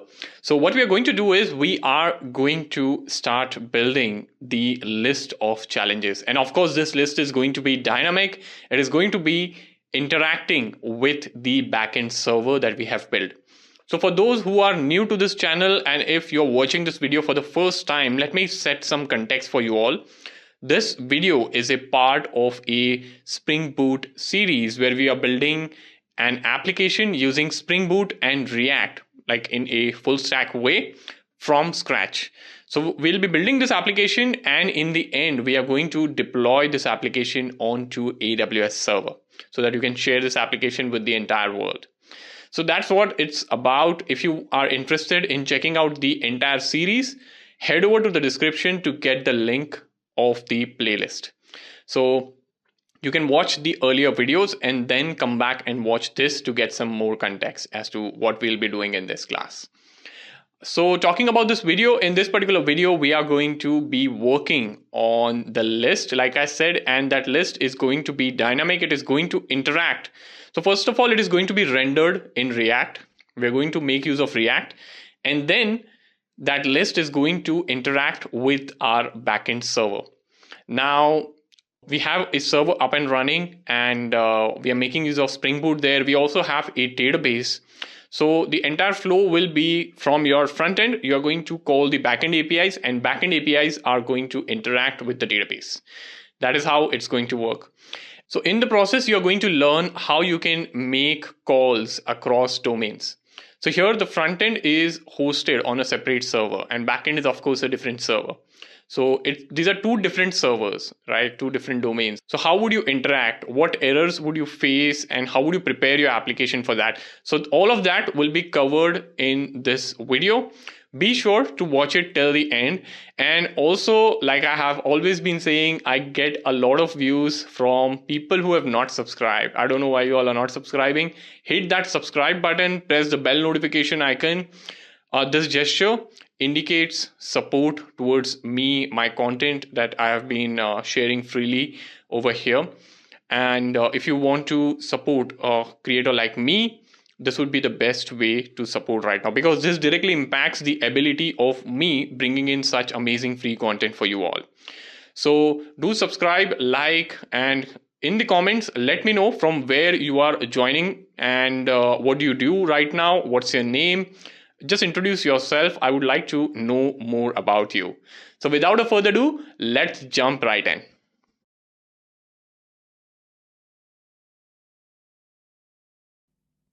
So we have built some decent stuff with React, and you can see we now understand the basics and the working of React, right? And that too in a hands-on way. Now, what we want to do is we have our challenge application with some of the APIs that we have built. And what we need to do is we need to add a front end of this sort. Okay, so this is a PNG image. Okay, it's an image. And if you see, if I zoom in a bit, you can see here I have a header. I have a basic form. Okay, it's not a fancy UI first of all. It's a basic simple form that I have, which allows me to add a challenge. So here I need to type in month. Here I can type in the description. I need to submit. Okay. On submission, the challenge should appear here in the list. So this is the list that is showing the list of challenges month-wise that have been added into my application. And when I say application, this is the front end. Okay. And this will interact with the backend. Now, where is the backend? So this is a backend that we have built. Okay. This is service. This is repository. We have these endpoints that are our controllers. Okay. So this is the backend and it has H2 database. So what is happening is from here, this is the front end. You query or you submit anything. This is the React application. So the changes or whatever interaction you do with the front end is being handled with your React application. React application will interact with the backend, which is the Spring Boot server, the code running on Spring Boot. Okay. And then this particular changes are being stored or managed within the database by your application with the help of repository layer that we have created. I hope this makes sense. All right. So this is going to be the entire flow and we are going to build something like this. So what we need to do is we already have some code here. So either you can start a new project and start fresh, but I'm not going to do that. I'm just going to start making changes here itself in our application and we are going to build the functionality. So the first functionality that we would be building is going to be about listing the challenges. So what we are going to do is, so forget this form. First of all, we'll build this in the second part, but for now we'll first list the challenges. So we'll go stepwise. This is a second step, adding the form and getting the changes added to the database. The first step is like to list the challenge. So we are going to list the challenge right from the backend. And when I say backend, they are being fetched from the database with the help of the APIs. Okay. So I'll come over here. I'll begin making the changes right from app.js. Okay. So I'll remove this particular component greetings. Okay. Because we no longer need it. All right. Here in the app, I'll also get rid of these things. Okay. We are not now printing in greetings. We need to show the list of challenges. All right. So what I would do is I have a div here. Okay. This is a div. I would have h1. So I'll start writing some simple HTML tags. Okay. Here. And I'll say monthly challenges. This is the header. The moment I save the file and if I come here, I see this header here, right? So there's an auto refresh, which is nice. Just make sure that you save the files after making the change. If you don't save and if you switch to the browser and you wonder like why changes are not reflecting, of course, it's because you have not saved the file. So I've made this mistake a lot of times. So this is something that you need to know.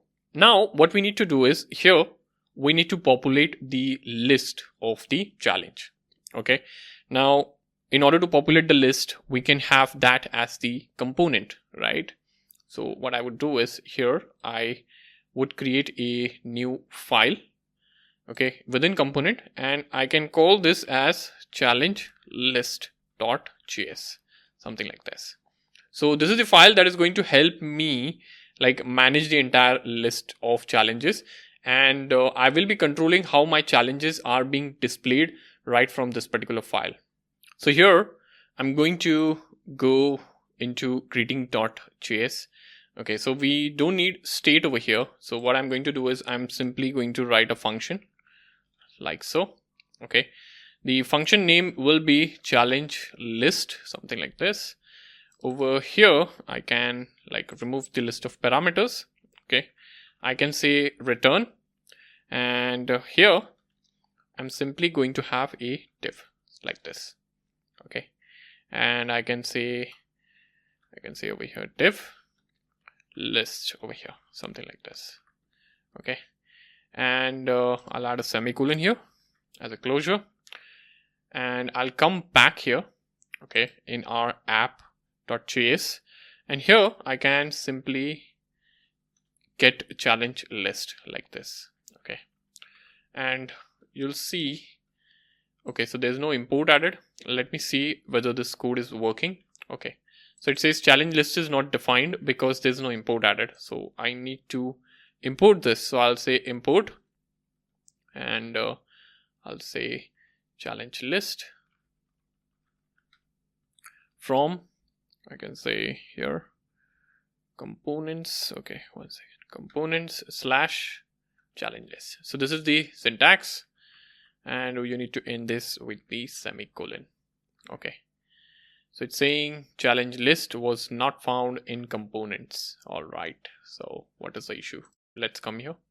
Okay, so the issue is because we are not exporting this component. So this is something you need to do, export, and I need to say default, and I need to say challenge list like this. Now if you come to the browser, you'll see that you can see the list. Okay, how are you seeing what's happening? This is the JS file. What's happening? We are creating a function which is simply returning a div. Okay, nothing complex. Here we are having this function app where we are just showing the header and the list of challenges. Right now this is not a list, this is like a simple like component usage that we are doing over here. Okay, and we are displaying. Also you can get rid of this end tag. Actually we don't need this, so I can just remove this, but you just need to add a / here like this. Now if you come back, the code has not changed, okay, because you have not got any error sort of. It's working perfectly fine. Now what we will do is we need to have the list of challenges, right? So what I will do is I will get a state created. Okay, so I'll say constant, and I will have challenges. I'll have the, okay, not message, it's set challenges.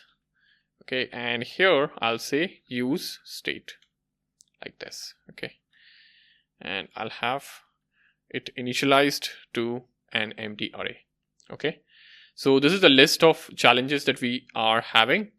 Now what we need to do is this list, or whatever this challenge is holding, we need to display it within this particular code, right? Because this is the code that is responsible for rendering challenges onto the UI, right?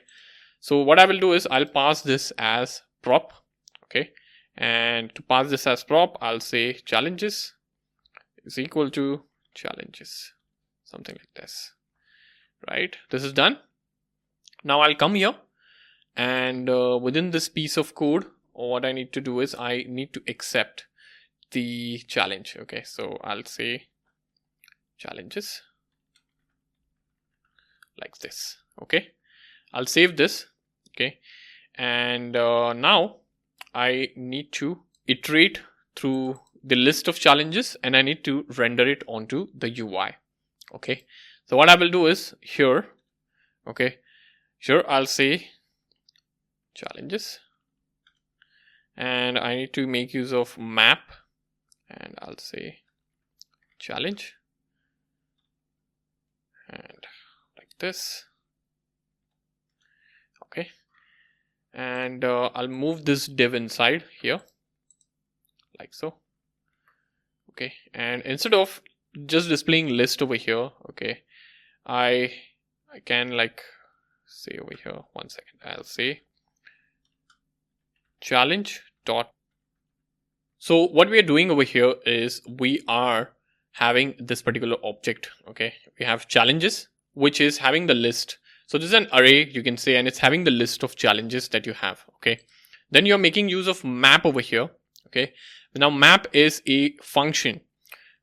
This is a function in JavaScript. This is JavaScript code, and this is used to iterate over each item in an array and return a new array with the transformed item. Okay, now here what we are doing is we are iterating over each challenge object in the challenge array, okay, with the help of this map function. Okay, then what we are doing is we are having a div. Okay, and here we can add a key. All right, so I'll say key, and here I'll say challenge.id. So challenge is here. This challenge object is having ID and name inside it. These are two properties that this array, like every object in this array, is having. Okay, we have not defined this yet, like ID and name right now, but we will soon go to like app.js and get these two created. Okay, and what we are doing over here is we have added this property called key over here, and this is being used to uniquely identify each rendered elements in React. Okay, so this key element is used to keep track of the elements ID. Okay, so every challenge here is then marked as unique over here. Okay, so I'll save this right now. Okay, and I guess this should render the challenge onto the front end. But let me come over here to app.js, and what I will do is I don't have an initial value defined for the list of challenges, right? So what you can do is you have an option to add or initialize the starting list of challenge. Okay, so what I can do is within this array I can have the objects. So I have this first challenge. Okay, add a comma, I'll say name, I will call this as first challenge. Okay, or I can just say description. So our challenges have month. So wait a minute. So if you come over here to backend, our challenges have month and description. Okay, so instead of name, I can have description like so. Okay, and I can say first challenge description over here like so. Okay, and here I can say month colon, I can add something like this, and here I'll say January like this. Okay, this is done, and I can have one more challenge added over here. So this is just a static list right now. Okay, we have not connected this to the backend, which we'll be soon doing, but you need to understand how this rendering process is working, and then we'll understand how you can get this connected to the backend. Okay, so you can see, so these are the two challenges that we have initialized the challenge object with. Okay, now what is happening? Challenges has two challenges with these attributes like ID, month, and description. Okay, then you're passing this as a property to the challenge list. Then you are getting this in the challenge list, and then here you are rendering it. And how are you rendering? You're accessing each property that you have within every challenge. Okay, if you save this and if you come over here, okay, we are not seeing any output. We need to check why this is not being rendered. So what I will do is I'll right click, I'll say inspect, I'll go to console. Now here in console, you're getting a clear warning and a clear message that two children are having same keys, and keys should be unique so that components maintain the identity across updates. Okay, it's pretty clear. So here we are making use of key. Okay, we are assigning a key which is challenge.id, and probably this is not unique. Okay, see over here, this is not unique. So accidentally, because I copied, I forgot to change this. So change this to 2 and come over here. Okay, and refresh this. The error goes away. Okay, but there's another problem. We are still not seeing any challenge being rendered, and also there is no error as well. Okay, so what I will do is I'll go to elements, I'll go to body, I'll see how the HTML is being rendered. You can see the rendering is happening. So after H1, you can see here we have H1, and then we have the list of challenge here. So this list is being rendered with two divs. So these two divs are because we have two challenge, right? So this is being rendered, but the thing is it has no contents. Okay, now it has no content, so we need to see what's happening. So here we have month and description. If you come over here, okay, we are not rendering month over here. We are accessing name, and there is no such thing called name over here. Okay, so if I change this to month, it should work, and you can see it's working fine now, right? So you can see now challenge being rendered. So if you quickly go through the code, what we are doing is within app.js, we are having a state which is maintaining the list of challenges. Okay, we have initialized this to an array of 2 objects. The object has 2 attributes, okay, or 3 attributes I should say, ID, month and description. Okay, ID, month and description. And if you scroll down here, we have created a component called challenge list, which is like getting the challenges rendered. And to get the challenge rendered, we are passing this array to the challenge list, and the list is taking this array, going through the every object in the array with the help of the map function, and it is rendering each using the div, as you can see over here. Okay, pretty simple. You can also like copy this code. So I can copy this code here. Okay, you can come over here, I can comment this, and you can render it over here. You can directly paste this code here. Okay, this will also make sure that you get the same output, right? But the benefit of having the component based approach is that you can use this list at different places, right? So having components makes your code easy to understand. Okay, so if I do Control Z, this approach makes it easy to understand, because you know, okay, challenge list, and this is managing the list. So if you want to use the same list at multiple places, you can of course do that. And even the code looks really organized. Now what I can do is, right now I'm just rendering the month of the challenge, right? So challenge can actually get complex. Like in future I can have month. Right now I have month and description along with ID. In future I can have a lot of other things, right, within a challenge. So this single row right now, which is just displaying January, February, this can actually get a bit more complex, where you want to work with multiple stuff. So what you can do over here is, I will add one more file over here. I'll call this file as challenge. We can have challenge.js. So this is a file that can represent a single challenge. Okay, and what I can quickly do, I'll quickly create a function. I'll say challenge here, and this particular function will have a parameter like this, challenge. So it will have one challenge that it will accept. It will return something. Okay, I'm going to have a return statement ending with a semicolon. And here what I can do is, I can say I have a div like this. Within div I'm going to have a h5 tag. Okay, so we'll try to keep it very simple. I'll say challenge.month like this, and I'll come down here just after this. I'm going to have a p tag. Okay, and I can say challenge description like this. Okay, and I'll close this curly brace like so. Okay, and I also need to add an export statement. Okay, I can say export default challenge like this. See, I'll keep capital like so. I'll save this. Now what I can do is, in this list, instead of rendering a challenge by month, okay, I can tweak this code a little bit. What I would do is, I'll simply get this component to work. So I can say like challenge like this. Okay, challenge. So this is the component, and the moment I pressed enter, you can see this import statement was added right at the top. Okay, and I can say key over here, and we can like get this key removed from div, and we can add it over here. And here I can say challenge is equal to challenge like so. Okay, this is done. I'll just take this to the next line so that it's visible to you all what's happening. I can get rid of this div now. Okay, I can like remove this, I can remove this.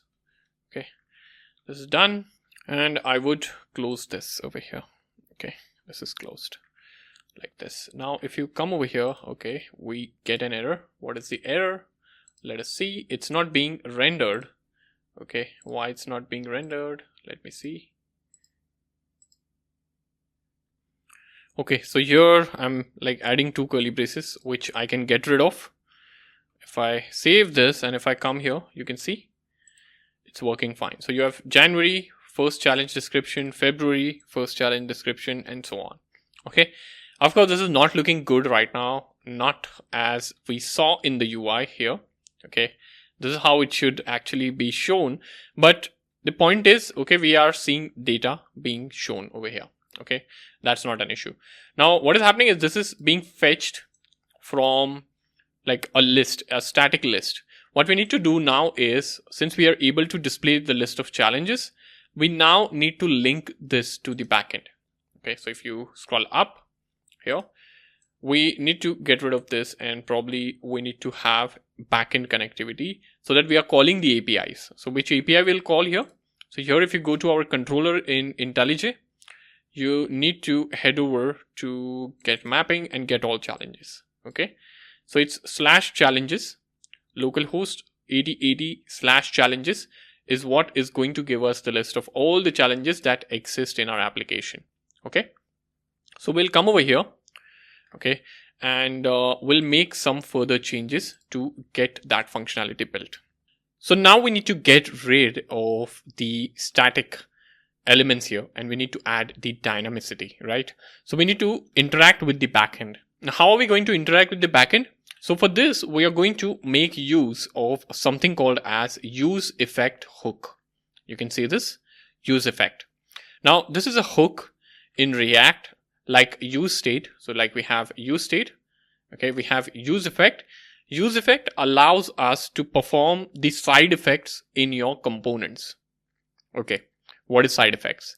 Now, side effect is any such thing or any such change that you are making in the system's state or in the application state that involves the interaction with the outer world. So understand this. Now here, this is a React application. We have these components that are being rendered. But in one of the components, you need to interact with the outside world, right? Wherein you want to interact with our backend service that we have created. Now this backend service is not the part of React application. React application is running separately. Our Spring Boot server is separate, right? So this involves interacting with the outside world, which is nothing but our backend APIs. And that is where we need to make use of use effect so that we can get the data from the outside world and render it seamlessly. So if you add use effect, it will be imported over here, as you can see, with use state. All right. Now here, let us take a look at the syntax. So what I'm going to do is here, so you can see over here, this accepts a function. Okay. So if you hover on this, you can see it will accept a function. Okay. And that function should contain the effectful code. Now, what does effectful code means? The code that is interacting with the outside world. That is what is effectful code. All right. Now I'll have this over here, and here, this is the code for function, and here I'll have a empty array. Okay. Now empty array is nothing but the dependency list, as you can see over here. So this is the effect callback. You can see this is a callback, the first parameter. Okay. This is the effect callback, and then you have the dependency array. Now what is a dependency array? Dependency array is an array. So here see. So if this array is present, the effect will activate only if the values in the list change. Okay, so this is important.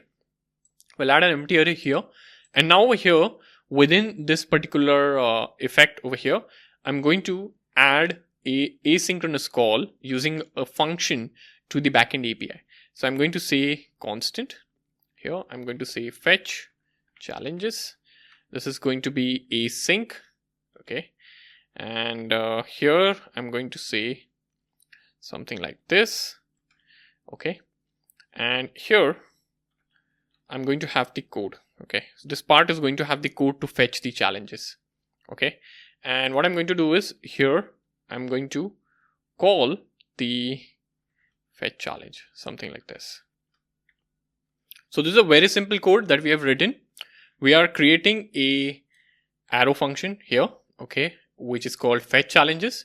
This function will be responsible for interacting with our backend to fetch the challenges, and we'll get the response over here, okay, and we'll deal with it. Okay, whatever challenges we are getting, we'll deal with it, and dealing with it meaning we'll set it on the interface. And here in the end, the last line, we are calling this particular function that we created.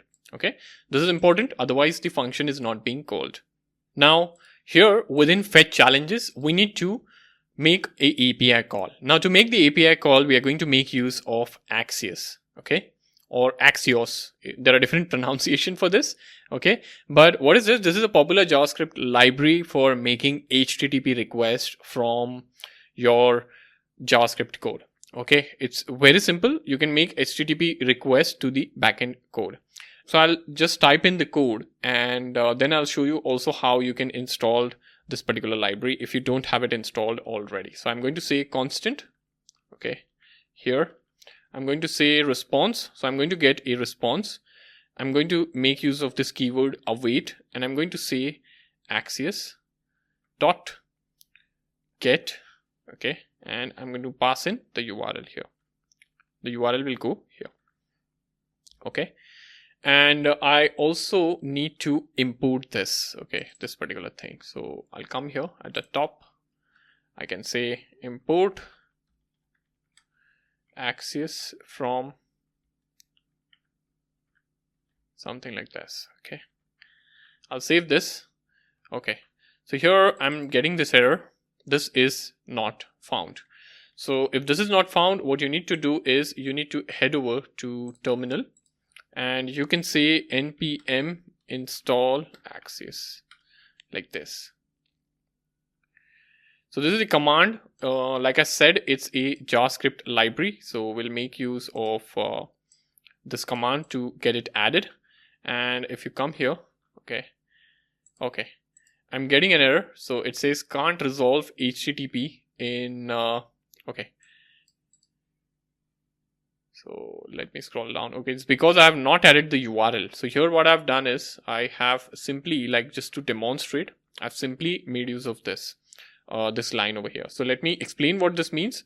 So I'm making use of response. So whatever response I'm getting from here, I'm storing it in response object. Here, I'm making use of await. Now await is used to wait for a promise that is returned by get over here, Axios.get. So this is returning a promise, and we are waiting for that promise to settle.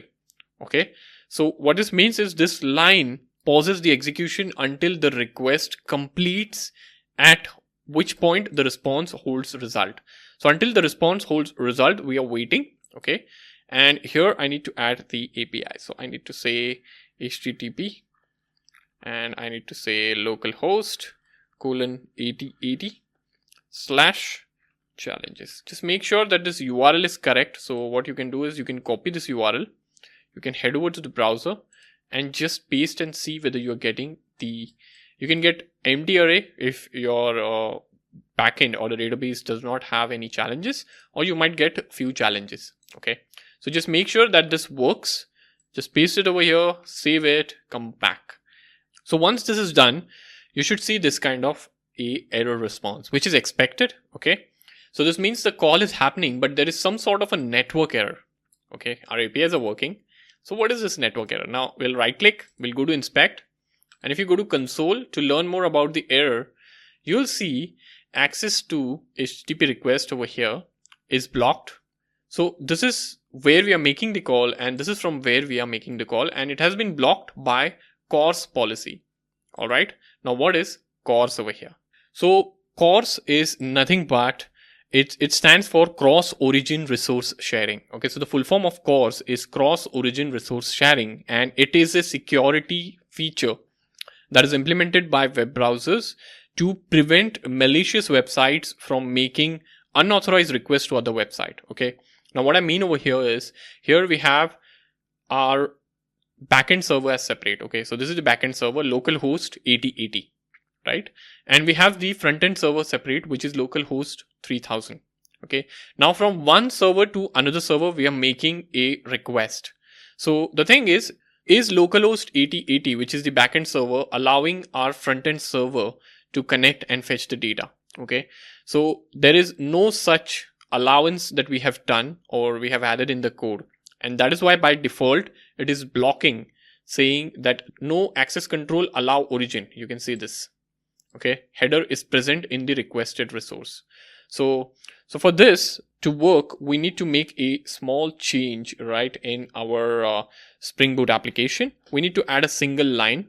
So We'll switch over to our Spring Boot application, and right here in the controller, okay, since we want to allow the request to the entire controller, we are going to say cross origin, okay, and here with this annotation we are allowing the request from our front end, and we need to also mention over here, okay, HTTP localhost, okay, something like this, colon 3000, because this is where our front end server is running. Okay, you can directly copy the URL from here, or you can copy the URL from here. Just make sure you copy this and you add it this way. So cross origin, and within this you have one attribute which says origin is equal to, and you specify the URL. Save this, rerun the application.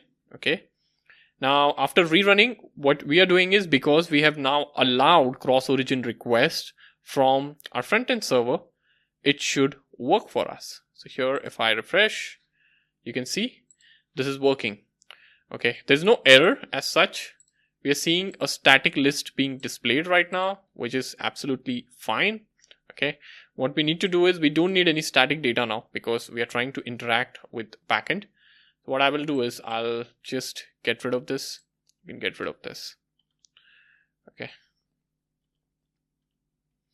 if you save this, okay, this is done. All right, and we are fetching the challenge. We have the response now. Okay, what you can do is, you can, like, let me print the response. Okay, and I'll simply say console.log. Okay, and let us print response. So let us see how response is being fetched. Okay, just to understand. So here you will see, if I refresh, response is being fetched and printed, and here you have this data. Okay, so this is a response object, and you have data within which you should see your challenges. So let me add a challenge. Okay, so there's no challenge. So what I'll do is, I'll create a challenge. Okay, if you try to get, you have one challenge. Okay, now if you come over here, let me refresh, you should see one element in data over here. Okay, so data is where the challenges is being fetched, right? So if you say response.data here, you should see challenges being fetched. Okay, so if I say response.data, and if I save this, okay, you can see this being fetched. Okay, so now what I can do is, I have the data that is being fetched from the backend server. So I can come over here, and instead of printing it over here this way, I can simply say set challenges. What is set challenges? It is this function here. Okay, I can say set challenges, and here I can say response.data, like this. Okay, now if you come over here, you can see the front end. You're seeing March create a new app, and this is coming in from where? You can see March create a new app, and this is exactly what you have added in the backend. You can see March create a new app, and this is completely dynamic now. If you add more challenge, so if I say January create a new website, for example. Okay, and if I send this challenge added, let me get this. You can see March and January are two like additions that we have done. Okay, if I refresh, you can see March and January. So this is now completely dynamic. Okay, this is helping you to fetch data from your backend. Okay, so what we have done is, okay, this is not looking pretty. That's a disclaimer, which is absolutely fine. We will build this slowly. But the point is, you understand how we are able to fetch the data. Okay, it's not looking good. That's okay. We'll improve this, and we'll get to a point where we have a decent looking UI, which looks like this. But people, it's really important you understand how we fetched the data and how we reached until here.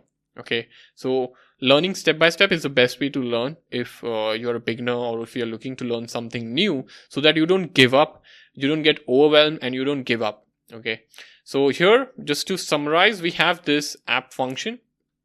Okay, this app component where we have this state for challenges. We have this use effect hook that we are making use of.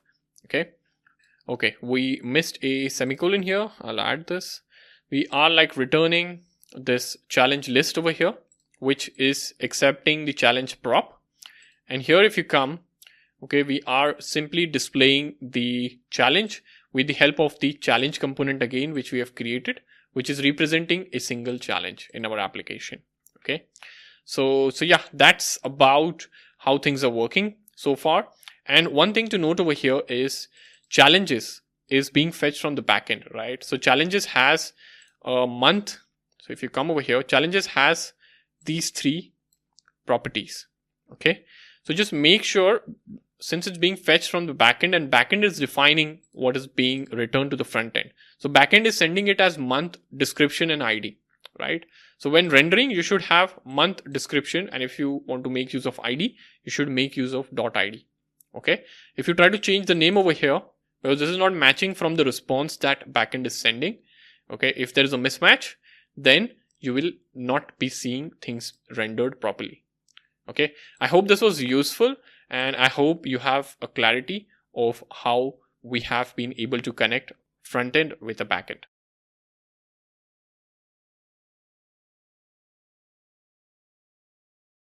Hey there, welcome to this video where we are building a monthly challenge application from scratch with the help of Spring Boot and React. And yes, in the end, we are going to deploy this onto AWS server. So far, we have done a lot in this application. We have our challenge list working, and now it's time that we build the ability for us to save the challenge into the database. And for that, we are going to make use of the API that we have created using Spring Boot. So right now, we are not focusing that much on the interface. Okay, the interface does not look that good. I think it's fine. We are learning, we are building it. And soon, in the next step, we are going to beautify the interface as well. So you are going to learn about that as well. So stay tuned till the end. There's a lot to cover. Also, if you're new to this channel and if you're watching this video for the first time, check out the description for the link to the entire playlist. It's a free playlist I'm putting out to all my viewers. You should watch it from the beginning so that you could get some context as to what is happening. So head over to the description and get the link to the playlist. Also, if you haven't subscribed, liked, I would encourage you all to do so. Also turn on the bell notification icon to stay updated with new videos. Also, I would request you all to comment and let me know who you are, where you are signing up from, what do you do. Introduce yourself. I would love to know you more. So that's all. Without a further ado, let's jump right in.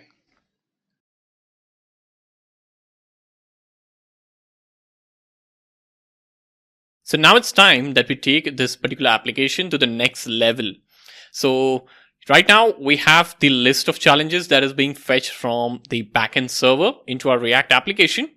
And we need to have, so this is a complete UI, what we are going to build, but we need this kind of a form from where you can add a challenge now. And upon addition, this is going to be saved into the database with the help of the APIs that we have running within Spring Boot. And after addition, you will see the list updated. Okay, that is what we wish to achieve. Okay, so we have the Spring Boot server up and running. All right, we have a few challenges also that we have added, like we have couple March and January, and we are seeing those challenges coming in to the application. Now what we'll do is we'll start adding a form from where the challenges get saved. All right.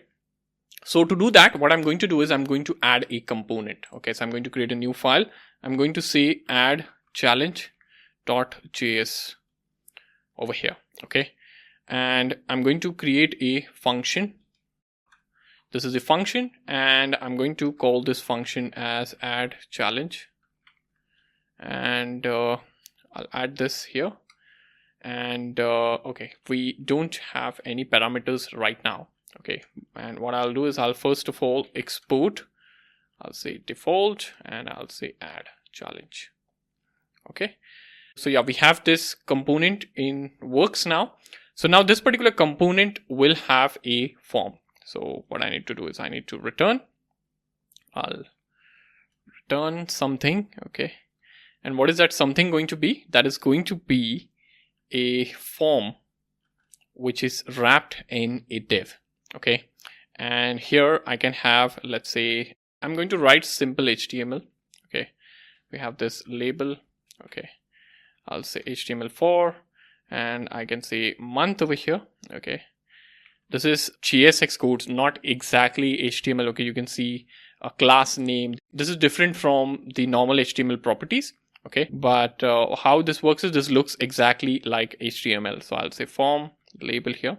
Okay, class name actually we won't add right now. Okay, I'll just get rid of this. Okay, so we'll add it later on for styling and all. But for now, I have this label. I'll call this label as month. Okay, so user need to enter the month, and then over here I have input. Okay, and I can say type over here, and I can say text, something like this. Okay, and I'll call this will be month over here. I'll give this an ID. Okay, and I'll say value over here. Okay, now value is month, like so. Okay, so shortly I'll tell you why we are adding month over here. Okay, why we are adding value as month. Okay, so what we are doing is we are binding the value that this input will have. Okay, so the value that this input will have is being binded over here using this value over here. Okay, and who are we binding it with? We are binding it with the state. So the state is not yet created. Okay, we'll just create the state, or I can like create it right now. Let me like just create so that it will be pretty clear as to what is happening. Okay, so I'm going to create a couple of states. So we are going to deal with month and the description, right? So I can say month over here, and I can say set month. Okay, like this, and I can say use state over here. Okay, and this is going to be empty, like so. Okay, and I'll duplicate this and I'll paste it over here. Okay, and I'll create one more state. The state will be description, something like this, and I'm just going to add description here. Okay, like so. Okay, so the state and the months are created. Now what we are doing is we are binding this particular field with the month state over here. Okay, and what we need to do is like I'll also add on change over here. Okay, so this is a property that I'll create. What this will ensure is whenever the value is changed, okay, for in this particular form, it is the binding is done with the state. Okay, so I'll say over here, I'll say E. Okay, so this is code that I'll write, and here I'll say set month, something like this. Okay, and I'll say E dot target dot value. Okay, so we are getting the value and we are setting it with the month using this syntax. Okay, and over here I'll also add required. So we need this property to be compulsorily filled, right? We need this input to be compulsorily filled. Now what I can do is I've done this. Okay, now wait, so this is wrapped in div. We need one more div like this, okay, which is simply like going to help us deal with the description. But we also then need a parent div, right? We need to wrap this entire thing into a single div, else we are getting an error. So I'll get this div, cut this, and I'll paste it over here. Okay, so this is sorted, and here I can say HTML4, so I can say description, like so. I can add description here. Okay, and I'll just keep D caps because this is a label, and instead of input I can say text area over here. Okay, the descriptions are normally like a little bit longer. Okay, and I can like get rid of this type text. ID can be description itself. Okay, value can be description again. Okay, I'll just select this. On change, we need to set the description. Okay, so I'll set the description e.target.value. Okay, so this is how we have created a form, right? The form is now created. Now what we need to do is we need to show this particular form, right? And where are we going to show? So we'll come into app.js. We'll scroll down here. Okay, and just above challenge list, I can add I can say add challenge, something like this. Okay, and I'll close this tag. This is done. Okay. And yeah, so let us see over here. So you can see the month and description appearing over here. Okay. Ignore the UI again. Okay. UI is not looking that good, but we'll build the functionality first and then we'll set the UI. Okay. Using Bootstrap. So yeah, so this is done now. And what we need to do is the challenge part I'm seeing, not the challenge, the form to add the challenge is something that I'm seeing right now. Now what we need to do is we need to add a button and we need to handle the submit. Okay, so I'll just outside this div. Okay, and inside the root div, I can add a button over here. Okay, I can say button, something like this. I can say, okay, type over here, submit like this. And I can say submit like so, like this. All right. Now what I will do is I need to handle this submit, right? So what should happen when the submit is pressed? All right. So this entire form should get submitted. So first of all, I need to add this entire thing into a form. Okay. So I have not added that. So technically this should be inside form, right? And I need to cut this, the ending part of the form, and or just after the button, I need to add this. Okay. Now what happens is, let me indent this a bit like so. Okay. Now here on submit. So if this form is submitted on submit, what happens? So I'll handle submit. So this is a function that I need to create. Okay. So this is a function that will be handling the submit. Okay. And I need to define this function. So what I'm going to do is I am going to like come over here just after the states. So here what I'm going to do is I'm going to say constant. I'm going to say handle submit. Okay. And this is going to be a sync like so. I'm going to have this here. Okay. And now here within this function, I'm going to have the definition of how I want to handle the submit. Okay.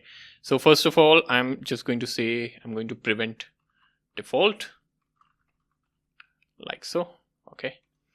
Then I'm going to have so we are going to make a call here using Axios, and we are going to save the month and description as a post request onto our backend. So since we're making a call to the backend, we are adding a try catch block here. Okay. I also remember here, I have not added a try catch block.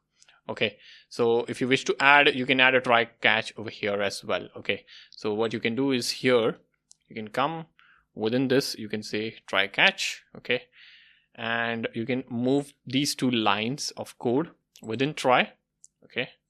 And you can have console.error here, and you can say error fetching challenges like so. Okay. And here you can pass in the error object. Okay. Pretty simple.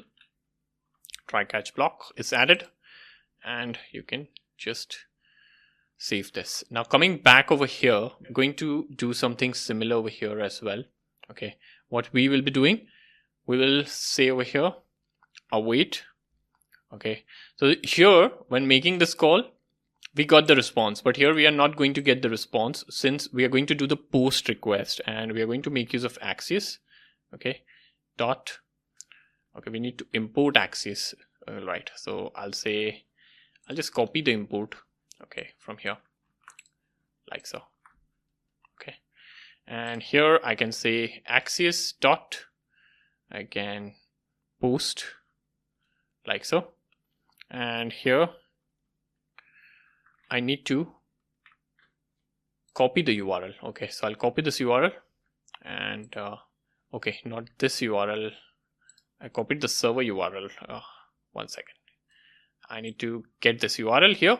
Okay, you come over here, you paste this. All right, and this is going to be a post request. You'll say comma. You need to pass in the parameters. What are the parameters? So here the parameters are month, comma, description, right? they will always have the latest value in the form. Okay, how? Because you are always updating it here. Okay, you're updating it on change as well. Okay, so it is going to always have the latest value, so you don't need to worry about it. You can just trigger a post request here. Okay, and here what I'm going to do is I'm going to then set the month as empty. So since we have done a post request, data is sent, we need to update the states and the description like this. Okay, this is done. All right, and we need to log the error, so we can log the error if needed. I can post it over here. Error adding challenge. I saved it. Okay, now come over here. Okay, form looks nice. I can say you have March, January, you can say February, and you can say relax and holiday. So February is about holiday. Let me submit. Submission is done. Okay, let me see if I got any sort of errors printed on the console. No errors so far. If you head over to the backend and if you try to get all the challenges, you can see February is posted over here, but the list is not updated here. Okay, list is not updated. If you refresh, you'll see the February challenge being shown. Okay, so on submit, the challenge is being posted to the backend, but the list is not updated. So that is something we need to handle now. Okay, so what we are going to do is we are going to have a challenge created. Sorry, not a challenge. We are going to have a callback function being defined, which is going to do the job of refreshing the list after the challenge is added. Okay, challenge is being added, but the list is not refreshed once the challenge is added. Right, so we have to do this in the parent component. So what I will do is over here, I'm going to say constant, and I'm going to say handle challenge added like so. Okay, and I'm going to say over here, this is the code that I'm going to have. Okay, and what am I going to do? I'm going to just fetch the challenges. Right, what do we need to do? We just need to fetch the challenges. Right, and so when we call fetch challenges, I'm getting a sort of error. It could not find fetch challenge. So one way is I just call this function, or I just duplicate this code. Okay, I just copy paste this code here. But I don't want to do that because in future, if any sort of API changes or there is a change in URL, I don't want to handle the logic of fetching the challenge at multiple places. So what I am going to do is I'm going to just cut this entire piece. So this entire thing over here, I'm just going to cut this from this use effect. I'm just going to put it outside here. Okay, so from here we are now calling fetch challenges, and from here also we can call the fetch challenges, and the error is gone. All right, simple. Come over here down, and with the add challenge, what we need to do is we will pass this particular callback. So this is a callback which is doing the job of refreshing the challenges. I'm going to pass this as a prop. So I'm going to say on challenge added is equal to, and I'm going to say handle challenge added like so. Okay, over here. And what I'm going to do, this is now accessible or visible within add challenge. So here I can simply like accept it over here. Okay, I can say on challenge added like this. Okay, and after the challenge is added, like after these have been reset to empty, what I'm going to do is I'm going to say on challenge added. I'm going to call this like this. Okay, let us test this whether it's working fine. Just make sure that you've saved all the files. Okay, otherwise if something is not working, the possibility might be that the file is not entirely saved. So I can say test month over here. Okay, and I can say testing adding, something like this. Let me submit. You can see test month testing adding. Okay, so this happened without a refresh. And if you come over here, okay, in the postman we had 3 challenges being fetched. If I trigger again, you have the 4th one as well. All right, isn't this amazing? It is, yes. So if you come over here, let me explain what I just did with this callbacks. So here I created this callback, which is doing the job of fetching the challenges. This logic we actually had, but we were not able to fetch the challenge, or we were not able to call this function because this was defined within this block. So I just defined it or moved it outside the use effect hook. And here I passed this callback function as a prop within add challenge component. And within add challenge, I have access to this now, and I call this from here. Okay, we just need to call, and the callback function would be called, and it will be doing the job of refreshing the list. Okay, and I hope you're getting the clarity as to how this thing is entirely working. So that's about the application so far. What we have been able to achieve so far is, with the help of Frontend, React Frontend, we have been able to consume the APIs that we have defined with the help of Spring Boot in the backend. And Spring Boot is interacting with the database. So whatever things we are doing over here in the front end are coming directly from the database via our backend APIs. And this data is completely dynamic. There is no static data right now over here. Okay, the UI is not looking that good. It's pretty basic, but that's completely fine given that we are about to update it. All right, so that's about the addition part of the challenge. I hope this was useful.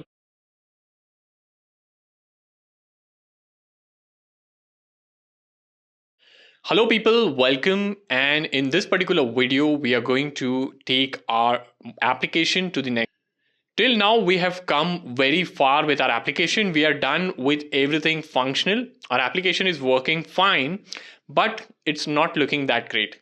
Of course, beautification is also important, right? So in this particular video, we are going to learn how can we beautify our application. And we are going to make use of Bootstrap for the same. So if you're new to this channel and if you're watching this video for the first time, I would highly encourage you all to check out the earlier videos in this series, link for which is present in the description. Check out the entire playlist and be sure to watch all the videos to get some context as to what is happening with the source code in this. So coming to the video, we are going to take a look at Bootstrap. And if you haven't subscribed and turned on the bell notification icon, I would highly encourage you all to do so. Doing so motivates me to bring more such amazing free content for you.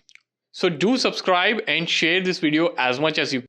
So in the comment section, do comment and let me know who you are, from where you are joining, and what are you doing right now in your career, whether you're studying or working anywhere. I would love to know you. So that's all from my side. Without a further ado, let's jump right in.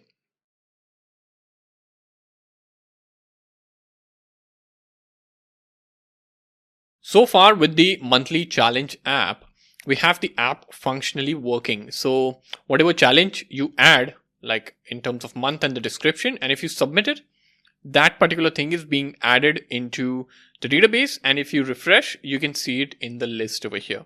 So the app is able to interact with the Spring Boot APIs, which is our backend code, and the Spring Boot APIs work with the database to persist the data. The thing that is missing right now is the UI. So if you take a look at the UI over here, it's not that great. All right. So we need to clearly work on the UI. And for that, we are going to make use of Bootstrap. Now, what is Bootstrap? Bootstrap is a popular front-end framework, and it is being utilized with the HTML components, and it can be easily used into web projects to make your UI much more interactive and responsive with minimal effort. Okay. So if you head over to Google here and if you search for Bootstrap, this is the official website, which is getbootstrap.com. Okay. So you can see over here, it's a front-end toolkit that you can work with. Okay. And yeah, this is what it is. So you can go through the website over here. Okay. There are lots of examples out here. Okay. You can take a look at the examples. Okay. So we are going to make use of this with React. So I'll search for Bootstrap React here. Okay. And you'll see this another website, which is the React Bootstrap website. Okay. So this is the most popular front-end framework rebuilt for React. Okay. So this particular thing, you can use it with React, but this is the official website of Bootstrap, and this is a React version of Bootstrap. So I'll click on get started here, and you can see over here, it says npm install React Bootstrap and Bootstrap. So we don't need both these things. Okay.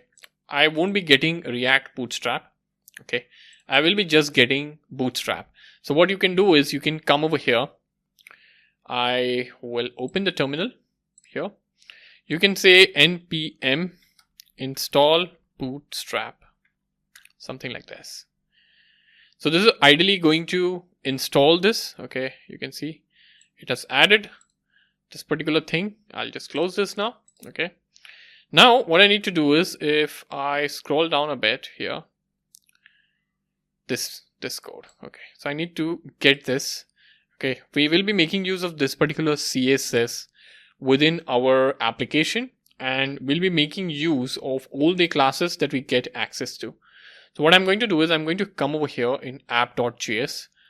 All right, and here I'm going to add this import statement at the top.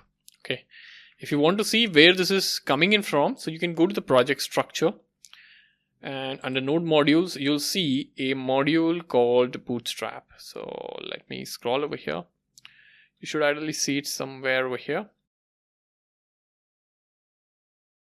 So you can see this Bootstrap. So we are saying import Bootstrap / I'm going to dist.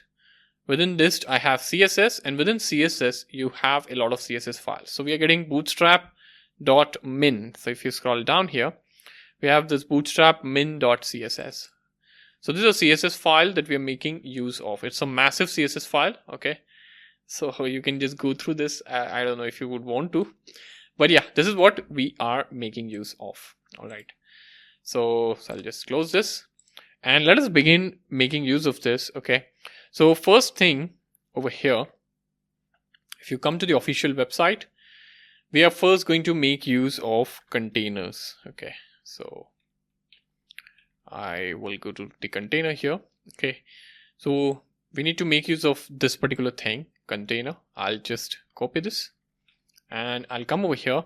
So the main div that we have over here, okay, you can see this is a main div, right? Within this div, everything is being rendered. All right.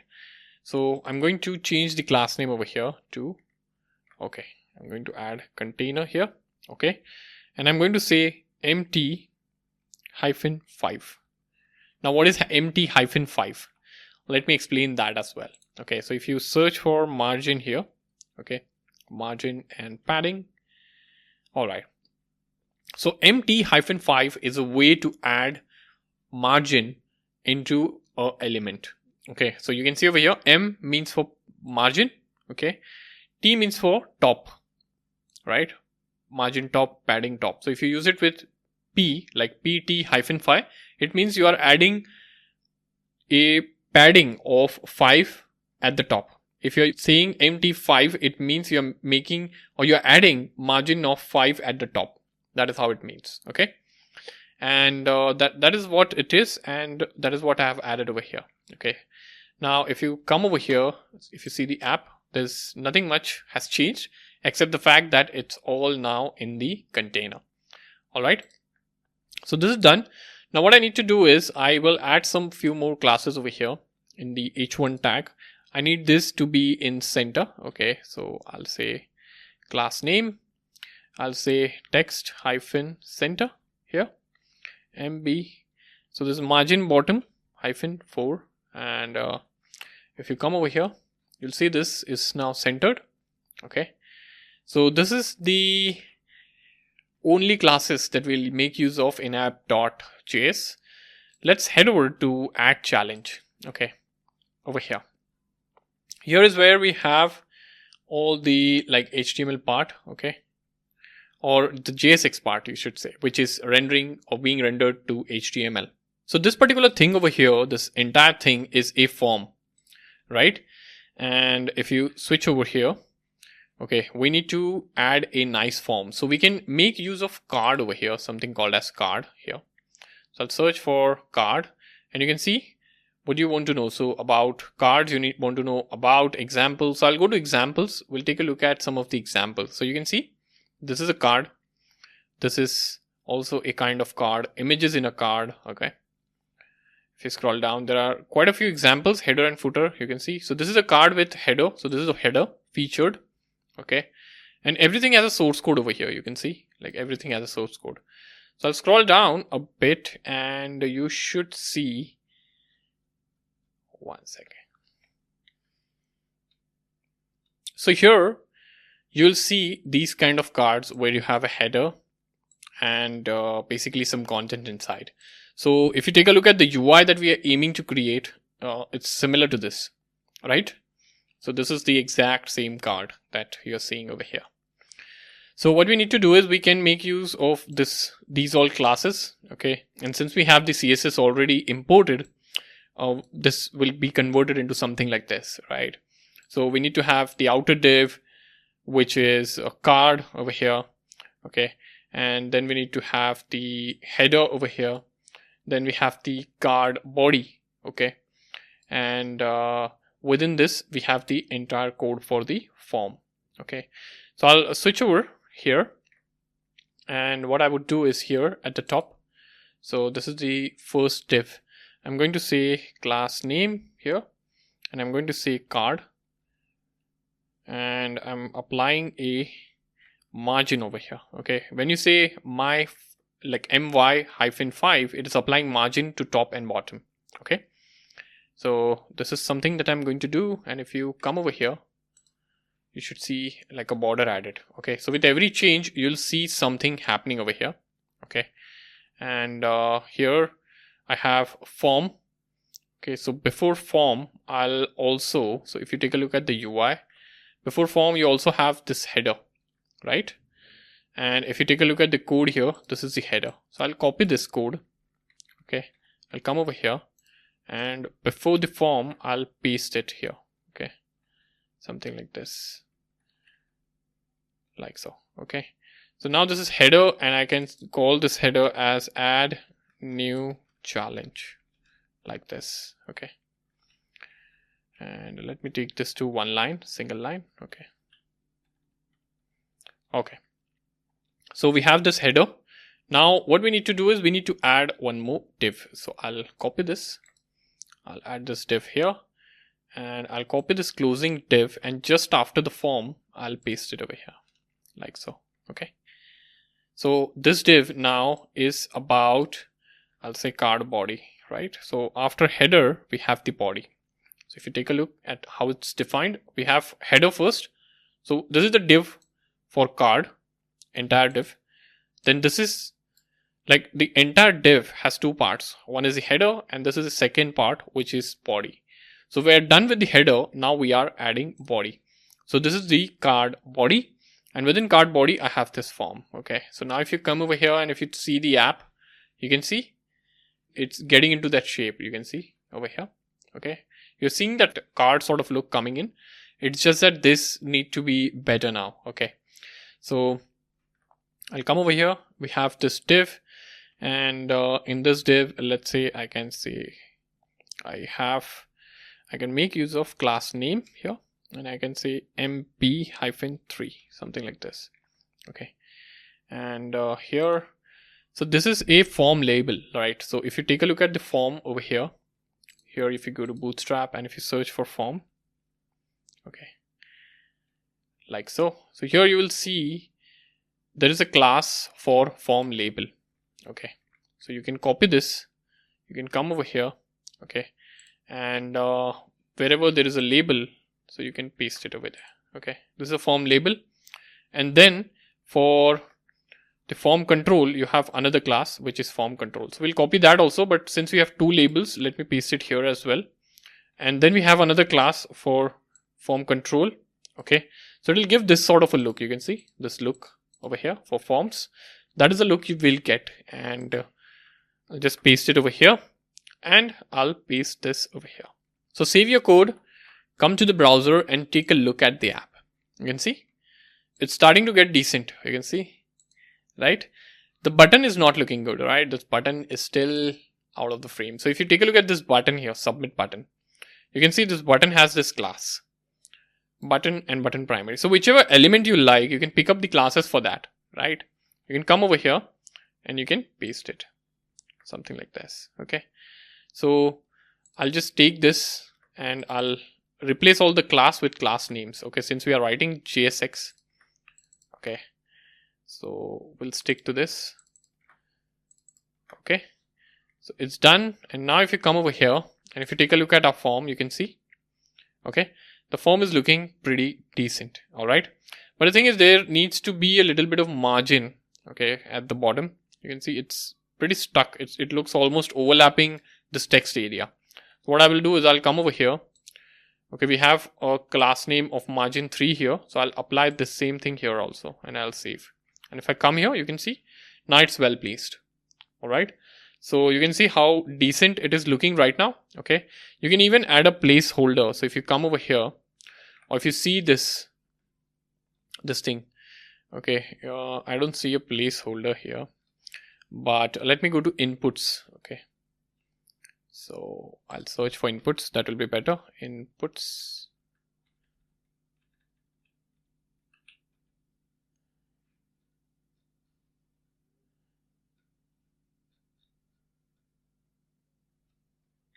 So I've come to input group over here and you can see this placeholder. Okay. Now this placeholder is coming in because of this placeholder is equal to username. So I'll copy this. Let's come here. Okay. I'll just zoom out a bit and here I'll paste it like so. So this is the placeholder for month. So I can say example. Okay. And I can say January. Like so. Okay.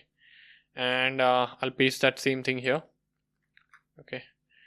And here I can say describe the, so we can add whatever placeholder we like, but I'll say describe the challenge. Okay, describe the challenge. And I'll save this and I'll come back to my UI and you can see it's looking very decent now. Okay, very decent. We see a lot of improvement here. Okay, so we are done with the add challenge part. Okay, now I'll save this and let's go to the list part. So here in the list, we are actually not doing a lot of rendering, but if you see, we have this div and within this div, everything the entire list is being rendered. So let us go to list part. Okay, let us see how lists can be rendered. So this is a list group. So this is one way to render a list. Okay, basic. This is active items, list with active items, disabled items. Okay, if you come here, come down, you see quite a few examples. So this is the kind of example that we would want. If you see over here, okay, there are 2 lines, okay, or 2 pieces of information, but we don't want this notification part. Okay, so if you scroll down, okay, this is what we need, right? Custom content, right? So we will make use of these classes. So if you see here, so here we have 4 elements, we just need 2. So here we don't need, I would say 3 days ago, this part. And we don't need add a small point. So this we can skip these 2 things. Okay. So what we'll do is we'll copy what we want. So I need this class. So I'll come over here. And since this is the one that is rendering the entire UI of list, I can say class name list group.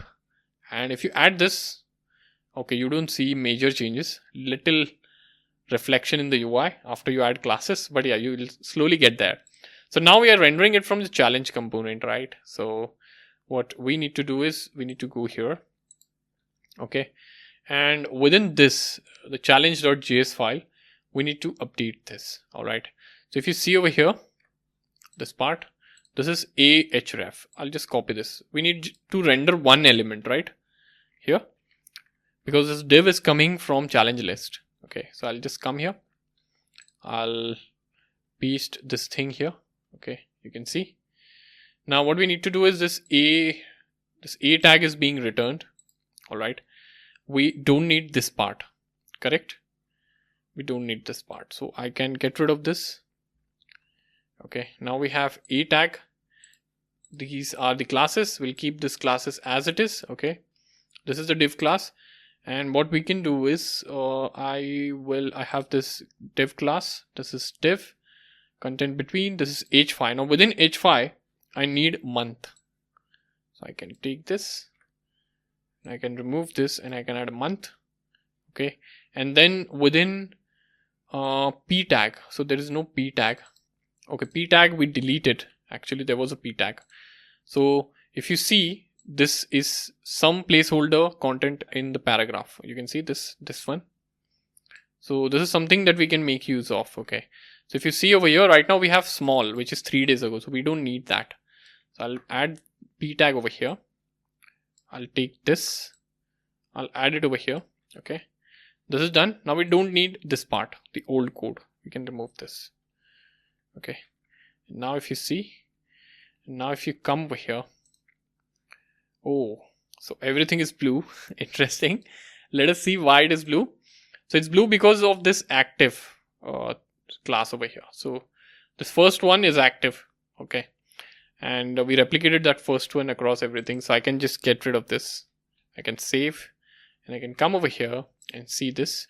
So now if you see over here, you have a decent looking UI. Okay, but we are still not there yet. Okay, so if you see over here, p tag is outside this div here, right? And by mistake I took this inside, right over here, because I added the p tag later. So I'll just move this outside so that it's then on the new line. Okay, you can see over here. Okay, it's getting there, right? So it looks exactly, now if you see over here, it looks like this, right? This is the screenshot that I have, and this is how it's looking. Okay, so it's pretty simple. We made use of this ready-made code over here to like beautify our interface, right? Our list, in fact, I should say, right? So earlier this was inside div here, so this div. So if it's inside div, it will come on the same line. Okay, I had to move it outside div to bring it to the next line, because description can be longer, right? So it's better if it's in the p tag, right? So I'll save this, and now we have our app up and running. It's looking beautiful as well, right? We'll test it. You can say April, and you can say April challenge lose 10 kgs, something like that. You can submit. See over here, right? It's being added here. So if you go to the backend part here, Postman, and if you try to get, you'll see it's been added here. Okay, so it's indeed working perfectly fine end to end. You can see how our app is working. So if you add anything over here, it's being saved in the database with the help of our Spring Boot REST APIs. So this is just a demo, okay, as to how you can make use of Bootstrap. If you wish to go further, you can explore if any more sort of elements you can add and all. Everything is over here. So you can select any kind of component that you wish to add. Okay, you can see your different layouts over here. You can go to grid. You can see how you can make use of them. Bootstrap is amazing. So you can see over here select. So these are like different select options. Okay, you can see different select options, and you can play around with this. See, this is the vertical, like all the options are available. It's sort of drop down, but not exactly drop down. This is disabled one. Okay, you also have radio options, radio buttons, and check boxes here. There are lots of things, breadcrumbs if you wish to add them to your website. Okay, a lot of things. Progress, you can see here. You can show the progress bar, something like this. Okay, if you wish to. Different backgrounds, even small things like buttons. There are so many kinds of buttons. You can see primary, secondary, success, danger, warning, info, light, dark, and link. Okay, so just play around. This is a different style altogether of buttons. Okay, you can see all the classes. You just have to pick classes and put it. Okay, and if I come to our code, we are not making use of class name here, which is something I forgot. Okay, this is JSX, so I'll modify this to class name. Okay, this is done.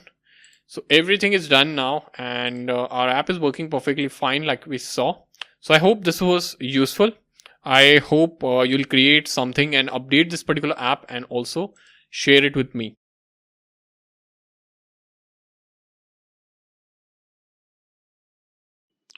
Hello everyone, welcome to this video. So in this particular video, we are going to deploy our application onto a remote cloud server. And we are going to make use of AWS for the same.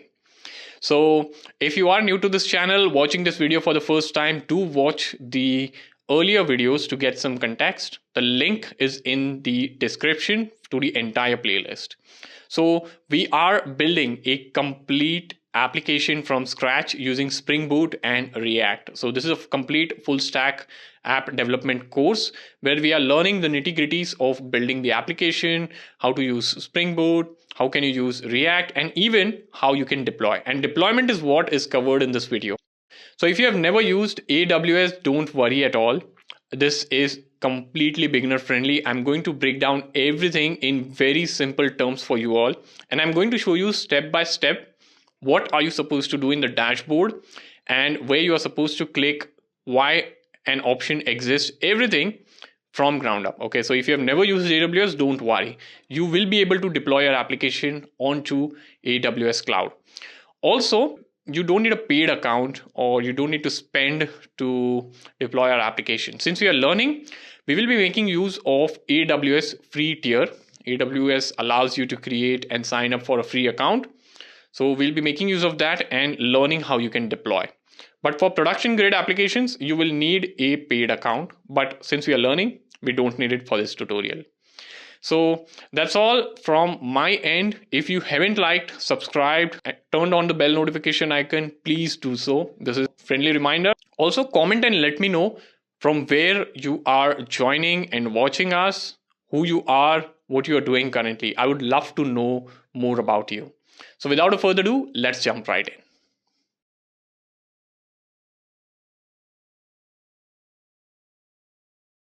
So now we have an application up and running. We have the React frontend, which is running on a server.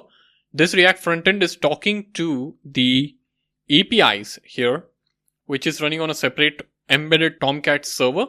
And then we have a database, which is also running separately. Okay, right now we are making use of H2, but we can easily switch to a separate database server if needed, like Postgres or MySQL. Now, how do we get this application live, up and running on a server or on the internet? So for that, we are going to make use of AWS. Now, what is AWS? If you are new here, AWS is Amazon Web Service. All right. So here you can see this is the ad and this is the official website, aws.amazon.com. So you can switch over to AWS and here you'll see like start building on AWS today. So this homepage keeps on changing a lot. All right. But you can explore this complete website. You can see these are all the services that Amazon offers. Okay. There are lots and lots of services. Okay. So you can just go through the website. But what I'm here talking about is you are going to need an AWS account if you wish to deploy your application that we have built, right? You won't be needing a paid account. Okay, so if you search for AWS free, here you'll see like this link over here. This is the link to the free tier of Amazon. Okay, you can see. So if you are new to Amazon, you get free trials. You get 12 months free access to certain services. So you can like take a look at different services and what is free in that services. So for example, EC2 is one of the services. You get free tier of 12 months, which is 750 hours per month. Okay, you can read what all is included and what is not. So different services have different things. Like for S3, you have 5 GB of standard storage for 12 months free. Okay, which is good. So you can explore this free tier. Even if you come over here on aws.amazon.com, if you click on get started, you'll be taken to the same page. Okay. So I just thought of showing you this separately, like how you can Google and come to that same page, because I'm not sure, like if they change the home page in future, of course, you won't be able to find this link. But yeah, you need an account for getting this for free. Okay. Also, if you're starting any sort of service in your AWS account, be sure to shut it down later on. Okay. Because you are being billed for per usage basis. Okay. So for number of hours and all. So different services have different terms. Here for S3, you're being billed for how much of storage you are using. So you can see these are all hourly things. Okay, so for the number of hours you're going to be billed, and also number of data, like how much data are you storing. So be sure to shut whatever you are using once you have tested. Of course, if you're creating a production grade application, it makes sense to keep your services up and running so that users across the internet can access and use it. But since we are learning, okay, we can sign up for a free account, you can learn, and then you can shut the services to have free credits for some other project. Okay, so I would encourage you all to create a free account. Okay, click on this and get a free account set up. The account creation process is fairly simple. Like, you will be asked for some information about yourself, who you are, and everything.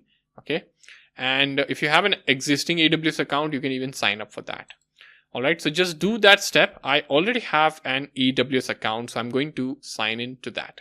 So after signing up, you're going to be presented with the dashboard that looks something like this. Okay, you will have different services access over here. You can search for services. Okay, from here, search bar, you can take a look at all the service and so on. Okay, but before playing around with AWS console, let us switch over to presentation and let us understand what's happening right now with our application. So this is a overview of how our application is working. This is our Spring Boot application here. Okay, you have this hosted on a Tomcat server, which is embedded. You have controller, service, and repository. You have a separate database. Now this database right now is H2 database, but of course you can have a separate database like PostgreSQL or MySQL.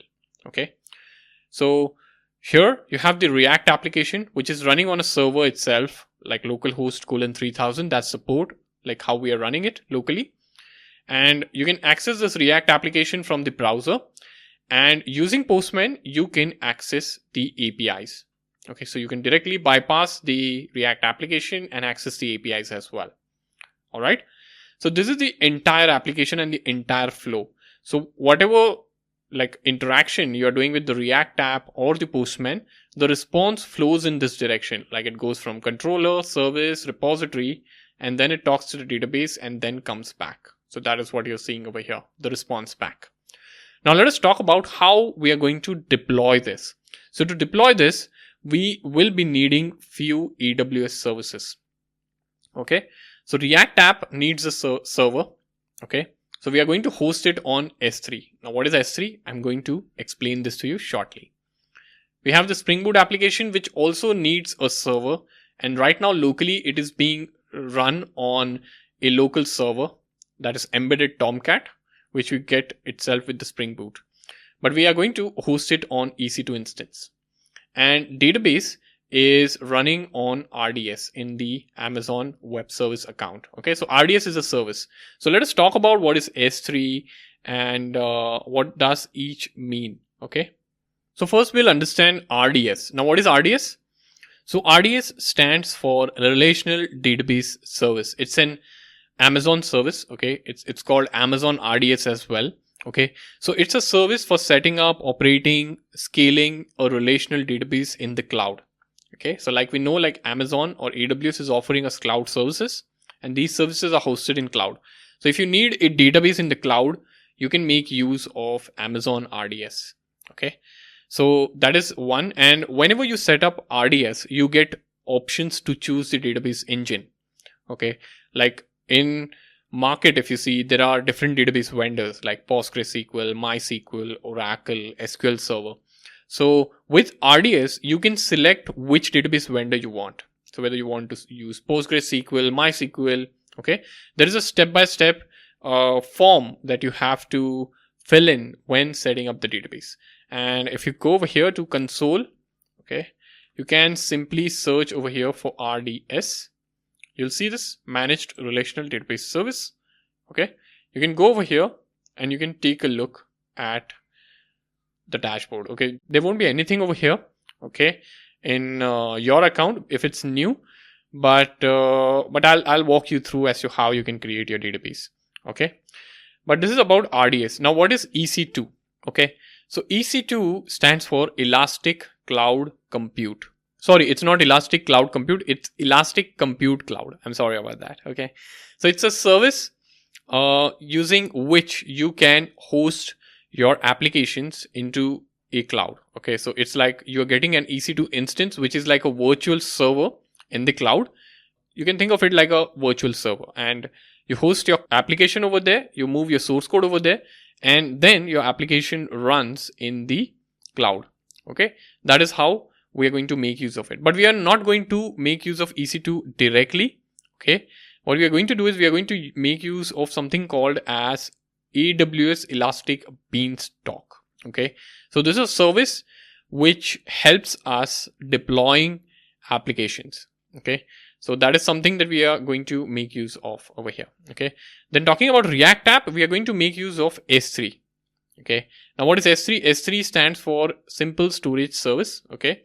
So you can host your static files, images, all of that on S3 server. Okay. So if you're building an app, image upload app, let's say, or if you're storing profile pictures, product images in your application, you can make use of S3 bucket. Okay. So there are buckets in S3. You can create buckets. Okay. And buckets is nothing but a group of object. All right. So since the front-end application will have static files like HTML, CSS, JavaScript, and so on, you can make use of S3 over here. So these are the services that we are going to use. Okay. So first thing, what we need to do is we need to set up a database. So here in the Amazon RDS, okay, you will have this entire dashboard. What you need to do is you need to come over here and you need to say create a database. Okay. Now when you say create a database, you will see that you have this form, right? So you have this, how you want to create a database, like choose the database creation method. So do you want to create in a standard way or easy create? So depending on what you choose, it will change the options below. Okay. Easy create will show you few options so that the form looks less overwhelming. Standard create will show you some more options. Okay. You can like configure a bit more. All right. But here you will see we don't have option for the H2 database, right? You can go ahead with MySQL or PostgreSQL, but I'll select PostgreSQL over here. Okay. If you scroll down, you can select any database engine, by the way. You can see all the options here. Okay. If you scroll down here, it will ask you for version. You can choose the latest or have the default one selected. This is important. So here it is asking you what sort of template you want to use. What is your use case over here? Okay. So our use case is learning, right? Unless and until you are using it for production, you can choose the production over here. Development testing also is an option. You need free tier. We don't want to pay anything. Okay. Now, depending on what you select over here, like these options will be enabled or disabled. Okay.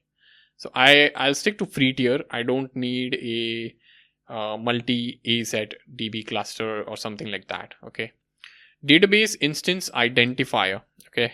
So you need to enter the database instance identifier. I'll say challenge app, something like this.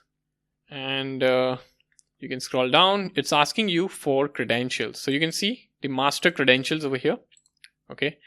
So you can enter the credentials. What are your credentials that you want to have? So let's say my username is Postgres, and I'll enter the password as well. Okay. You can enter any password that you want. Okay. So password thing is done. Then you scroll down. Okay. Here, since you have selected free at the top here, you'll see micro being selected. Okay. Now, if you change this to something else, if you want to change this to something else, others are expensive. You can see like this is the capacity of the instance. So here, this is a very basic instance, like a small instance with 2 virtual CPUs, 1 GB RAM, and this is a network. Okay. If you want to switch to a better version like 8 GB RAM or 16 GB RAM, you have to pay more. Okay. But I don't want to pay. I'm just playing and learning over here, in short. Not playing, I'm learning. Okay. SSD, what is the storage that you want? So it's 20 by default, and minimum is also 20, as you can see over here. And minimum is what we'll go ahead with. We are not going to have that much of data. Okay. If you scroll down here, okay, you have all the different settings. Okay, this is important. Public access. So do you want a public access or a public IP to this database? We need to choose yes, because we are going to access this database from our Spring Boot application as well, right? So I'll have this selected, scroll down, and I don't think there is anything else that you need to keep in mind. Okay, it's a 7-day free tier. Just have that selected and scroll down. Estimated monthly cost. So if you see any cost over here, it means that you have selected some of the paid options. Okay, so I'm not seeing any cost over here. Okay, so what I will do is I'll just stick to this, and it's clearly telling me that there is free tier available to me for 12 months. So once this is done and you're sure that all the settings are right, you can hit create. Okay. Oh, so master password is invalid. Probably I gave it a very simple password. Okay. You need to make sure you follow these guidelines. Okay. So once I change the password, I come down and I say create the database. Okay. You'll see a small loader here. The database will begin creating. Okay. You'll see this pop up. I don't need any add-ons, so I'll just close this.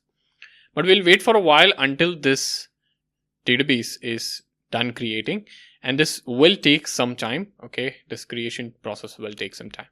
Now what is happening is we will switch over to this diagram. So this RDS setup we have done. Okay, we'll get all the credentials for that. Okay, now here for deployment, we will be deploying using a jar. Okay, we'll be creating a jar file of our application and then we'll be deploying. Okay, and also we need to make sure that we are pointing to a Postgres SQL database, because in RDS we have created the engine, or we selected the engine as Postgres SQL.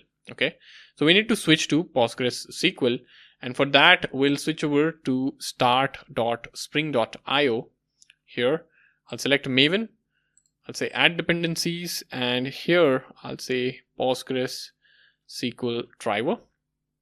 I'll go to explore, and if you scroll down here, you'll get this dependency. So just copy this dependency. Okay, just come over to your application here, go to pom.xml, just add this dependency. This is important because we now need our application to work with the Postgres SQL database. And why are we doing this? So that it works in production. Okay, I'll just refresh this. Also, I would say to not have any problems, I will also comment this out. So we don't need an H2 database if you are making use of Postgres, right? So this is done. Okay, now what I need to do is I need to add some settings into the application.properties. So since we have changed the database, okay, I'll go to application.properties here. Okay, we'll add some properties that are specific to Postgres SQL. So this is specific to H2 database. I'll get this commented. Okay, so I would encourage you all to add these properties. Okay, which is the Spring data source URL. What does this do? This is giving you or helping the application to point to a URL of database. Okay, so this tells that this is a Postgres SQL database. This is the URL of the database. This is the host name and the port, and this is the database name. Okay, this is the username password using which your application can connect. This is the platform of the database. We are making use of Postgres SQL.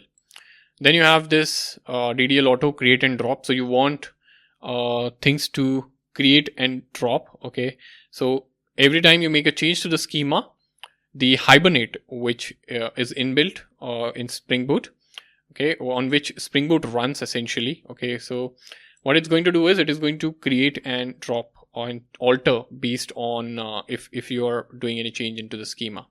And this is the platform. Okay, so you may need to add these settings, and we also need Postgres SQL database.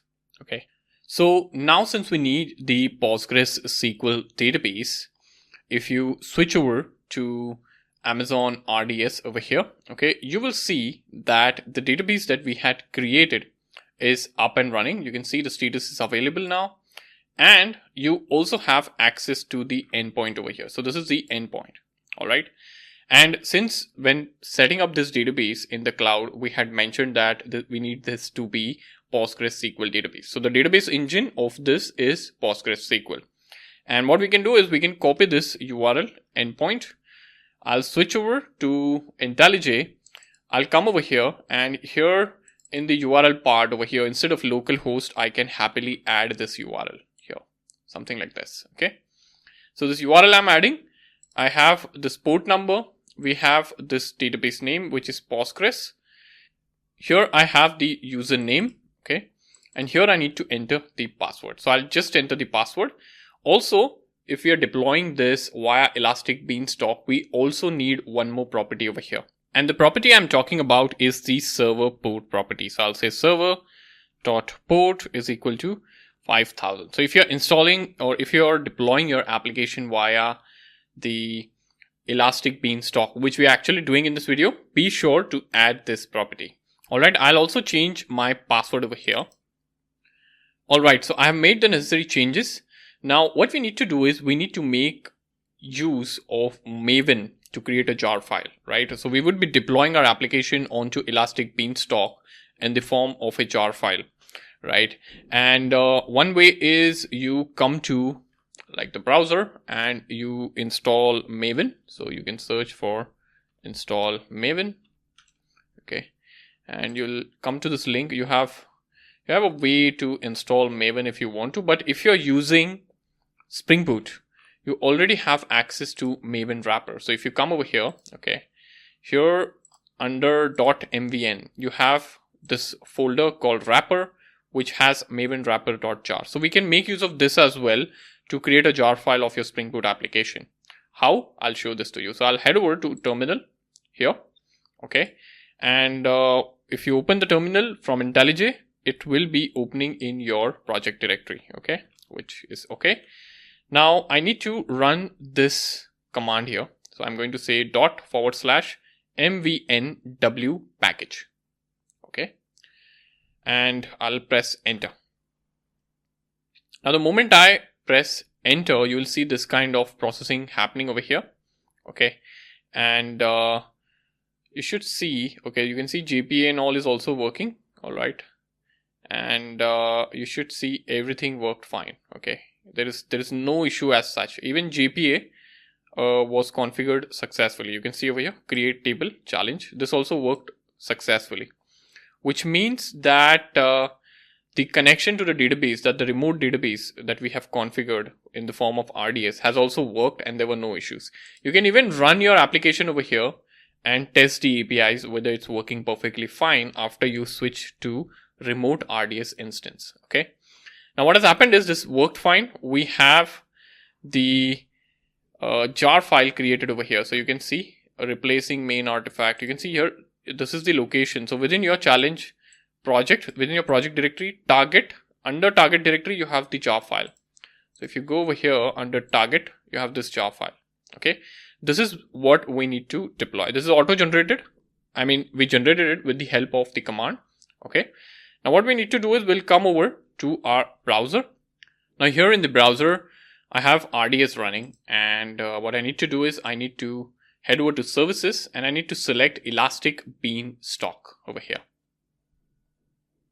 So if you are having any sort of applications or environment created previously like I do, okay, you will see a screen like this, okay, but I would request you all to click over here, Elastic Beanstalk, and if you're new to Elastic Beanstalk, you will see a welcome page like this. All right. Now what we need to do is we need to create an application. So I'm going to create an application over here, and you will be given steps over here. You need to follow these steps, okay, and get your application up and running. So I'm going to say over here, challenge app, okay, and new. You can give any name over here. The name that you give over here, you can even add a tag, and the name you give over here will also define the environment name over here. It is auto generated. Okay. If you go down here, you can select the platform. So I'm deploying a Java application. Spring Boot, of course, runs on Java. I'll select Java. If you scroll down, you'll see platform and everything being auto populated, and you can leave these to default because it will of course select the default versions and the recommended ones. You can scroll down. You can change this if you have any version specific requirements. All right. Now here it says sample application. So I'll say I don't need sample application. I need to upload my own code, and the version can be v1, and I'll be uploading using a local file. Okay, because we are uploading a jar file. So from here, I'm going to choose the file. Now, when choosing the file, navigate to the target folder where we have generated the jar file and select the jar file. Okay, then scroll down. Be sure that you have selected single instance over here, which is free tier eligible, which means that you won't be charged for this. All right. If you have any other requirement, you can select those. I'll go next. And here you have some service access that you need to configure. Okay. So do you need any services to be accessed? Okay. Also, if you go to the previous step, we didn't see the option related to the database. Okay. So there was no option related to database here. So I think we might be asked the same in the next step. So I'll say next over here. Here we'll leave defaults. We'll go next. Okay. Here you'll see you will have option to set up networking, database and all. Okay. So if you scroll down here, you have the option for database here. It's in the third step. So you need to enable database here. All right. And so this option allows you to integrate an RDS SQL database with our environment. Okay. So when you are deploying your application using Elastic Beanstalk, you are actually creating an environment and also an application. Okay. So an application is created, and along with application, an environment is created to run the application. Okay. And what we are doing over here is we are telling AWS that, hey, I also need access to RDS SQL database, which we have already created. So if you go over here, we have already created the RDS database. Okay, here. This is the database. So we need access to this database because our application uses this. Okay, so what I can do is I can select it from here. Challenge app snapshot. I think this is the one. Okay. So it will select this, okay, and I don't think others are. So this is my. Be sure to identify the right one, okay. Everything else will be auto-populated. Here you need to enter the password over here, okay. So I'll add my password like so, okay, and then you scroll down here, okay, and you might be asked for tags over here. So I'll just say next. It will take some time to load normally, so it depends on your internet connection, and sometimes it just takes time. I don't know the reason for this. And if you scroll down here, so you can like configure these settings if you need any custom configuration, but I won't be touching anything. I'll just skip to defaults and I'll skip to review over here. Okay. Now we'll review the changes and we will say deploy. So you can see this is our review over here. I have like some services over here. So you can see environment information here. This is our application. So like I said, there is an environment that is created and also the application that is created over here. Okay. If you scroll down, you can see this is the platform. Okay. Here we have configured this database. Okay. Which is hosted on RDS.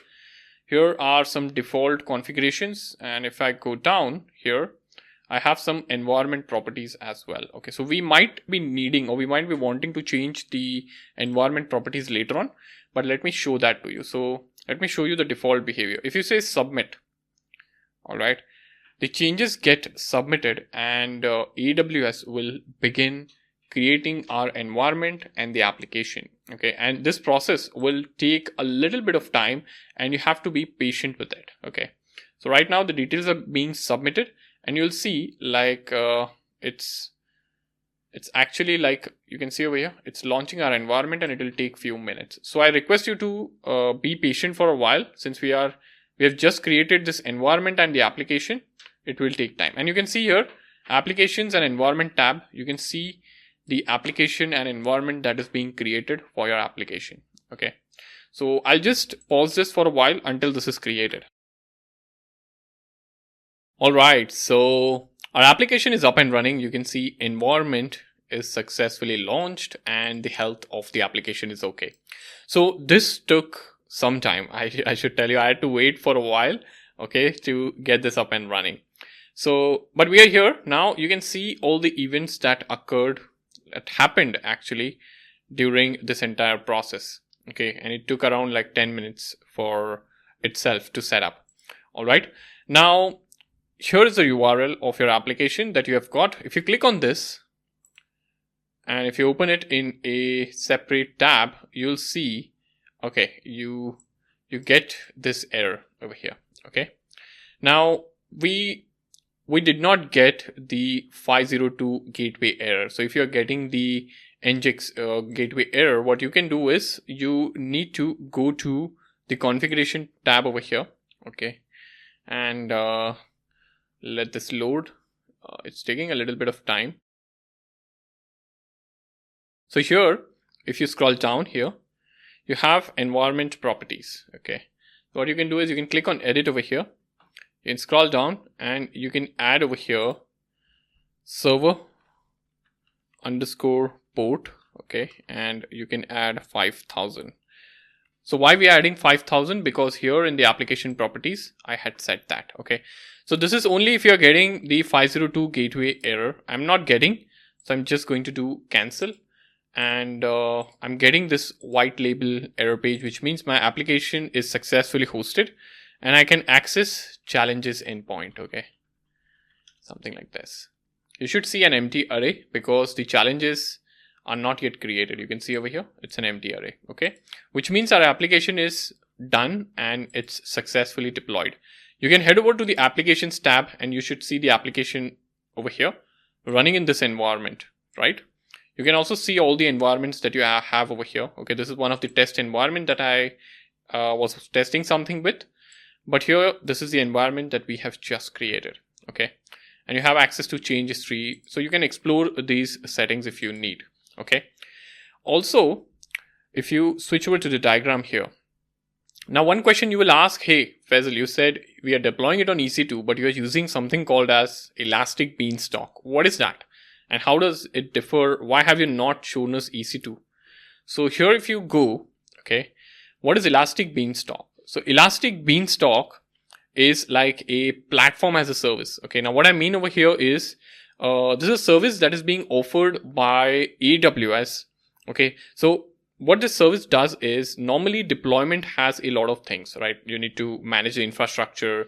You need to upload your code to the server, configure your server, create an environment for the application to run, all of that. Now, what happens is, given that this thing was a little bit complex, Amazon created Elastic Beanstalk, using which developers can easily deploy their application, and all the underlying nitty-gritties is being abstracted by Elastic Beanstalk and managed by it. Okay.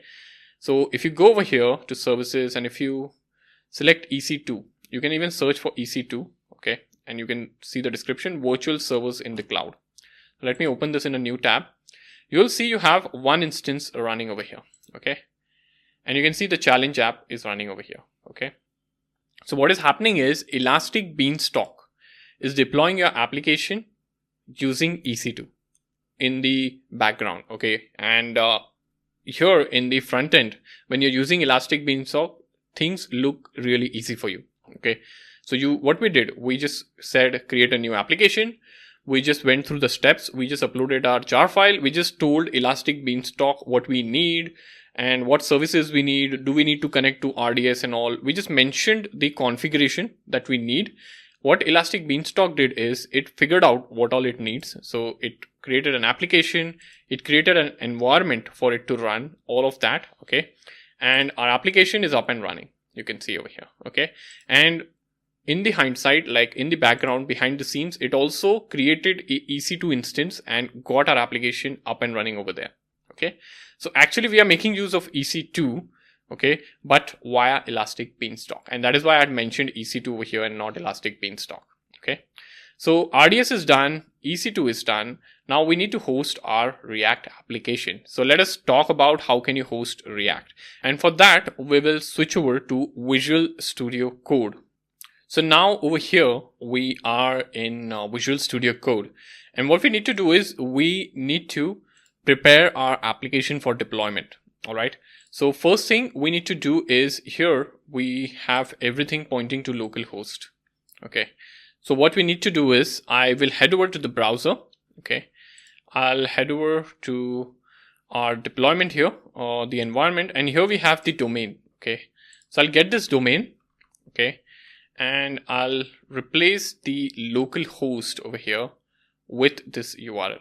Okay, you can see this replacement is done here. All right, looks good.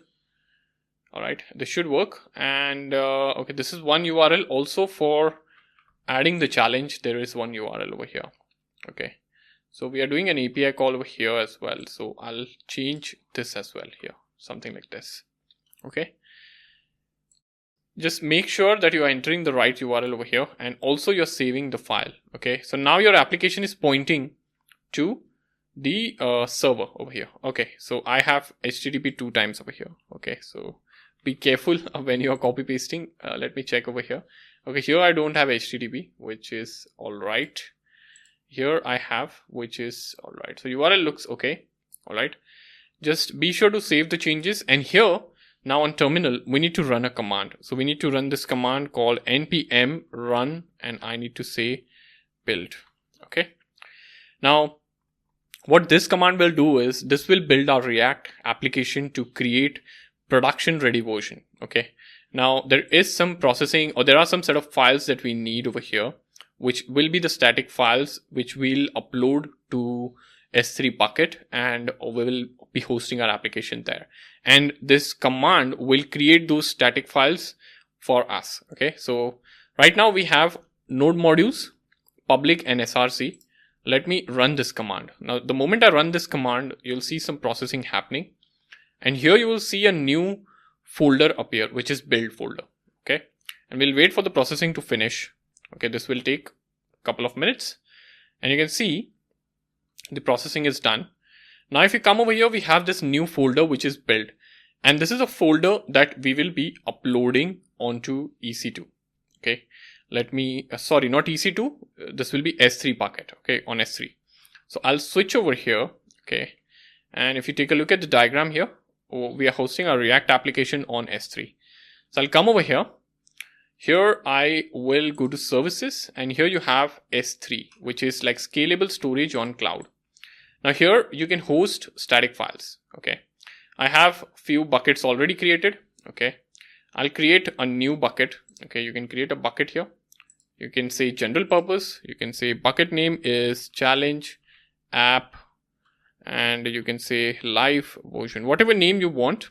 Okay, you can scroll down.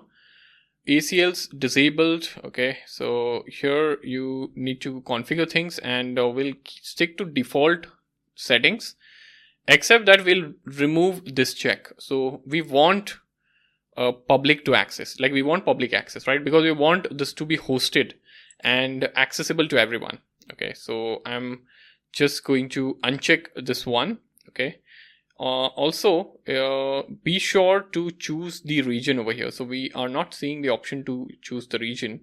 Okay, but yeah, if you uncheck the block all public access, you have to acknowledge this. Okay, and if you scroll down, you have bucket versioning. You can choose the settings that you want over here. Okay, I'll say create a bucket. Okay, so now the bucket is created over here. Okay, this is the bucket live version. What I can do is I can upload all the files from the build folder. So you need to select upload here. You need to head over to add files, and I'll head over to Spring Boot, and I would navigate to the project folder. Now under project folder, you will have this build folder that we have just got created. I'll select all the files. I'll say open. So just upload everything. Okay. And then what you need to do is you need to say upload over here. Okay. So this will upload, and you should see all the progress over here. Okay. Now what you can do is here we have uploaded everything. Everything has succeeded. So I'll say close. And here I'll switch over to properties. Okay. And if you scroll down here, okay, here you will have a settings. Okay, here you have this setting at the end which says static website hosting. So actually we are hosting a website, right? And this is disabled. So what you need to do is you need to enable this. Okay. And you are saying host a static website, and you need to specify the default home page. So I'll say index.html. Okay. You can also specify the error page, but we don't want to specify right now. All right. And I'll just say save over here. Okay. Now, the moment you scroll down to the same setting, static website hosting, you'll see this URL that you have got access to. And if you click on this, okay, let me click, you'll be taken to the web page over here. Okay, so now you're getting this error 403 forbidden. Now we are getting this error because we might need to do one more additional step to set the bucket policy. Okay, so what I will do is I'll Google S3 bucket policy for public access. Okay, so you can Google something like this and you will see few URLs appear, and you can select this URL over here from the AWS. So this says setting permissions for website access. I'll choose this, and here you'll see that we need to uncheck this block all public access, which we have done already while creating the bucket. And also you need to add the bucket policy. Okay, so what we can do is we can copy this policy. Okay, this is a policy we need to add, and you can see the steps over here. Under buckets, choose permission. Under bucket policy, you need to choose edit and just paste this over there and save it. Also, we need to update the bucket name here with whatever name we are having. So I'll come over here in our S3 bucket. I'll go over here at the top. Okay, and here under permissions, we need to, so here you can see block all public access. Okay, I guess this is off. Okay, because we had done this during the creation, and here we have bucket policy, and there is no policy that we have added. Okay, you also have a link over here to learn more about the bucket policy. So you can click over there and you can learn more. All right, you can see there are a few examples as well. So you will find example policies also if you wish to do a particular settings. Okay, so yeah, this is that page over here, but I'll say edit. Okay, I'll paste my policy that I have copied. I'll copy the bucket ARN. You can see this bucket name appear over here, and I'll paste the same over here like so. Don't make any other changes, like there is / and star. Leave it as it is. I'll just paste this over here, and I'll just simply say save over here. It's saved. Okay, it is done. And now let us refresh this. Let us see if we are able to access. Okay, we are not getting any error. Let me see.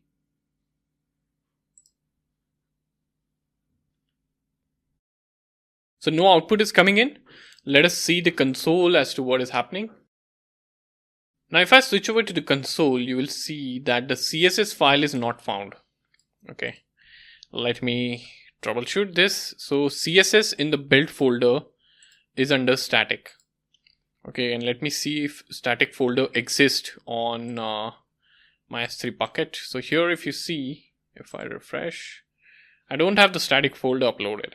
So I guess it did not get selected when I was uploading. So be sure that you're uploading everything. Okay, I'll tell you what happened. I understood. So here you added the files, right? But to add the folder, so if you see, static is a folder, right? So even though I selected static, it was not uploaded because I had uploaded individual files. Okay, so you need to upload static as well separately, and you need to upload all of them. Okay, it says upload, and we'll wait for a while. It'll take some time, and once it's done, okay, we should see the confirmation and the close button here. So you can see now, you can see the static folder. Okay, so be sure when you say upload, you add the files first and then you add the folder as well if there are any folders. Folders won't be uploaded by default. That's a lesson, right? So this is done now, and we'll hit refresh, and here also we need to hit refresh. All right, so we see the monthly challenges interface. You can see the application is now hosted on Amazon. You can see this is the URL that we have got from S3 or Amazon service. Okay. Now here you can see, and on the right hand side, you have already started to get errors. Okay. And one of the errors is a little bit familiar. It says that the website has been blocked by CORS policy. So this error looks a little bit familiar, where our application has been blocked by CORS policy. Okay. And I believe you must be knowing what this issue is. So right now what is happening is, if you come to IntelliJ, okay, we need to enable CORS, right, in IntelliJ in our controller. So if you head over to our controller file, here you have enabled access to backend from localhost, but you haven't enabled access to our application from the remote website or from the remote server, which is this one, right? You haven't enabled that. So you need to enable this.